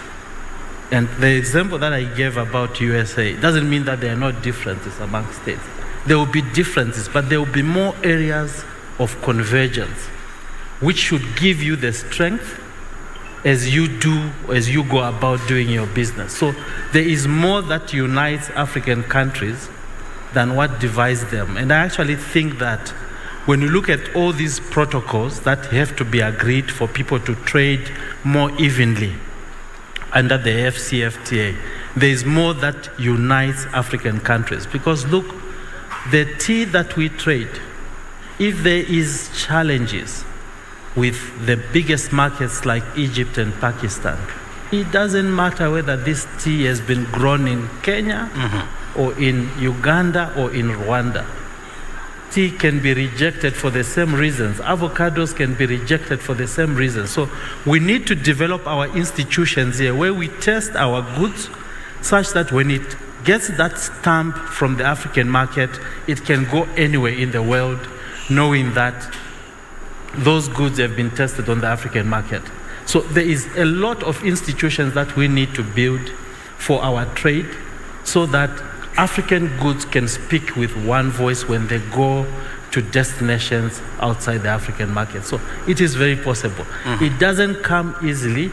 It comes with a lot of planning, with a lot of hard work, and I think this is the reason why there is the minds around us that we need to think through what we need to do. And as Afreximbank, we are trying to build these and institutionalize these institutions to make them practical to operate so that we can have one common voice when we trade in our goods. And we are lending the support that we are to the AfCFTA for that purpose. And the beauty is that, the conversations around, creating a seamless and a borderless Africa, is picking up pace. And yesterday we had it from President Dr. William Ruto, where he was talking about or hinting at Kenya removing visa restrictions on African country, on people from African countries. And I want to hear this from Ms. Brenda Bathy. In this hall since yesterday, we've been talking about what the African governments are doing and what the African governments are not doing. What is the role of the private sector in deepening intra-Africa trade? Thank you. Thank you. And in case I don't get an opportunity, I just want to also thank Ken Invest and the Ministry of Trade for this wonderful forum that allows the private sector to also have a voice. So what can we do to help infrastructure development or the convergence of all African states in Africa? One, private sector can be utilized more to finance and augment public finances, to increase our participation in different projects, using pension funds. I think there's still a lot of bandwidth for African states to look at how best to use pension funds in growing the economy and different bonds. We also can look at what sort of specialized skills private sector can bring and what they can invest in, different approaches to procurement and transparency of procurement, especially in large infrastructure projects, which help to enhance effectiveness and competitiveness. I think that private sector could be utilized more. We can also be seen as a partner to help to develop reforms to make infrastructure investments more attractive to private sector participation. And I think the Kenya government has definitely started to go a long way in that and have dialogue with private sector on the same. And then the whole PPP infrastructure model. I think there's still, again, more bandwidth for this to be looked at to help to accelerate development. I think private sector needs to be seen as a partner in development and needs to be included and given a seat at the table. And that's one of the reasons I want to thank Ken Invest and Ministry of Trade for allowing us to participate in this conference. Jaswinda, I want you to pick up from where Ms. Brenda has left. And yesterday, we were given a typical example of how landlocked Africa is in terms of infrastructure. And Kenya exported its first consignment of tea leaves to Ghana. This consignment was supposed to take about 2 weeks. It ended up taking about 3 months. I actually need to find out whether, the tea was still consumable when it got to Ghana. And when you look at interconnectivity in Africa, Africa is the least interconnected continent in the world. And so what do we need to do to enhance connectivity in Africa, be it roads, railways, ports, and so on? Thank you, Brian. I think just to add on to what Brenda was saying, I like what President Museveni says. He says the problem in Africa is we are all pygmies trying to compete who is a taller pygmy. With that premise, we need to start thinking as private sector, how can we complement each other as opposed to compete with each other? Unfortunately, even if you look at the regional economic blocks in East Africa, COMESA, the private sector is actually a barrier to free trade, because they start lobbying the individual countries that this shouldn't happen and that shouldn't happen. And if you look at East Africa as an example, we see the stay of application that goes to Arusha every year is getting bigger and bigger, and every country is trying to protect the little industry that they have. So we should first move that paradigm of competition to cooperation and complementation. As soon as we have that, we will unlock a lot of this infrastructure. So we have a serious issue of infrastructure. I mentioned earlier on our business over the last 200 years, our links of the past, colonial past, has been extractive industry, extractive infrastructure. How do we move it from extractive to insertive or inclusive infrastructure, whereby Africa can trade with itself? There are big plans out there from I know for more than 50 years we've been talking about the Cape to Cairo road. It hasn't been completed. Parts of it has been, but I would say out of that infrastructure, Cape to Cairo, maybe 30% is still incomplete. We built the port of Lamu, and we wanted to connect that Lapset corridor to Douala in Cameroon. Maybe Kenya did the port of Lamu, and we did some few kilometers into the Kenyan soil, but was that continued in the other African countries? So the big master plan of infrastructure is out there. The only problem is implementation of that master plan. So it's not that we don't have a master plan of infrastructure within ECOWAS, within IGAD, into all these regional economic communities. I mean, the whole idea was that we take all these building blocks and turn it into one continental free trade agreement. So we've jumped to that continental free trade agreement, but we need to start dismantling the regional economic blocks so that we can then realize the dream under the AFCTA.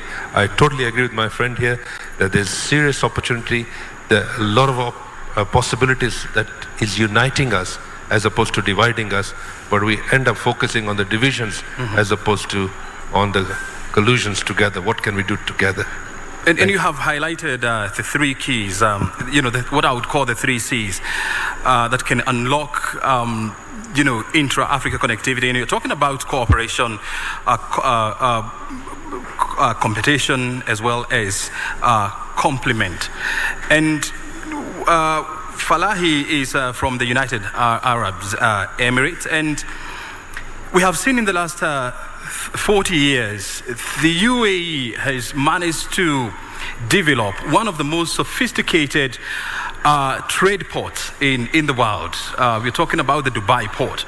They have also managed to develop one of the most busiest airports in the world, the Dubai International Airport. And so, from where you see it, Mr. Falahi, what do you believe African countries need to do to unlock their full potential when it comes to infrastructure development as well as intra-Africa connectivity? Actually, I need to make a point. A place where you invest, a place where you spend at least 1 week of your time is your country. So I consider myself an African, because most of my investment is in Africa. I have a family here, and I spend at least 1 week a month. I think the biggest challenge that we see is what Dubai is a different creature, very difficult. Every country I go, we want to be like Dubai. You cannot be like Dubai. Just be like Kenya, be like Tanzania. I think the potential to create a beautiful, powerful Kenya is very powerful. It's just tweaking. I mean, we talk about investment. I don't know, you were mentioning. A lot of people go and spend money right and left to bring companies from outside the country. I was deputy director of Jebel Ali Free Zone, which is one of the largest free zones probably in the world. 70% of our investment came from inside the country. No investors, unless no investor will come and put millions of dollars from day one. But my advice, sorry John, I'm focusing on you and your team. Focus on the local companies. A local company that is during COVID, after COVID, we should support Kenyan company, Tanzanian company. Why? Because if they collapse, it will take you years to bring a company similar to that. So my number one advice, and that's what the government of Dubai did. We created an aftercare model and we went company by company. What do you need? How can we help you? Sorry, I don't know if things are dropping. Leave it, okay, it's okay. Basically, we went company by company. A lot of times, the help is not a lot. That's one. Second thing, where I feel, why always, I was in one country in Africa, and this country needs from meat, rice, this and that. So when I said to the minister, I said, yes, we are in 2023, but our parents, we used to trade. You give me meat, I give you coffee. The old days proved to us that sometimes it's not about dollars, it's about trading. So an intra-Africa trading done properly on commodities, will get things rolling.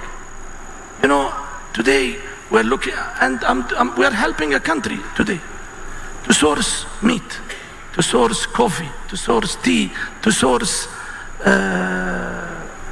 vegetables, everything. Why? Because of the dollar. Inflation of dollar have affected these countries. So an intra-Africa plan of commodity exchange, I think what you said, Africa, when you start, have two focuses. Africa focus and a country focus. That's how, there are so many areas to touch, but I see the potential in Africa, guys. Believe in Africa.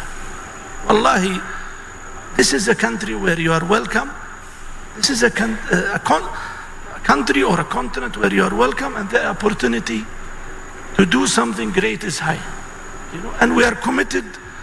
The mandate from our leadership in UAE, support Africa to the max.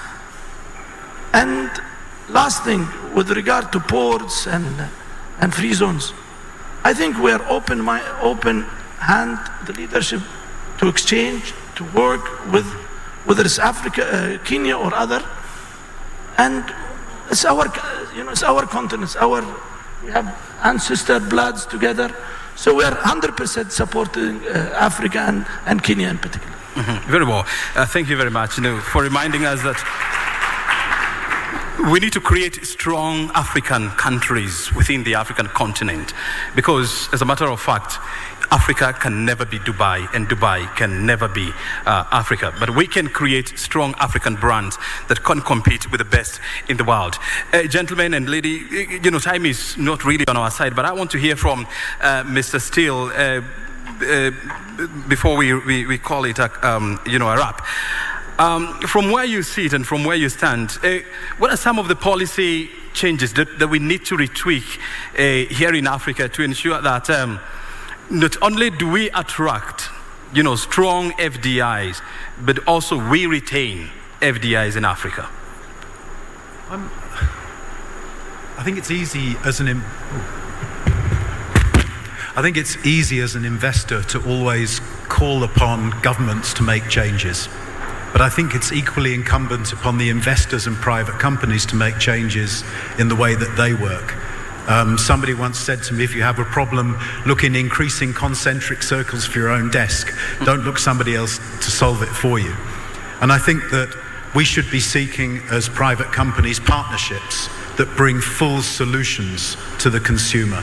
So as Copier, we can provide e-commerce, we provide logistics, we can't provide payment rails, we can't provide insurance, we can't provide pharmaceuticals, all of which the consumer needs.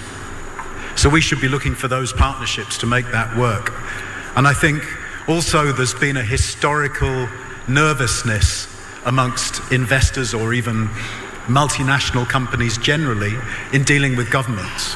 I think if we're going to succeed as developing each of the individual countries in Africa and the continent, we need to overcome that nervousness and embrace partnership and make it work and find ways of making it work, because only together are we going to unlock the full potential of the mass market. Very good. Create partnerships and unlock the African continent. Ladies and gentlemen, thank you very much indeed for being part of this conversation this morning. And of course, we look forward for more engagements going forward. Otherwise, your time is highly appreciated. Let's put our hands of applause. Thank you very much indeed. May you please take your positions. And to you, thank you very much indeed for being here and for listening to this conversation. And time now for us to take and invite Dr. James Mwangi. He is the Chief Executive Officer of Equity Group. An example of how African brands can grow from scratch to conquer the African market. The Equity Group, has grown from a Kenyan banking unit into an African banking conglomerate operating in 6 countries with plans to expand to the rest of Africa. It has been feted as one of the most innovative banks in Africa and having one of the best growth models in Africa. And so this moment we are privileged to listen, or to have the opportunity to listen to Dr. James Mwangi, who has steered the bank to the height where it is and to where it is going. Dr. James Mwangi, please come and talk to these people. Thank you.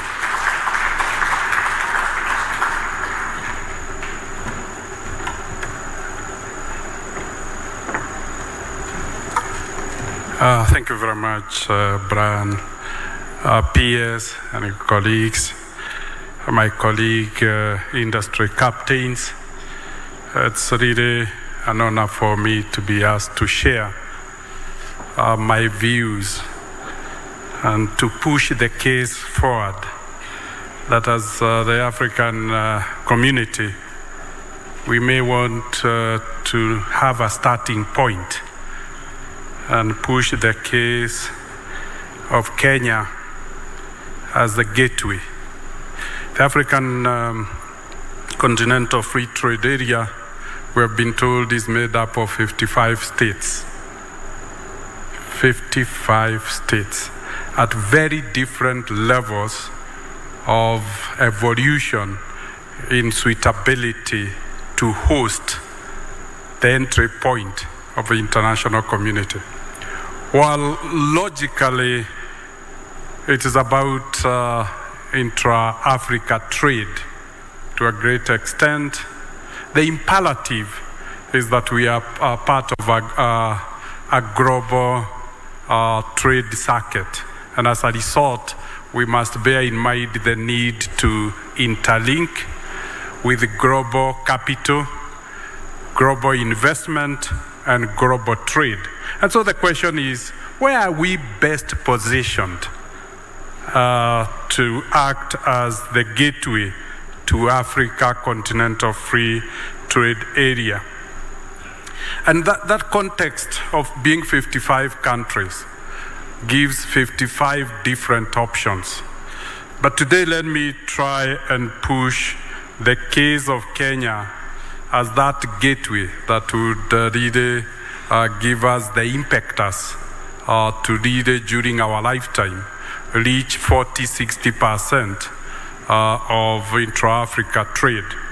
As Brian, our moderator, said, I'm the Chief Executive of Equity Group, currently Brian in 7 countries, and being a systemic financial institution in those countries, being in the top 3 financial institutions in each of the 6 countries out of 7. So it's really an African investment. And we have really been hubbed in Kenya. And so I'll pick a little of why Kenya has propelled us to be a systemic financial institution within the African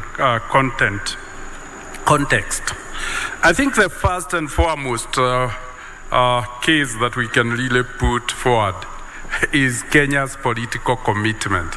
Those who know, when the African Continental Free Trade Area Agreement was voted by the African Union, Kenya and Ghana competed who would ratify first.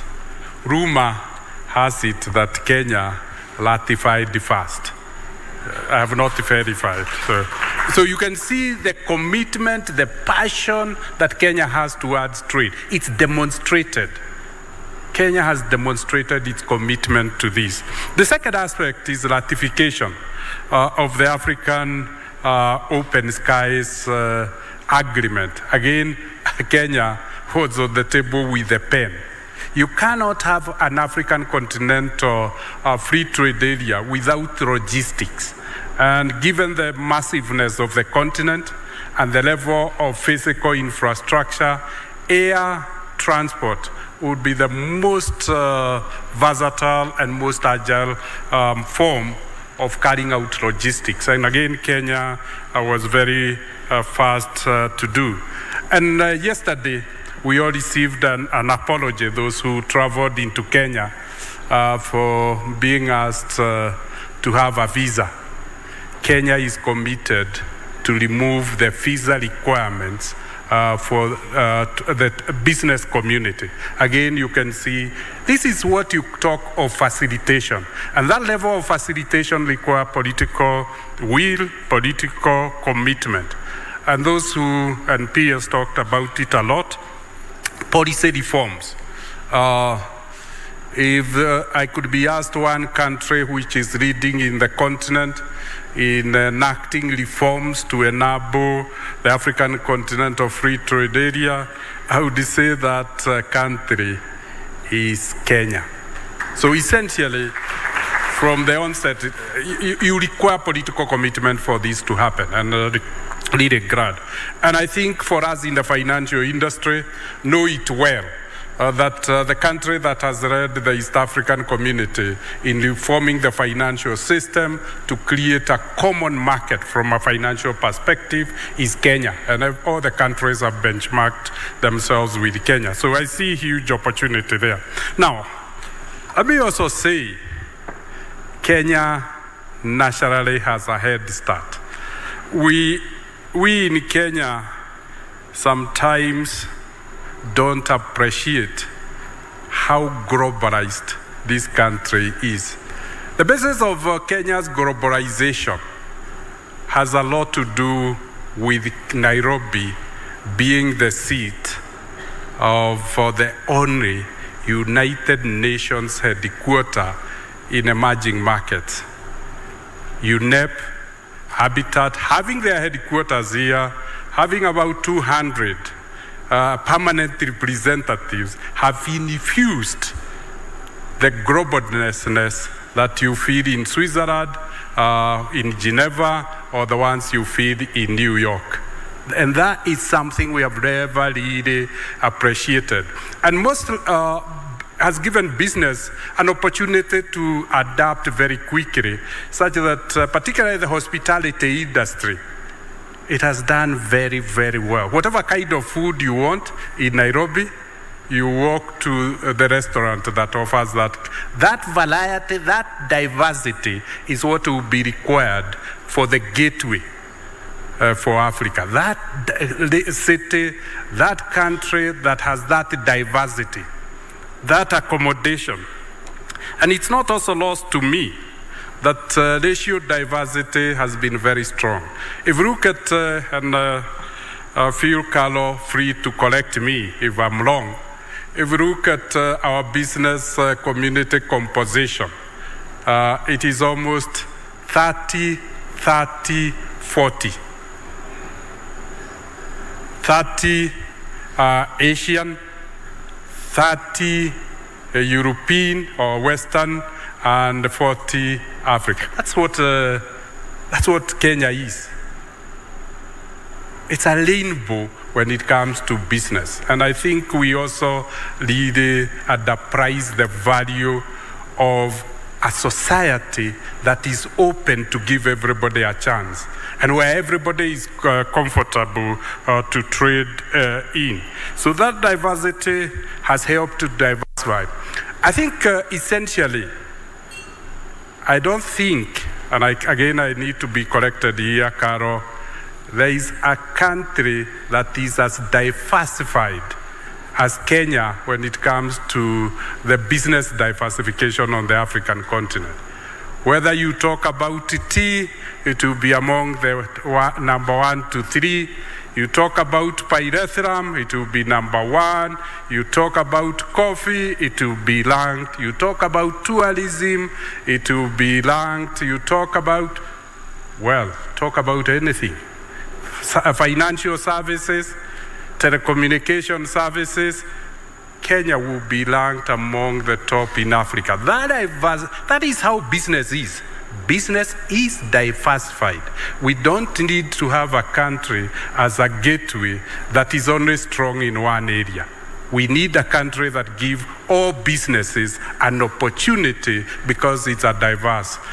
We also do very well in manufacturing. I think we do best in logistics.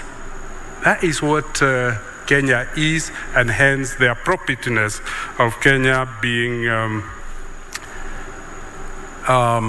that gateway to Africa for our African continental free trade area.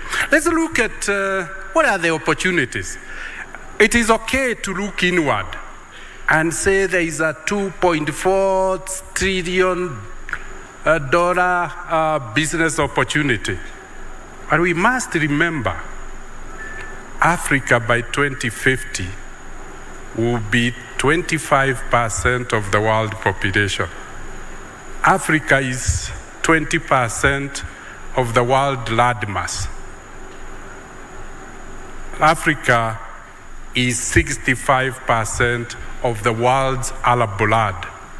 So we can't think inwardly because we are a big market of 1.3.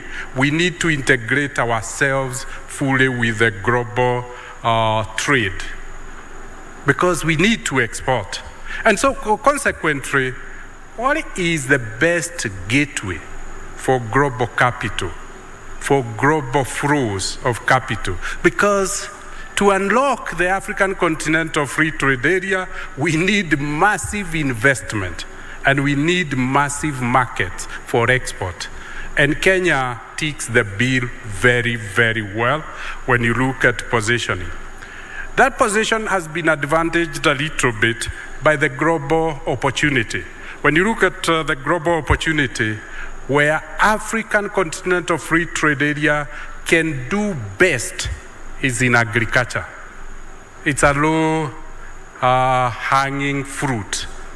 65% of the arable land is in Africa. So you have a competitive advantage over everybody.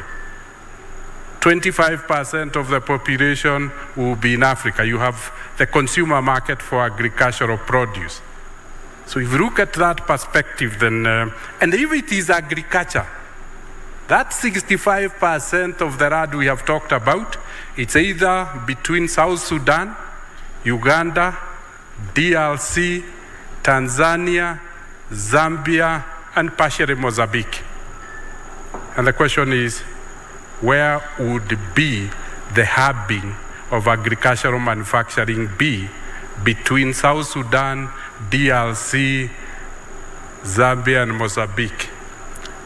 The logical conclusion is the country with the most advanced logistics and infrastructure that interconnect all those countries. And that happens to be Kenya. Just draw the map for yourself. If Africa is to take advantage of the global opportunity of supporting global food security, then Kenya is very well positioned to do that. The diversification, as we said, allows global capital to flow to the specific areas of interest. The second opportunity is the broken global supply chains. Every region has learned the bitter lesson that it can't rely on foreign markets for everything. There are issues that needs to be domesticated. And the first one is health. We had money, but during COVID, you could not fly to India if you were sick. You could not fly to Dubai. You could not. We need to think, and I liked the sentiments that were expressed by the previous panel. Let's make Kenya the Dubai you want. And essentially what we are saying is that for those critical sectors, we need local, regional, and continental supply chains. The best place for them is a very diversified country in terms of opportunities. I think, let me add, that it's not just about agriculture. We have learned the lesson from agriculture. We have learned the lesson from health as COVID. The next lesson would come hardy if Malaysia and Indonesia were ever not to be in a position to supply edible oils to the world. 90% of all the edible oils come from 2 countries. Just imagine if they were in Ukraine-Russia situation. All of us would be eating boiled food. Yet, in 1960, the largest edible oil producer was DRC within the East African community. So these things can be really revitalized to allow the globe to diversify, and Kenya seems to be very well positioned to do that. Let me then go broadly to looking at what the panel talked a lot about, the strength of Kenya in terms of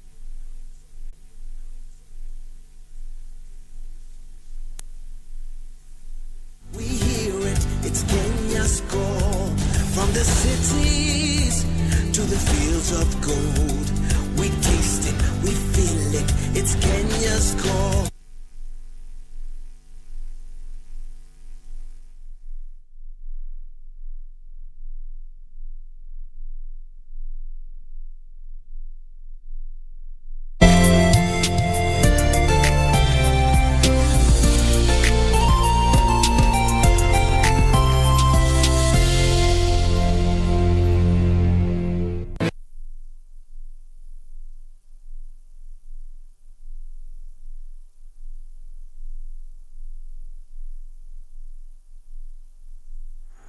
Kenya has interconnected with tarmac to Ethiopia, to South Sudan, to Uganda, and it has even done better with Tanzania, Lunga. From the cities to the fields of gold, we taste it, we You can see how interconnected Kenya is with the landlocked neighbors, and that infrastructure puts Kenya into a very good position.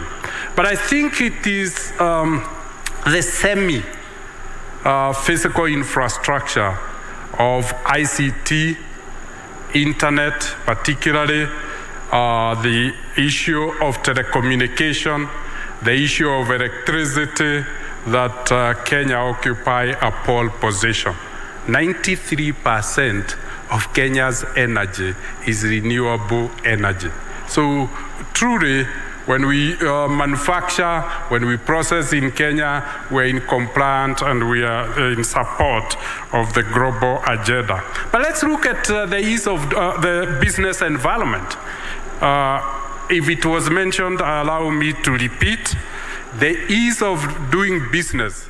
The last time it was done, Kenya was number 56. I am glad globally. And number what in Africa? Number 3 in Africa. And when you look at who was ahead of Africa, can they be Africa's gateway? I don't want to say yes or no, because I have operation in 7 countries. So, but the answer is obvious. The environment is that. I think the other area we need to look is skills and competencies. And maybe we can't brag that Kenya has all the skills, capabilities, and competencies required. But the immigration policy of Kenya allows the skills that we are in deficit with to fly in and get work permits without questions. An organization can never be better than its leaders. We must make the country that is gateway open to global skills and competencies so that our companies are globally competitive. Equity is highly globally competitive. It is ranked the 4th strongest financial brand on earth. But if you look at its leadership team, it's a global leadership team. Equity is ranked the bank with the highest return on equity and return on assets on the African continent. It simply reflects the skills. Kenya is very flexible in allowing or have the right policies for immigration to allow labor. Let's look at finance, because finance is a big issue. Business, really, the bread for business is access to finance. That's really what bread is to the body, it's what finance is to business. I understand reliably that the World Bank or the Bretton Woods 3rd largest office is in Nairobi. Fortunately, immediate neighbor of Equity group. So essentially that's something really, you can see the global finance, for the Bretton Woods to invest that much, the 3rd largest offices on earth after Washington, it tells you. European investment has made its headquarters in Nairobi and many other. So finance is not, Nairobi has 38 private equity and venture funds that has picked Nairobi as their offices for Africa. So again, finance is very well addressed and finance is really critical. But I think I want to repeat what Pierre said, Nairobi as a hub of innovations. Some people call it the Silicon Savannah. And I believe there is nothing wrong with calling Nairobi and Kenya as such. M-Pesa, Safaricom is the global leader in that space of innovation. Equity Group is the global leader in financial inclusion, global leader in agency banking, global leader in mobile and digital banking. It demonstrates what this country is made up of. And we can talk of corpo, we can talk our creative finance of the circle movement and many others. So again, innovation, we seem to know. But that innovation culture has been grounded now by the global technology companies setting their research centers in Kenya. If you look at Microsoft, you look at Google, their research center are in Nairobi for Africa. If you look at MasterCard, Visa, their research centers in Africa are in Nairobi. That really creates the support for a very innovative. But I think something that I didn't hear talked about is the depth of our financial sector by being anchored on a very strong capital market. The Kenyan capital market is not only deep, but have breadth, and I think it's ranked the fourth most vibrant capital market in the African continent. Nairobi Stock Exchange is a globally visible stock exchange. Again, that is really what finance is all about. But let's talk access about markets, and that was very well done and talked about. Kenya is a member of the 7 East African Community countries. It's a common market. So before you achieve 1.3 billion, you have 300 million consumers in the pocket. Before we clear all the barriers, that is the starting point. So, and that gives a sizable market that we then can wait to scale as the logistics are done. But also Kenya is a member of COMESA. You don't need to go beyond that, then scale the 300 to 700 million market, common market. 2 members of the East African community, Tanzania and DRC, are members of SADC. SADC and East African community are members of COMESA. So again, how well integrated. 17% of East African community trade is intra-Africa trade. It's the most integrated and most advanced common market on the African continent. So it's the best place to start. And when you look at that, while trade is almost well split between DRC, Uganda, Tanzania, and Kenya, Kenya leads in the pack. So essentially, it becomes a logical area to start a trade.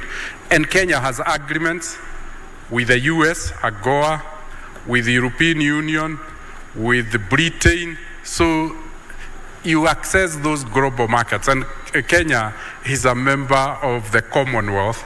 And the Commonwealth recently established its office in Nairobi to facilitate trade. So essentially, we could see where we are. But let me close by talking a little bit about policy. I think for those who have not ventured into Kenya, I invite you to look at the investment code, the Kenya Investment Code. I want to invite you to look at the trade framework that has created the special economic zones, whether it's the Athi River, whether it's the Dogo Kudu, and even as a business, you can have a special economic zone created for you, like it has been done for Tatu City. So essentially, we have a very robust policy framework. The good thing is our framework is anchored on law, and the strength of Kenya comes from the legal framework that was offered by the new constitutional framework, the Kenya 2010 Constitution. So essentially, it is a policy embedded in law, and I would say the environment is predictable. With the latest enactment in the tax law, we can now say we have a predictable tax law framework. And for business, if the legal framework is strong enough, the next question, what is about the tax regime? Is it predictable? And lastly, this region is not only integrated, it's very organized. The UN agencies in the region, 6 of them, the Bretton Woods institutions, 16 development banks, have decided to come together and create the African Recovery and Resilience Plan for East and Central African region. Equity Group has funded that plan with $6 billion. Development banks have put $24 billion. So we have a head start.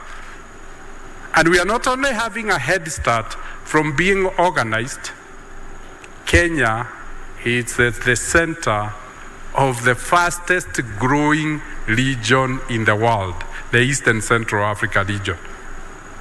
And we all know what the growth over the last 30 years, sustained growth, with Asia, Southeast Asia being the fastest growing region, what it did to the entire region. I trust we have started what one would call the transformation of African continent, but it seems to have peaked on East Africa, which has become the fastest growing region on earth, endowed with arable land. So agriculture will be a long runway, production and processing and exporting. And the region also seems to have been endowed with 40% of the strategic green minerals. The world is not going to solve the climate environment challenge without this region. This region is very well positioned to be the entry point, or better put, the gateway to Africa as regards the African continental free trade area and the future of the world. I thank you.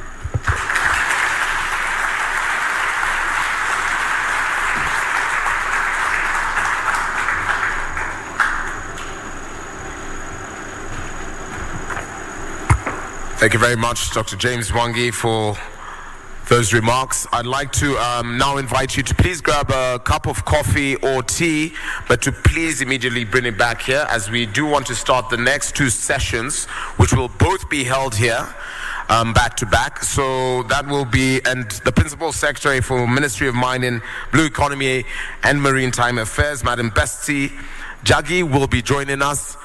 And after that, the parallel session for Tourism, Sports, Arts and Culture, which will be the Cabinet Secretary for Ministry of Tourism, Wildlife and Culture, Honorable Penina Malonza, will join us. So please, ladies and gentlemen, if you do not mind, please do stand up from your seats. The coffee and tea stations are right behind you. We will serve. Please feel free to bring those back. I would like us to commence the next sessions in the next 15 minutes. Thank you.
Shina letu viwandani na mashambani, fwesi husia imberi. Kwa utalii tutajirika, mbuga zetu zaimarika, kwa ujasiri takumbatia. Wema wetu, fahari yetu, Kenya yetu tasonga mbele. Well, Well, that's just the first session of today, being day 2 of the Kenya International Investment Conference. And the conversation this morning was all around unlocking Africa's gateway. Well, PS Investment, that is Abubakar Hassan Abubakar, this morning also giving his key address, noted that the government of Kenya has laid down enough measures as tax incentives, especially targeting to increase investments and, foreign direct investments. But now we're going to be joined by Chief Executive Officer, Kenya Private Sector Alliance, Carol, to just give us a brief of today's session. Good morning. Good morning. Good to see you. Good to see you too. What is your take on what the PS said in regard to, the incentives that are being offered investors, especially foreign investors, given that you are you're an umbrella of local investors? What's your take? Well, we are an umbrella of both, local and foreign. We are happy to have the incentives, but I think we are also working with the ministries and with government to make sure that the environment, even for the local investors, is conducive. So looking at the areas that really affect the local investors, and when we solve some of those local investment issues, it also helps the foreign investments. I think every country does give foreign investment some incentives to attract the investors, because we are competing for investors as a world in different countries. But the local investment climate is also what we focus a lot on to make sure that it's conducive for everyone. Access to markets is one of the issues also that has been addressed yesterday and today. As an umbrella body, do you think that this particular conference is meeting that particular objective of, linkages between local to the African market and global, definitely? The markets are mostly affected by transport, logistics, that's the real big thing, and prices. And so that's really what we are looking at. We are hoping the ministers have heard us, and they're going to look at that to ensure that tariff barriers and non-tariff barriers are resolved.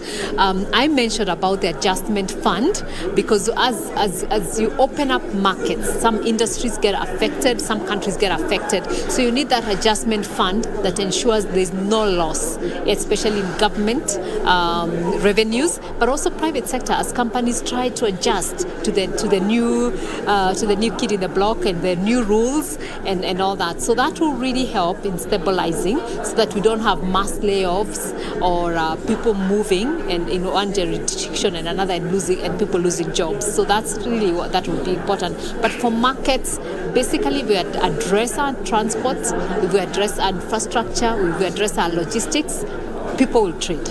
People will go. As private sector, the Africa Continental Trade Area Agreement is said to be a game changer. Take us through. It's true, because when you look at how we trade, we trade with far countries, we trade with Asia, we trade with Europe, we trade with the Americas, but the largest population is right around our corner. The resources are right here. We talked about every 4 people by 2030, one will be an African.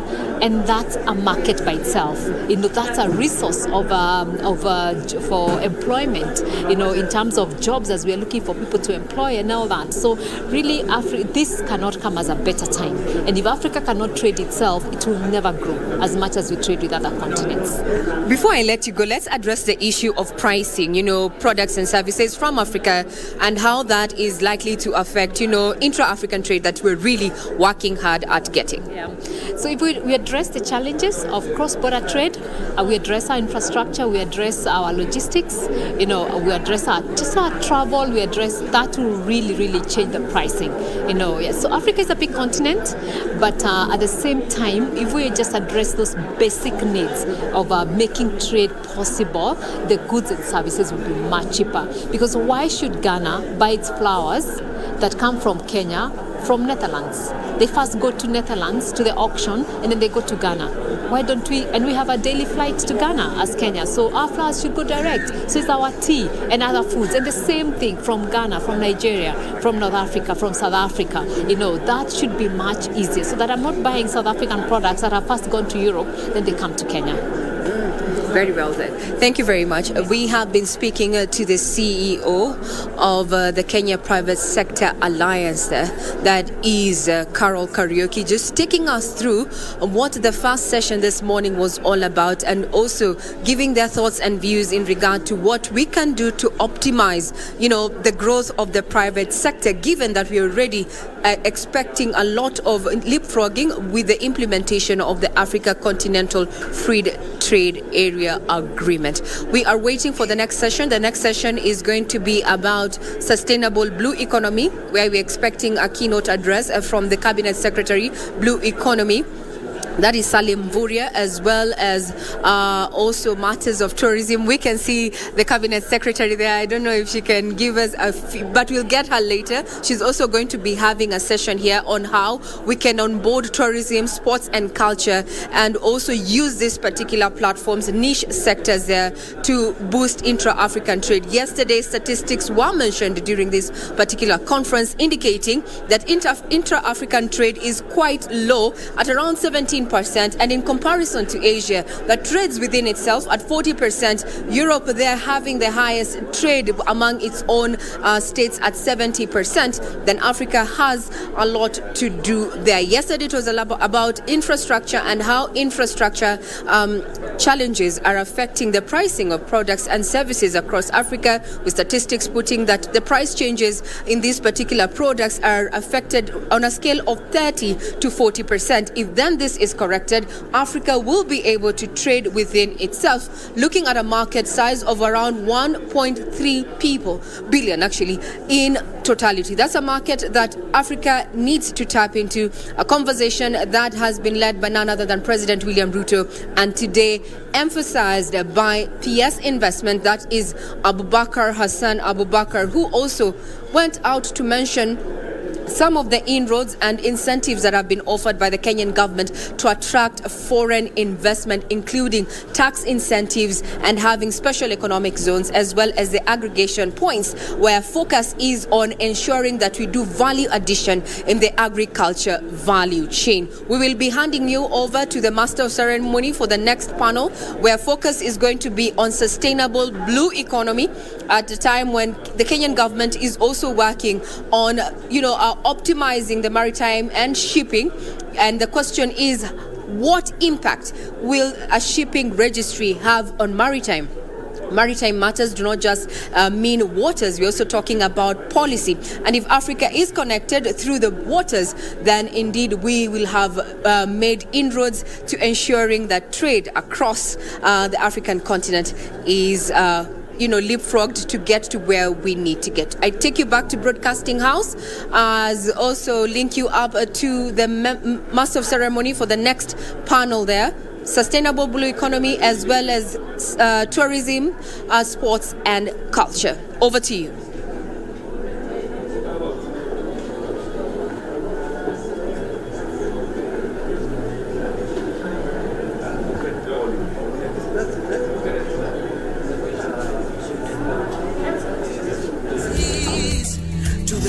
Of gold, we taste it, we feel it, it's Kenya's call. My name is Chris Gaspari. I'm the Managing Director for Fresh Crop Limited. I originally came to this country through another company in water and sanitation, but I've seen that during my time here in Kenya how good of a work environment it is, that I decided I wanted to invest in Kenya. I saw that there was an opportunity during some of my time doing some subsistence farming up in the Nakuru area, that there was a huge opportunity in the potato seed production. So I decided that through our partnership with Ken Invest, that I would invest heavily into the certified seed production. And through that investment, I was able to really scale my business. I started this business as a very small company where we managed somewhere around 3 to 5 acres of production. And then we were able to grow through the investment that I made into the country to be able to really scale this operation. there was multiple different areas that we decided we wanted to scale into, mostly in increasing our acreage. As you can see here, this is one of our fields that's completely covered with certified seeds. And then if we move a little bit further into this direction, which is a really important aspect of really scaling our business, was getting into mechanization. So as you can see here in the background, we have some of our equipment that tills the land. We also have some of our equipment that actually does 100% mechanized farming. From the beginning, this company started as just one. That was with me as a founder. We were able to grow this company over the years to having over 40 full-time employees. And on a daily basis, we hire casual laborers from the communities around our farm to be able to support the local communities. And then direct benefits that we have through the production that we have on our farm can reach upwards of 10,000 to 20,000 farmers through access of clean certified seeds. Now, working with the Kenyan government has been very helpful for our company. There was multiple initiatives that they identified as challenges in the industry. One of those challenges was with the broker system, that they were then going to some of the smallholder farmers and being able to take the bulk product from their farm at relatively low prices. That was really been a challenge for the smallholder farmers. So the government stepped in with some new potato legislation to initiate a 50 kg bag, and then the purchasing of potatoes through the kg rather than the bag. Another area that I was really happy that the government had stepped it up was through a subsidized seed program. So the national government worked through AFA to be able to really raise awareness of how important it is to use certified seed. So the government initiated a subsidized seed program that they engaged Fresh Crop Limited to be able to implement the program with partnering with AFA. So I was really happy that we were able to reach so many farmers and giving them access to certified seeds through initiatives that was initiated through the national government. We're also happy that they set up the National Potato Council, who really takes a lot of the input from us as the seed producers in the country and then taking it to the ministry to be able to then implement new legislation to be able to make it an enabling environment for us investors to be able to thrive. Through this conference and through you guys actually coming here today, I believe that this is going to open up even more doors for investment because it's so friendly to do business here in this country. Thank you very much. From the mountains to the ocean shore, we see it, we hear it, it's Kenya's call. From the cities to the fields of gold, we taste it, we feel it, it's Kenya's call.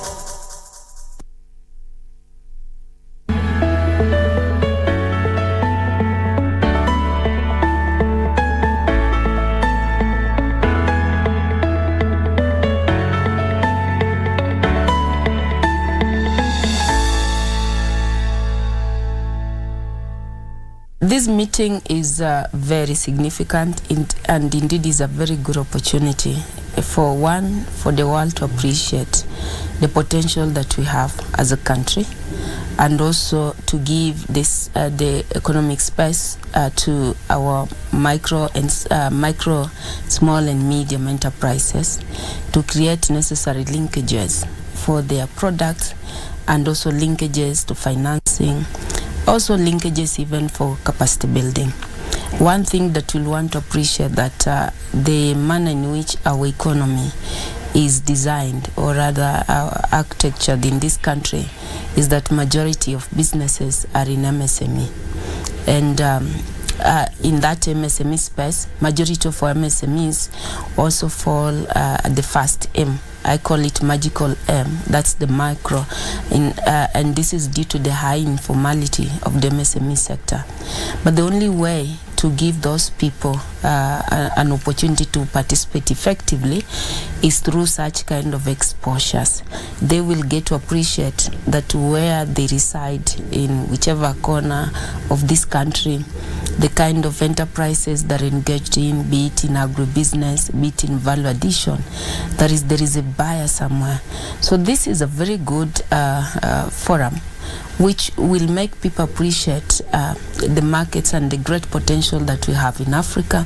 And also for Kenya, just positioning us as a hub for an emerging market. You've always seen we have been a hub for many years, but many people used just to put us as a hub for develop international communities and transit.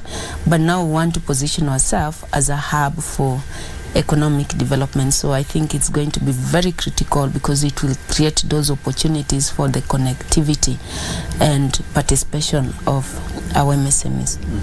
Our theory of change as Kenya Kwanza government is building our economy by focusing from the bottom. Focusing on the bottom, what it means is that we get to appreciate that the source of wealth is at the grassroots. That's where we have people, that's where we have resources, natural resources. That's where we have, we have resilience practices. That's where we have, value chains that can help us to grow our economy. And then we have a very robust population which will fix it. Be it, they will hustle their way out. So, and the problem which we've been having in this country is that only a smaller proportion of our population have been effectively participating in the economy. So it's a problem of economic participation. So by recognizing that we need to stimulate economic growth at the bottom of the economic pyramid, I think it just demonstrates the commitment that we have in making sure that there is no corner of this country that is left out. There is no individual which is left out. And this is not just different with us alone. It's everywhere in the continent. And I think Africa's major resource or source of wealth is at the bottom.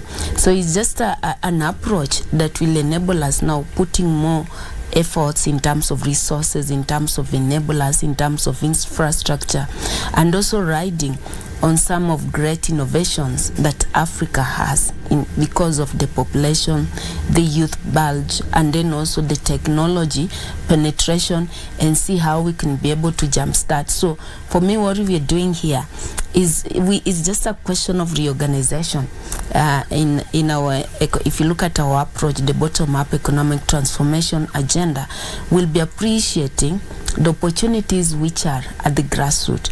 For example, in this country, after petroleum, the other largest import that we have is edible oil. And if you look at edible oil, we import at 95% the raw materials.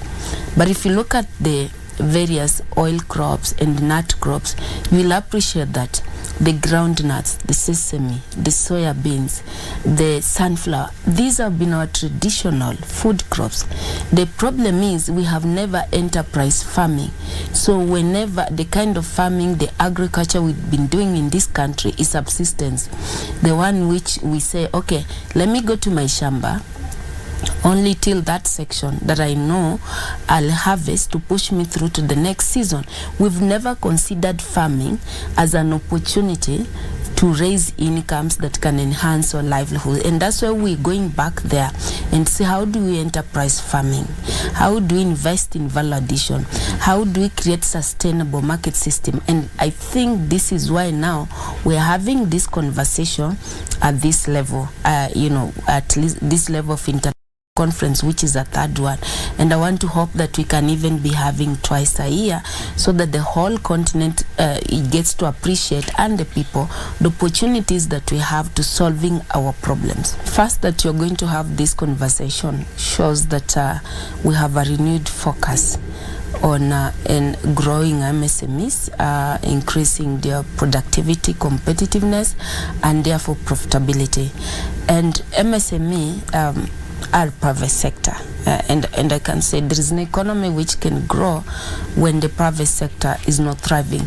So what we need to do is to appreciate, first of all, the challenges which are there, and I'm happy because our leaders across the continent have now started getting conscious about the need of growing and investing more in MSMEs by breaking certain barriers like financial access, like we've done in this country.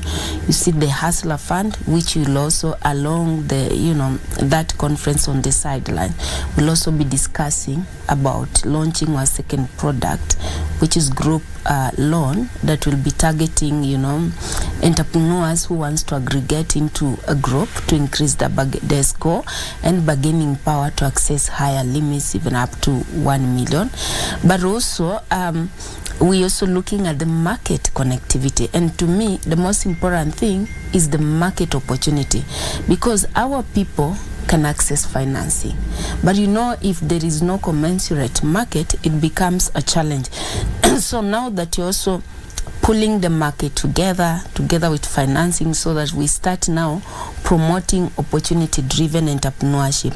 So there are massive opportunity, one, from the renewed focus, two, from various interventions that governments are putting in place. And as in Kenya, as you can see, we've had Hustler Fund, but above that, you're also re-engineering other, financial institutions that have existed within the government to make sure that they can increase that financial access. We also aligning the private sector, the private financial institution, and today you can see many banks telling us how now they have increased or they've come up with the unsecured loan product.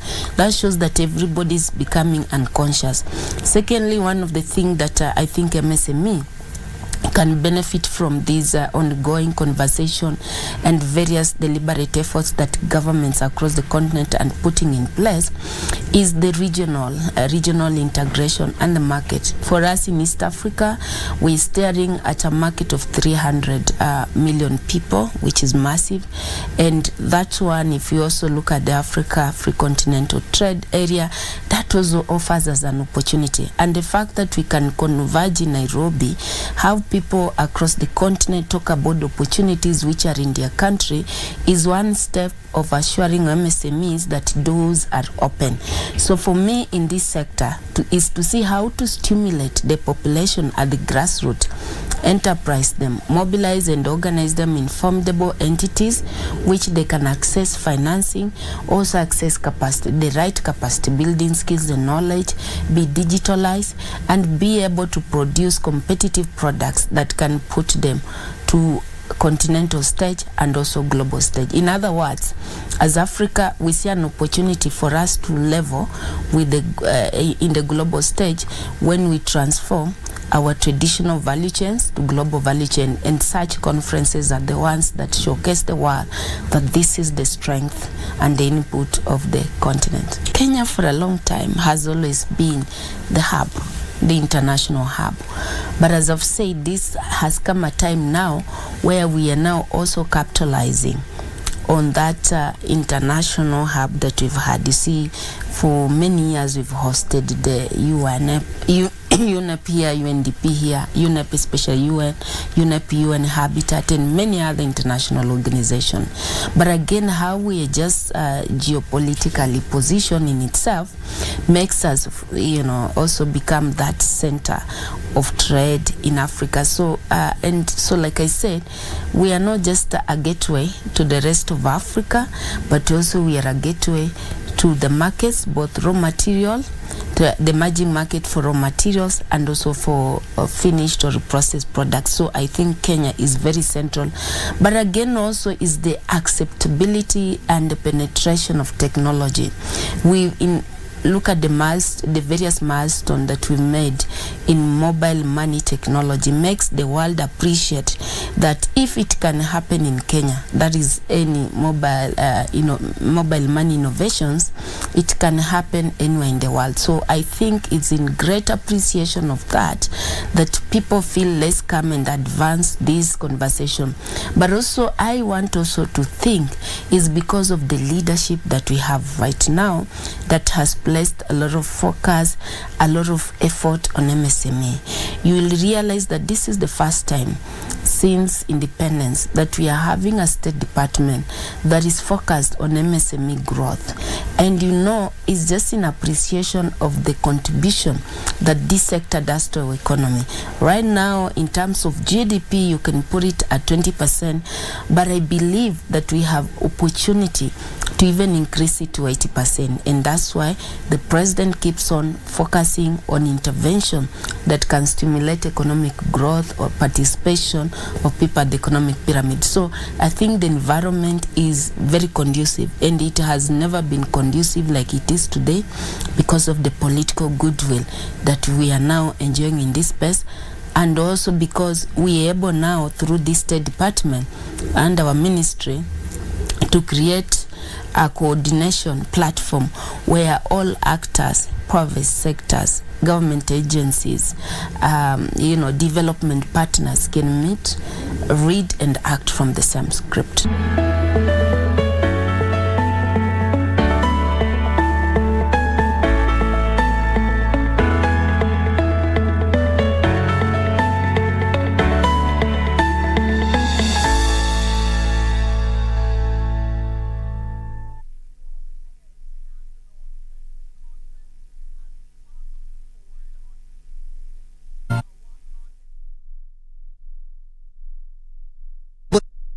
Unique blend of natural herbs and is scientifically proven to strengthen teeth and keep gums healthy.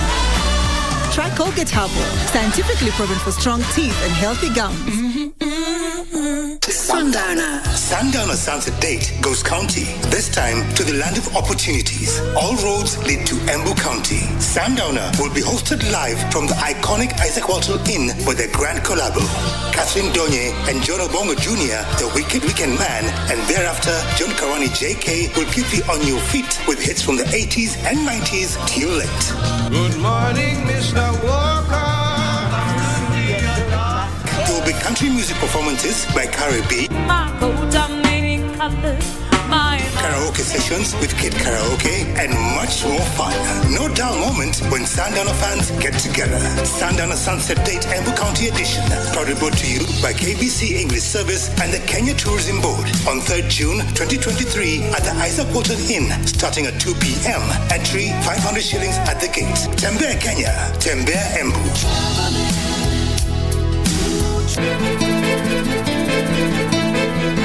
Mimi huwa sina roho mbaya, Ramesh, lakini ukinilazimisha haya maji utayaogelea. Yani mimi sifai kusafiri. Disco haikuwa tosha.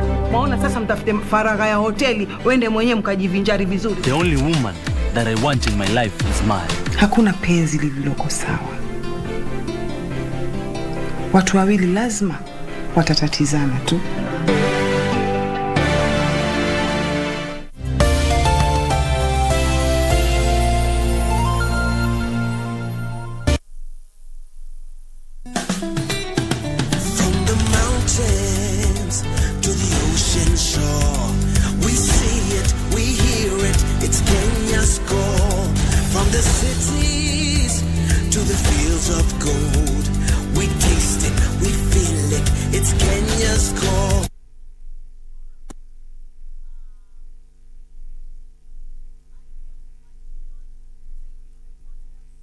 Session of today being day 2 of the Kenya International Investment Conference right here at Safari Park. Let's have a brief recap with none other than CEO Equity Group, that is James Mwangi, to give us a recap and answer the question, what role is financial stability in Africa going to play to ensure that we leapfrog to where we are as a continent?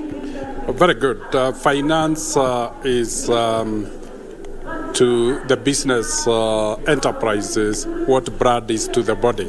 It's a catalyst. It allows the flow and growth and health of business. It is imperative that we improve access to finance in Africa so that to give everybody an opportunity to be an inclusive Africa where we leave nobody behind. Finance must be affordable. Finance must be readily available and accessible to all. And finance must be a catalyst and a number of dreams to come true. To be able to do this, we must really look at finance holistically and bring all sources of finance together. There is the family finances, there is the business finance, there is the bank finance, there are venture capitalists, there are philanthropists, so that it's blended finance that we provide in the African continent. However, we must then ensure that finance gets a return. And so in Africa, we must really enhance productivity of business. The biggest challenge is of improving productivity gains so that the return to finance is adequate to give a profit to the owner of business and to be able to repay with the interest the loan that has been given. There are few sectors that can easily give us productivity gains. The first one is agriculture, but we need to modernize agriculture. We don't need to do agriculture how our parents, our grandparents, and our ancestors did agriculture. Agriculture has heavily been modernized, and that is the modernization that we need to adopt. We are lucky that the mean age of Africa is 18 years. So it's a younger generation, highly educated.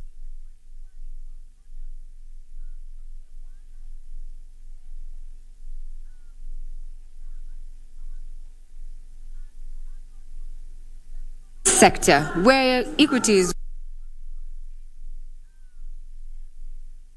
access to this credit, especially. And in all these sessions, we have investment opportunities that are laying and waiting for investors from diverse walks of the globe and Africa. I want to speak about the infrastructural investment that we have in this country. As we are aware, tourism is a ministry that we are participating both government and private sector. And therefore, as we look at tourism as a sector in this government, we realize that the hotel management, the air travel is being managed by the private sector. However, the ministry has the agenda to develop the policy and the standards and the measure and the control bit. And therefore, as I talk about the investment opportunities, they run from the resort cities to water buses, in the sports, in the water area, in the water tourism. But allow me to go sequentially in terms of the sectors. I want to start with the infrastructure investment. And this run from the hotels. Kenya currently has less capacity, the beds capacity. If we are to attract the 5.5 million international tourists that we're focusing on, then we will need more hotels. Not only the Kenyan hotels or the local brands, but also attracting international brands. And already we are set as a nation, and I want to believe that the Minister of Trade has laid the background in the preparation of the country in terms of the regulations that we have. But we have an opportunity to invest in hotels, in chain hotels in this country. And not only in chain hotels, we also focusing in investing in Airbnb. These are apartments. As you look at our Kenya Kwanza plan, we're looking at attracting a percentage of 65% who are young people from the demographics that we have. The young traveler is going to constitute 65% of the tourists that we're going to receive in this country. And if we are to focus in the area of accommodation to attract this generation, we're talking about the camping sites, we're talking about Airbnb hotels, we're talking about going further to even the chain hotel, the international chain hotels. We're also talking about an investment in transport, because we're looking at a generation that has medium kind of opportunities and also kind of income. And therefore, this generation and this kind of tourists, we need to invest in not only the four-wheel tour vehicles, but also looking into PIV buses in this town, and also looking into a mode of transport that is going to have this generation move around. We are also looking at investing in our airstrips in some of the national parks, and therefore this is an investment that we can invest in. We're also looking at investing in eco-tourism sector. We're also looking at investing in aquariums in this country. And finally, I want also to talk about the medical tourism, which is a new niche in this country. Of late and recently, we have seen the Minister of Health the other day launched the Cyber Night, and I looked at my performance report that I released in February. I realized that #2 source market that we have was Tanzania, and Uganda was following, and Rwanda was following.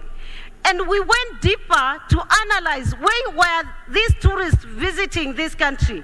And we realized that they were visiting for medical tourism. The other area that we need, we have an opportunity is in MICE meetings and incentives. In Nairobi, we lack convention centers. And as a ministry, we have this opportunity. We have earmarked regionally in Nairobi, in Mombasa, in Western Kenya, in Northern Kenya, and in all our 8 circuits, we have opportunities to make an investment in convention centers in this country. Thank you. With those few remarks, I would love to stop there. Thank you, and God bless you.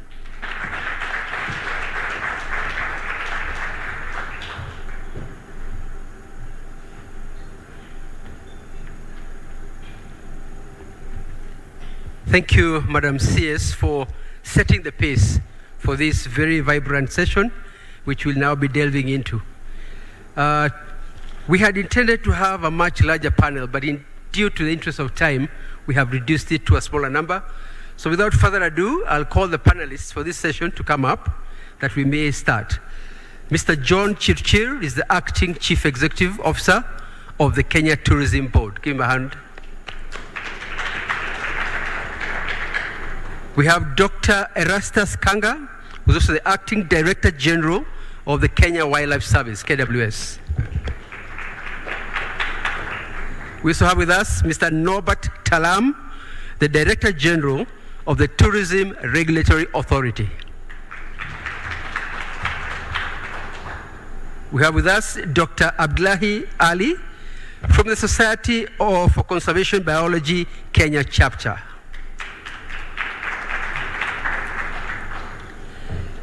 Mr. Pius Meto is the Director General Sports Kenya.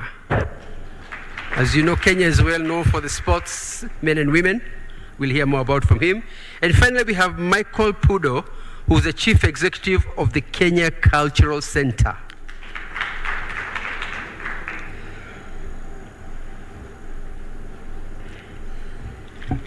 So from this distinguished team, we shall give you each 5 minutes to give us your role, mandate, and what it is you'd like to tell these distinguished delegates about the opportunities in investment in your sphere of operation. Shall we start right at the far end with Norbert Talam from TRA?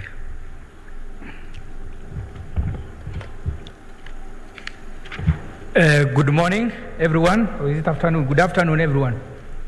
Again, I'm Norbert Talam, Director General at Tourism Regulatory Authority.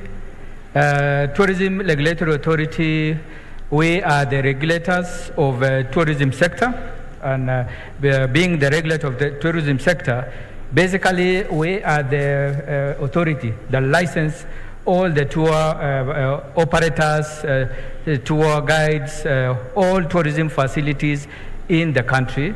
Secondly, is that we also do, in liaison with Ministry of Education, we do regulate the curricula that is being taught across all tourism institutions that touches on tourism and hospitality. We do also on the other side of hotels, we do classification and aggregation. Classification basically is a star rating of all hotels and tourism facilities. We do accreditation for the small hotels that cannot be classified. That is our role.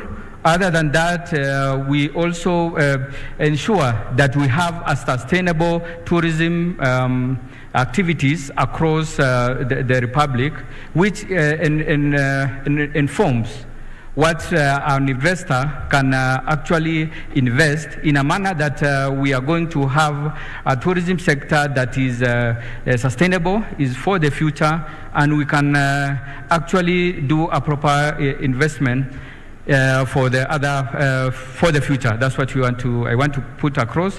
We also do an annual tourism report, which informs how the tourism sector has performed. With this one, we are doing in conjunction with our sister parastatal called Tourism Research Institute. So, just to put across the point in terms of where investors can invest is that we are having quite a number of facilities that have been coming up in the country, but with the numbers that our Honorable CS has talked about, a target of 5 million, we have quite a number of investments that we need to make in the areas around hotels, around tended camps, and around the other facilities that plays a key role in the tourism sector. Over and above that, the aspect about classification, which we do in terms of giving star ratings to the hotels. That's an area that investors can also do investments, especially more so the foreign investors, because of the brands that we're having globally. We can also, or like an Trump, that we can invest in Kenya with those brands, with the numbers that we have, with the local or domestic tourism that we are pushing across. It is a matter of time, and we will, your investment, you will not go wrong. The small facilities or the small hotels, we do accreditation, and in the accreditation side, we give a mark of quality. So from an investment point of view, it's not a matter that you invest in billions. We encourage investments in billions, but if you have your millions, you can actually invest also on small facilities, which will give you a mark of quality, and that mark of quality will enable you to do the business. As per the Kenya government manifesto, we target the budget travel, which involves the youth, and that is an area that we'll do a lot of focus on. If you look at the population demographics, majority of our population, more than 50%, are the youthful. So that's an area that we really focusing on, and is an area that investors will reap more in terms of return on investment on that area. The last but not least is an area of tourism education, which is setting up the tourism facilities that train the tourism and hospitality. We work very closely with the ministry under TVETA and the other regulatory bodies that regulate the education sector. Is an area that also we encourage the investors to invest in these colleges, in the institutions that train the tourism participants. It is a very big investment that is a big area of potential, I will say potential market that you can invest, and the return are quite high. So that's on a nutshell what we do as the Tourism Regulatory Authority, and we will wish all of you who are in this room, if you are not invested, please invest. If you have not toured Kenya, please tour Kenya. And you see those parliament of baboons in Suswa, as our CSR said. Thank you very much. Thank you very much, Mr. Talam. For any questions you have for him, just hold them. We'll come to that session.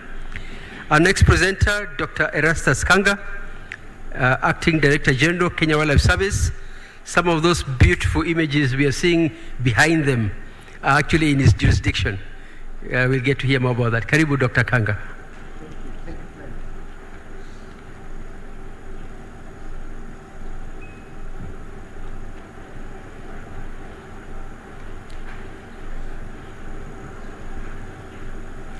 If someone can give him a hand with that.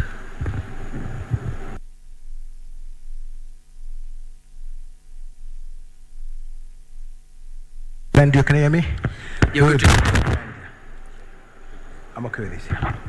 Thank you, friend, and good afternoon, our guest. As I said earlier, my name is Erastus Kanga. I am the Acting Director General of the Kenya Wildlife Service. The mandate of the Kenya Wildlife Service is quite wide.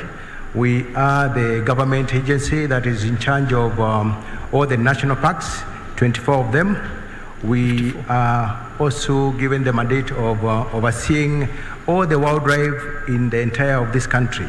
And by that extension, we are given oversight role over the national reserves that are under our county government. We are given oversight law over our community conservancies. And by that, what that implies is that we are the team that is in charge of the product. And we invite all the investors to come and use that product to do their investment. And cutting across the country, you realize that we have unique assemblage of parks and reserves that we collaborate with our community members to ensure that the product is up and running, so that when we have over 75% of our tourists coming to this country, all of them are interested in the wildlife resource that we have. Learning around the investment opportunities that we have three kinds of opportunities for investment. One is accommodation across our protected areas. And in those areas, you can easily be able to put an eco-lounge, you can be able to put in a restaurant, you can be able to put in a shop. It all depends on the locality. Then the next investment that we can easily be able to do is adventure. You can be able to have zip lines, you have cable cars, you have facilities for team building.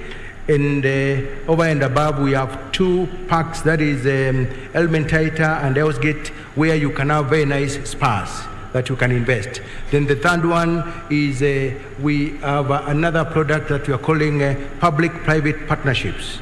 We encourage people who would want to deal with the areas that are quite remote, in areas that are quite removed from towns. They can come and partner with us, and we do a lot of investment there. So basically, we have already developed a national park prospectus, and in that prospectus, we have 95 of our investment opportunities, and they span around from the premium parks. You go to the wilderness parks, you go to the urban parks, and you go to the special parks that are in very, very remote areas. And our hands and our arms are open to welcome all the investors to come and see what opportunities in details are within our national parks, national reserves, and community conservancies. And as I close, I would want to welcome all of you to take a break of an hour or two. It's a 7 kilometers drive into Nairobi National Park. You come and see some of the wonders of our world. And in Nairobi National Park, you'll find 4 of our 5 big 5 animals ready to welcome you to Kenya and Nairobi. Thank you very much. Thank you very much, Dr. Kanga. So there you have it, 7 minutes to Nairobi National Park. Who can resist? Our next presenter is actually very supportive of the very first two. Norbert Alam regulates and does the standards. Dr. Kanga packages the product. Somebody has to market that. So welcome, John Chirchir, Acting Chief Executive, the Kenya Tourism Board. Thank you very much. As you've heard, my name is John Chirchir, Acting CEO, Kenya Tourism Board. It's a pleasure to be here with all of you, especially those who have come from outside Kenya. Welcome to magical Kenya. This is a destination that really embraces visitors, be it in business and pleasure, leisure, or other reasons. Feel welcome. And for Kenyans, take the call from my colleague, Tembea Kenya, Zuru the parks. These great things waiting for you and experiential. So, the mandate of Kenya Tourism Board is actually to develop, implement and coordinate a national tourism marketing strategy for Kenya. We coordinate because we cannot deliver on our own. We have to work with partners, for which Mr. Koigwa is one of them, and we really work collaboratively together with counties and where products resides, as well as the people who provide services in various areas and touch points where our visitors go. The second point actually is to promote Kenya both locally, nationally, regionally in Africa, and internationally, so that we have domestic travel thriving and also increase arrivals from international markets, for which we have to fight for our fair share.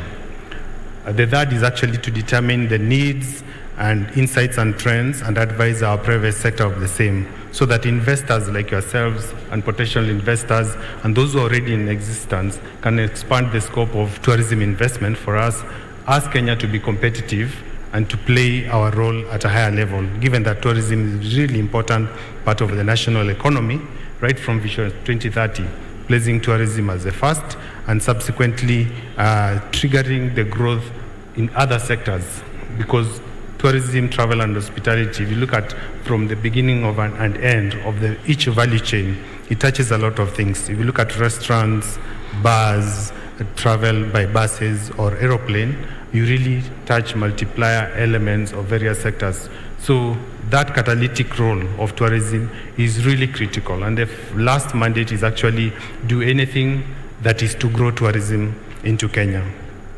So the current government has challenged tourism to really grow. One is on the aspect of arrivals, increasing arrivals numbers, like my colleagues have said. So that brings the question of capacity. How are we going to bring those people, those tourists? What are they coming to do? Where are they going to go? Who is going to feed them? Where are they going to sleep? How are they going to travel around by road and by air?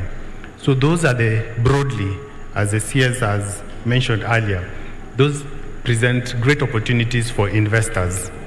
But the most important element is we've always catered for a high-end, so to speak, traveler who has come for a certain experience. But now we are saying there's another opportunity from regional markets, like the CS has said, Uganda and Tanzania being neighbors, and East Africa.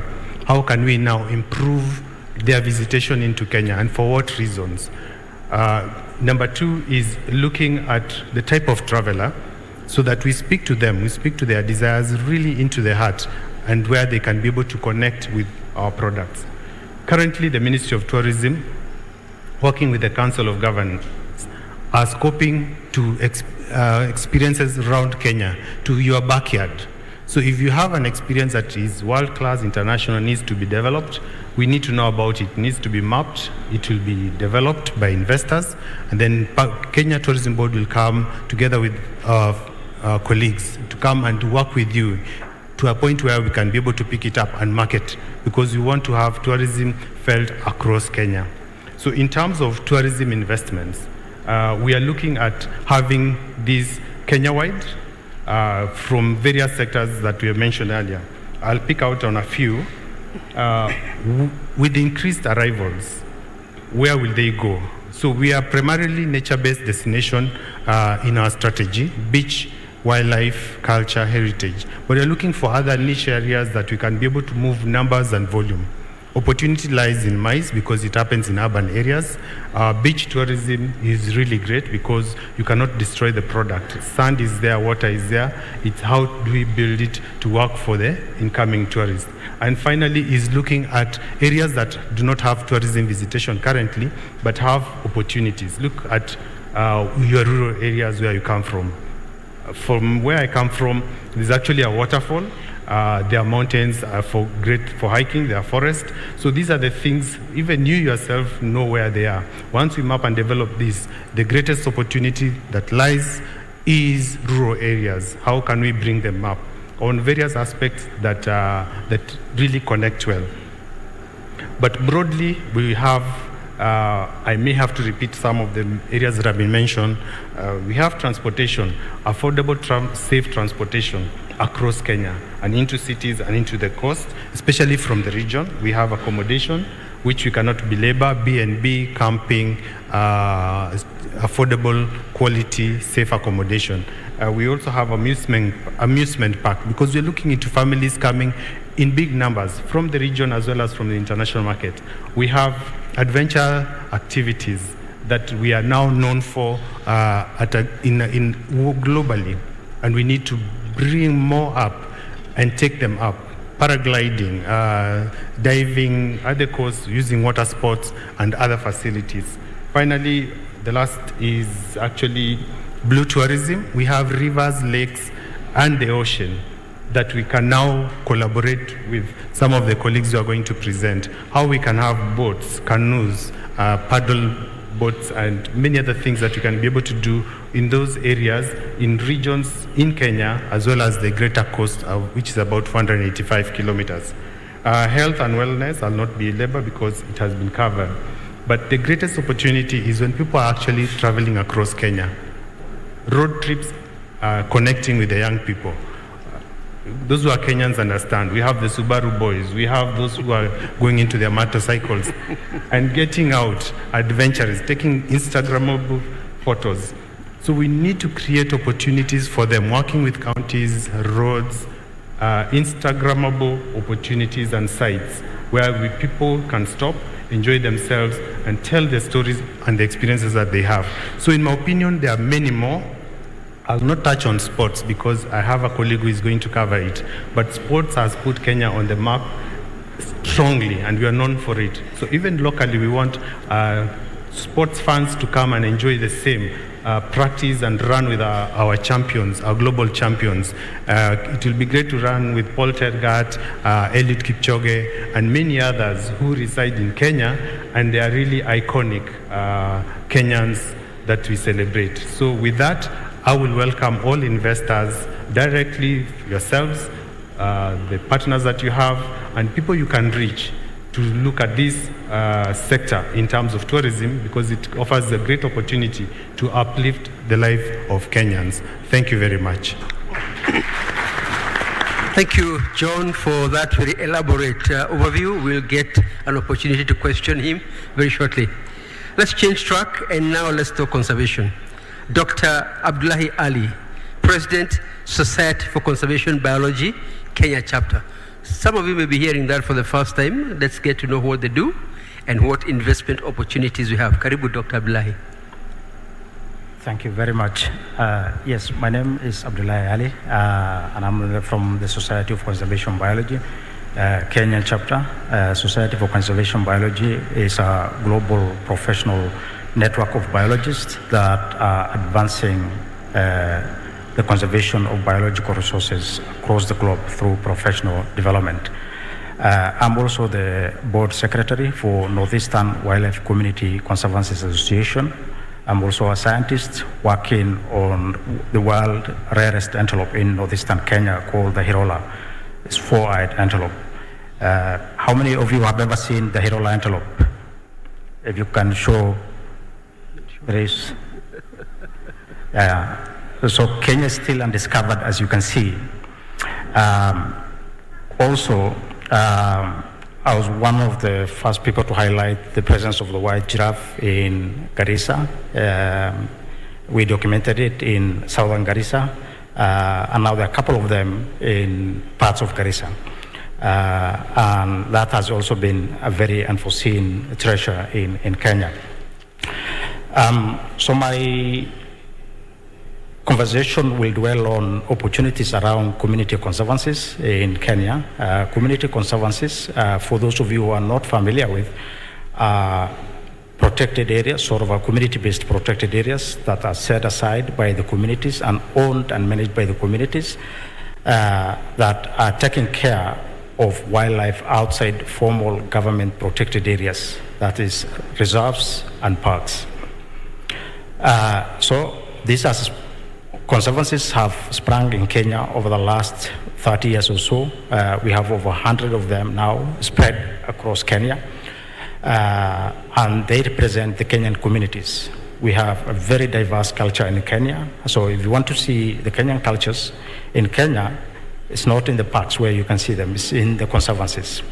And conservancies, similar to national parks, offer a variety of opportunities, including the typical safari that you may get in parks. They offer eco-lodges as well. They offer also crafts, ventures.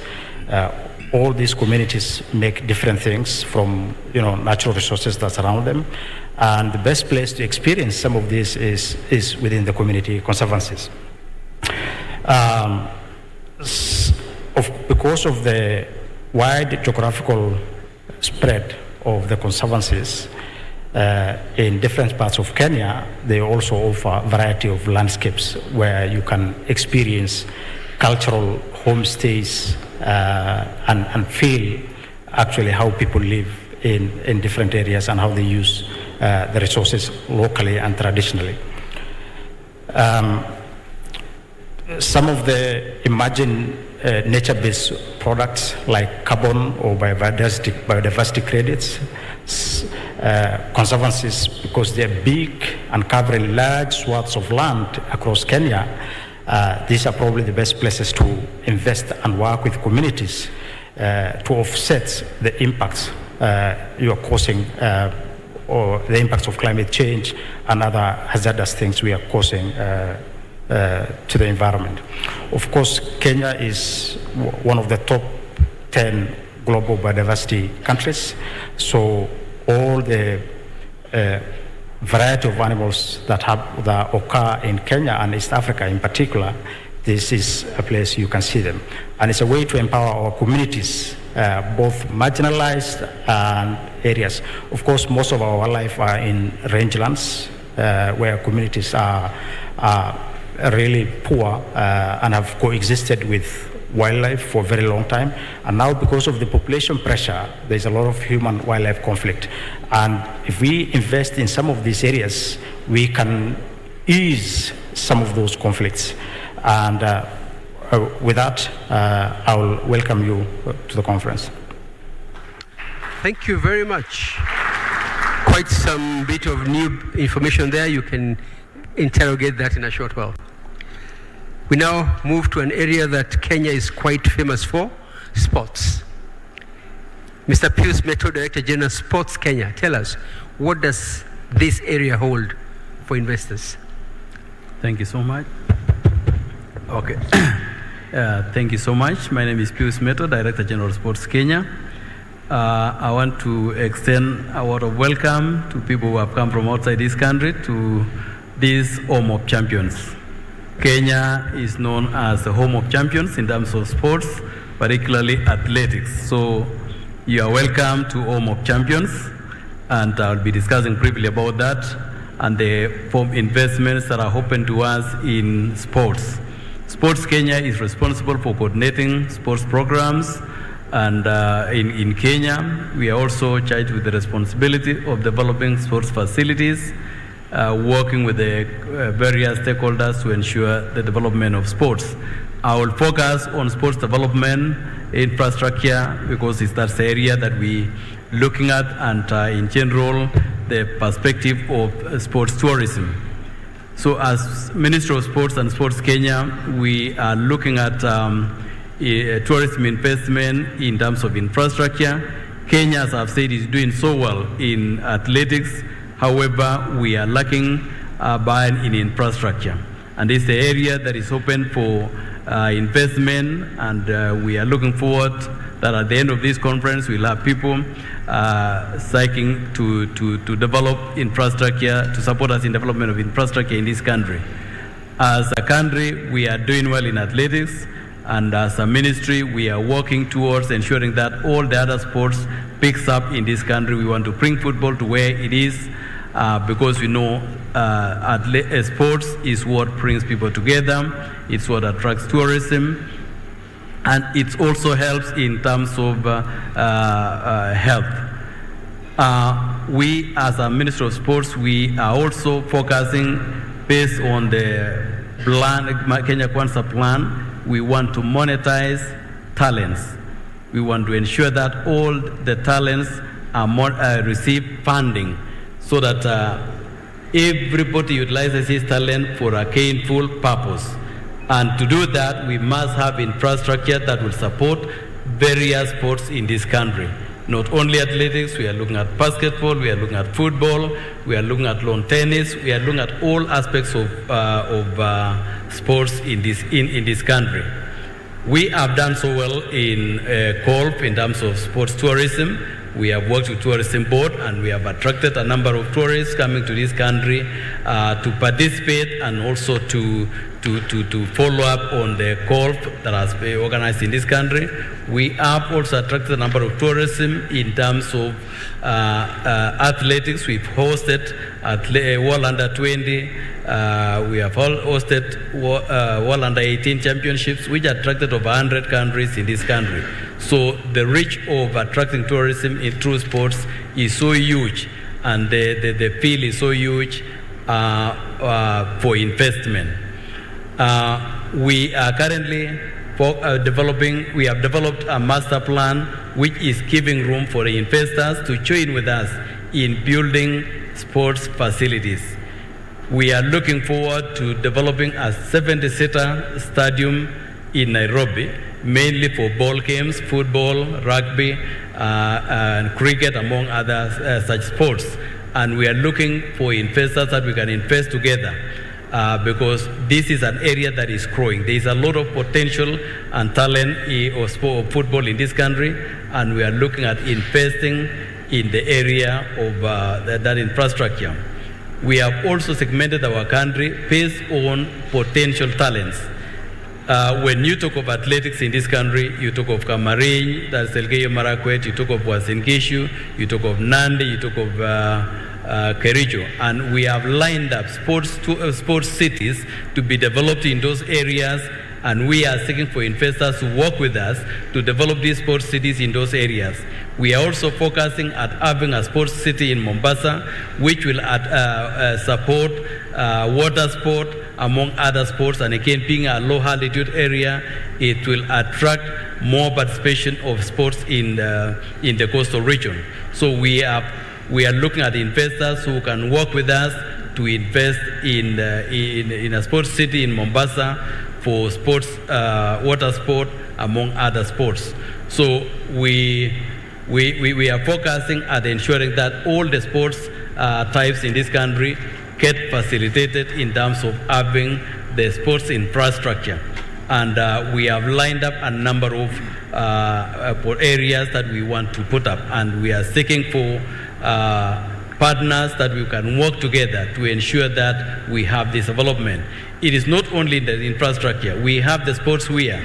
Instead of us importing the sportswear, we are looking at also having investors who can work with us so that they can be able to manufacture the shoes, uniforms, and all the requirements of sports infrastructure facilities. Also, the equipment that are required for sports. We also are looking forward to having investors who can invest in our country because it's a sporting nation. So it's our desire that in this forum we'll be able to attract a number of investors who will come forth to register to invest in sports industry in our country so that we can together work in lifting sports in our country. Thank you so much. Oh, give me a hand. Quite a lot of opportunities there. We shall get to interrogate them shortly. Our last speaker, least but not least, Mr. Michael Pundo. We now focus on culture. Chief Executive, Kenya Cultural Center. What do you have for us? Thank you so much. As you've heard, my name is Michael Pundo, the CEO of the Kenya Cultural Center, incorporating the National Theatre. At Kenya Cultural Center, on a broader perspective, we have a mandate of promoting and developing the creative industries, and specifically in performing arts.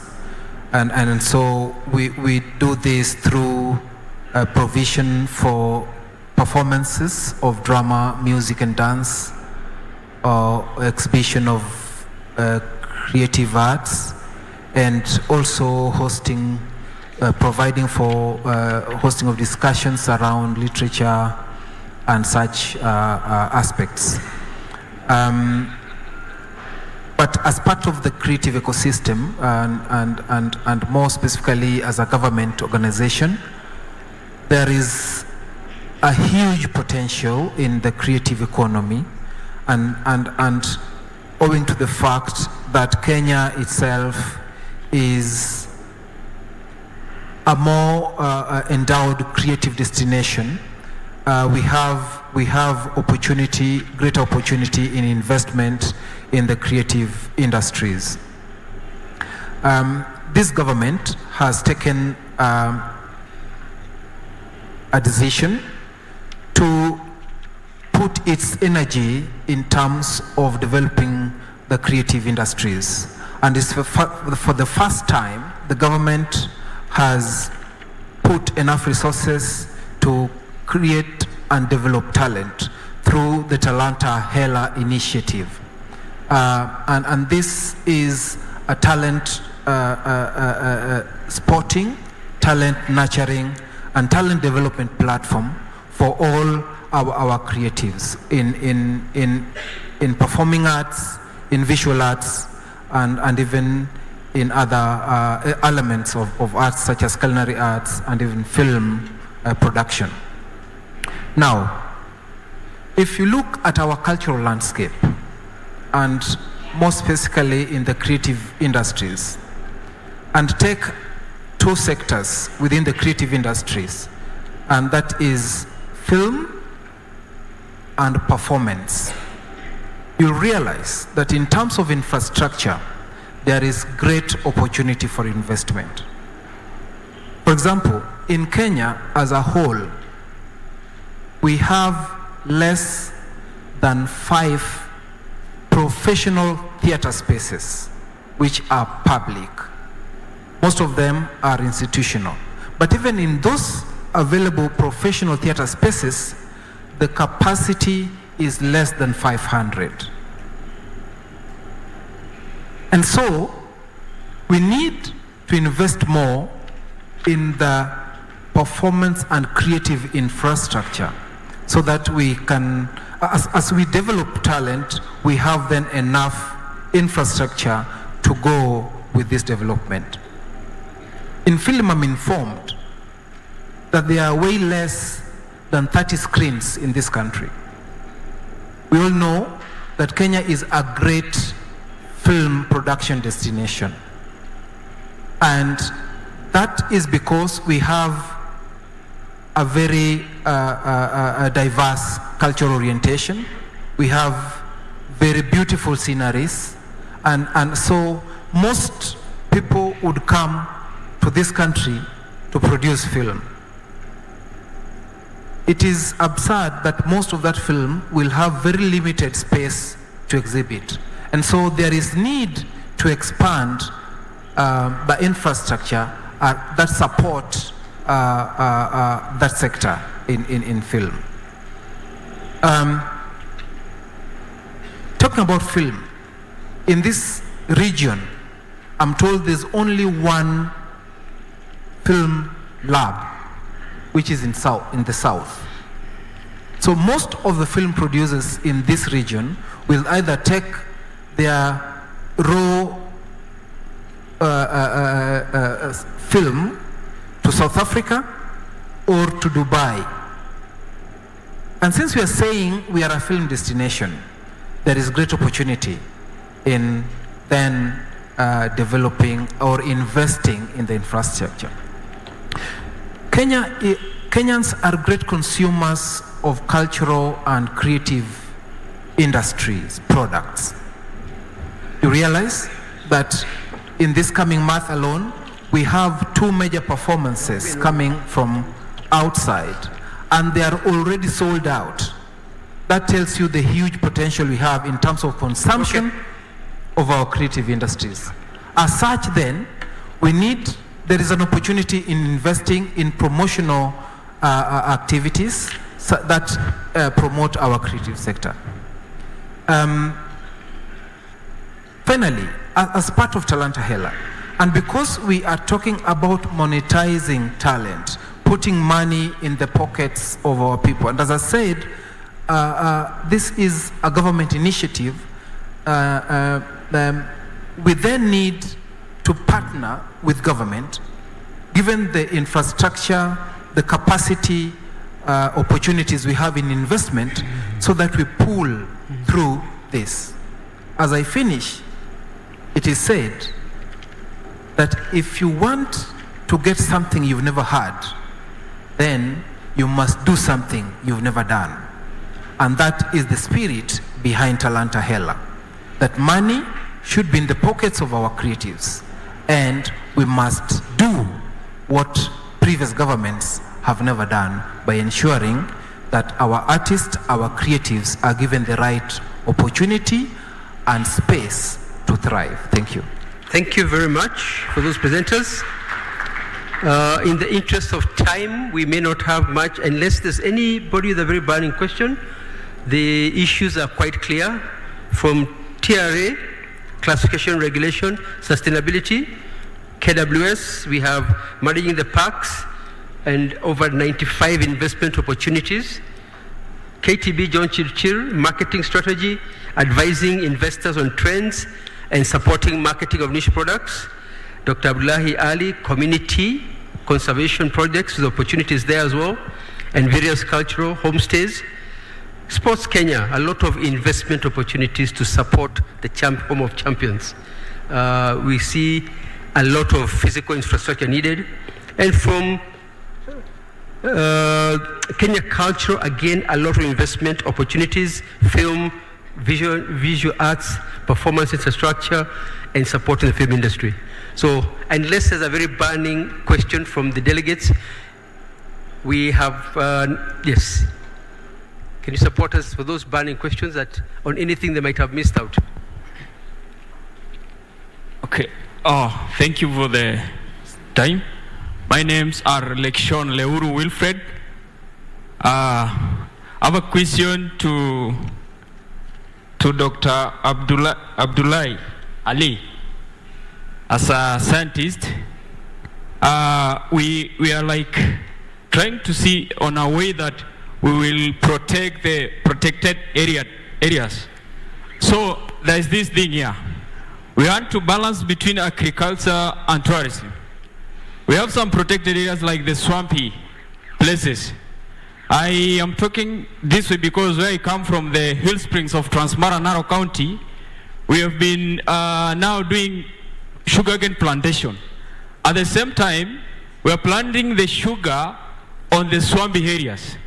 I remember in one of the places that I come from, we used to have the crown cranes in those swampy places, and by now, because of agriculture, we now don't have the crown cranes because of the interference with the agriculture. What are you going to do as the conservation manager, I can say, to see to it that we balance between agriculture and the protected areas? That's my question to doctor.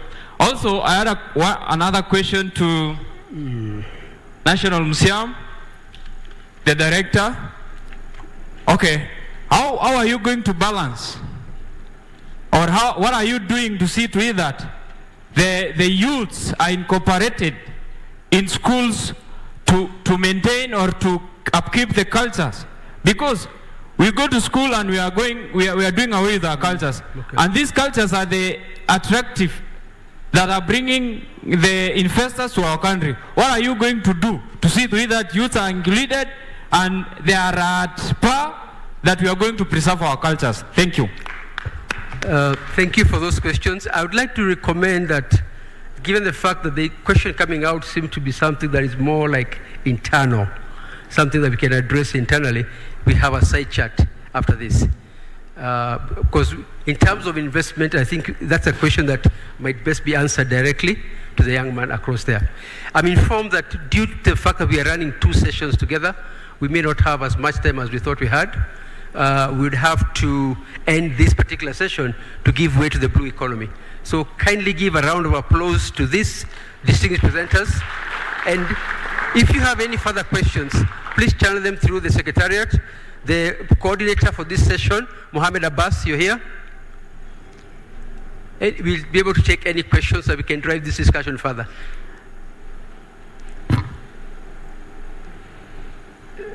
I see a hand. Please guide.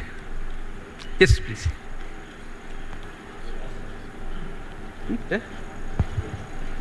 Merci. Ma question en français, si, je ne sais pas s'ils vont prendre des casques pour pouvoir comprendre le contenu. Je voulais savoir quel est le taux de consommation des populations de Kenyan au tourisme dans le pays. C'est-à-dire quoi? Le tourisme intérieur domestique. Quel est le nombre de Kenyans qui consomment ça? Je sais que la population c'est près de 58 millions. Quel est le taux de Kenyans qui consomment le tourisme? Merci. L'autre question, quelle est la contribution du tourisme kenyan à l'économie kenyane, c'est-à-dire au budget national? Ma troisième préoccupation, il y a parmi les invités des gens qui sont dans le pays pour la toute première fois. L'idéal et la meilleure manière de pouvoir investir au Kenya, de pouvoir maîtriser le tourisme, c'est de nous donner l'opportunité de faire un tour dans un seul site touristique peut-être et voir de façon pratique le contenu. L'année dernière, moi j'avais la chance d'être à Kisumu. Et après nos réunions, on nous a donné l'opportunité d'aller visiter. Donc, je préfère même aller à Kisumu que de rester à Nairobi, parce que c'est ce que je maîtrise. That's interesting for me. Thank you very much. Je tiens aussi à remercier le I would like to also thank KIE that promised us to cancel the visa visas. To come to Kenya, you have to fill 5 forms, 5 pages to have a visa. Thank you very much. Dr. Kanga, would you like to help us with that answer? And we will not be able to take any more questions due to time. Dr. Kanga, did you get that question? Come again? Did you get that question? Yes, the question was about the practicality of the investors being taken to sites like Kisumu. He says that the last time he was in Kisumu, he loved it and he saw it very well. Then the next item that he raised was about the application of visas to come to Kenya, that people have to fill 5 pages for them to have a visa, and I think that should be directed to our immigrations. And as a very hospitable country, we have taken those, especially the last question about our application of visas and the invitation of visitors here, very kindly, through our cabinet secretary, we are going to address it. Thank you. Point well noted, and it shall be taken up. Thank you for that. A round of applause for these distinguished presenters as we dismiss them. Thank you so much.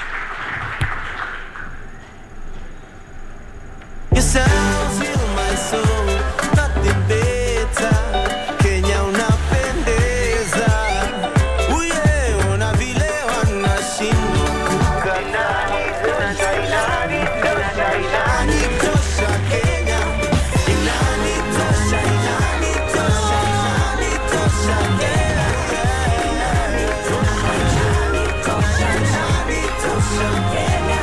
inanitosha.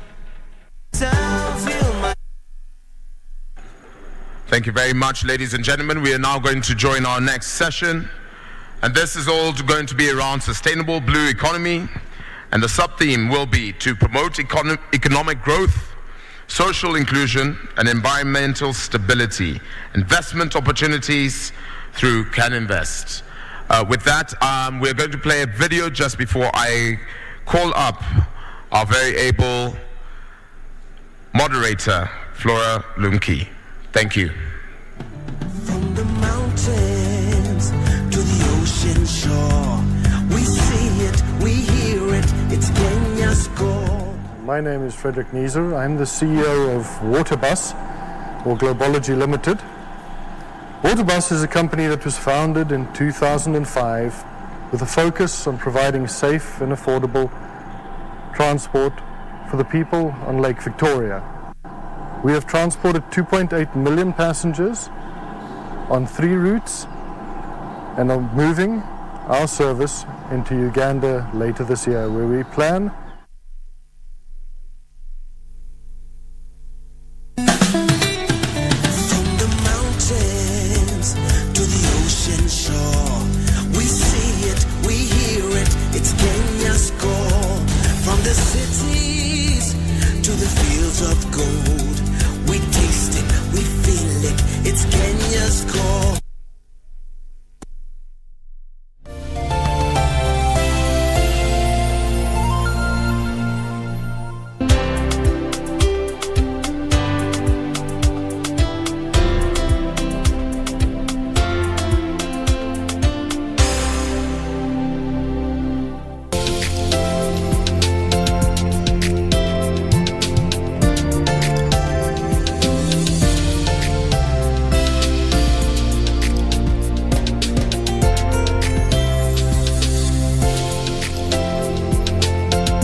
To get Skizatune Hail Mary, dial star 811 star 963 hash. Hail Mary, full of grace, the Lord is with thee. Blessed art thou among women, and blessed is the fruit of thy womb, Jesus. Holy Mary, Mother of God, pray for us sinners, now and at the hour of our death. Amen. To get Hail Mary, dial star 811 star 963 hash, star 811 star 963 hash. Iwapo unakohoa, unahisi uchungu kwenye kifua, uchovu kila wakati, joto jingi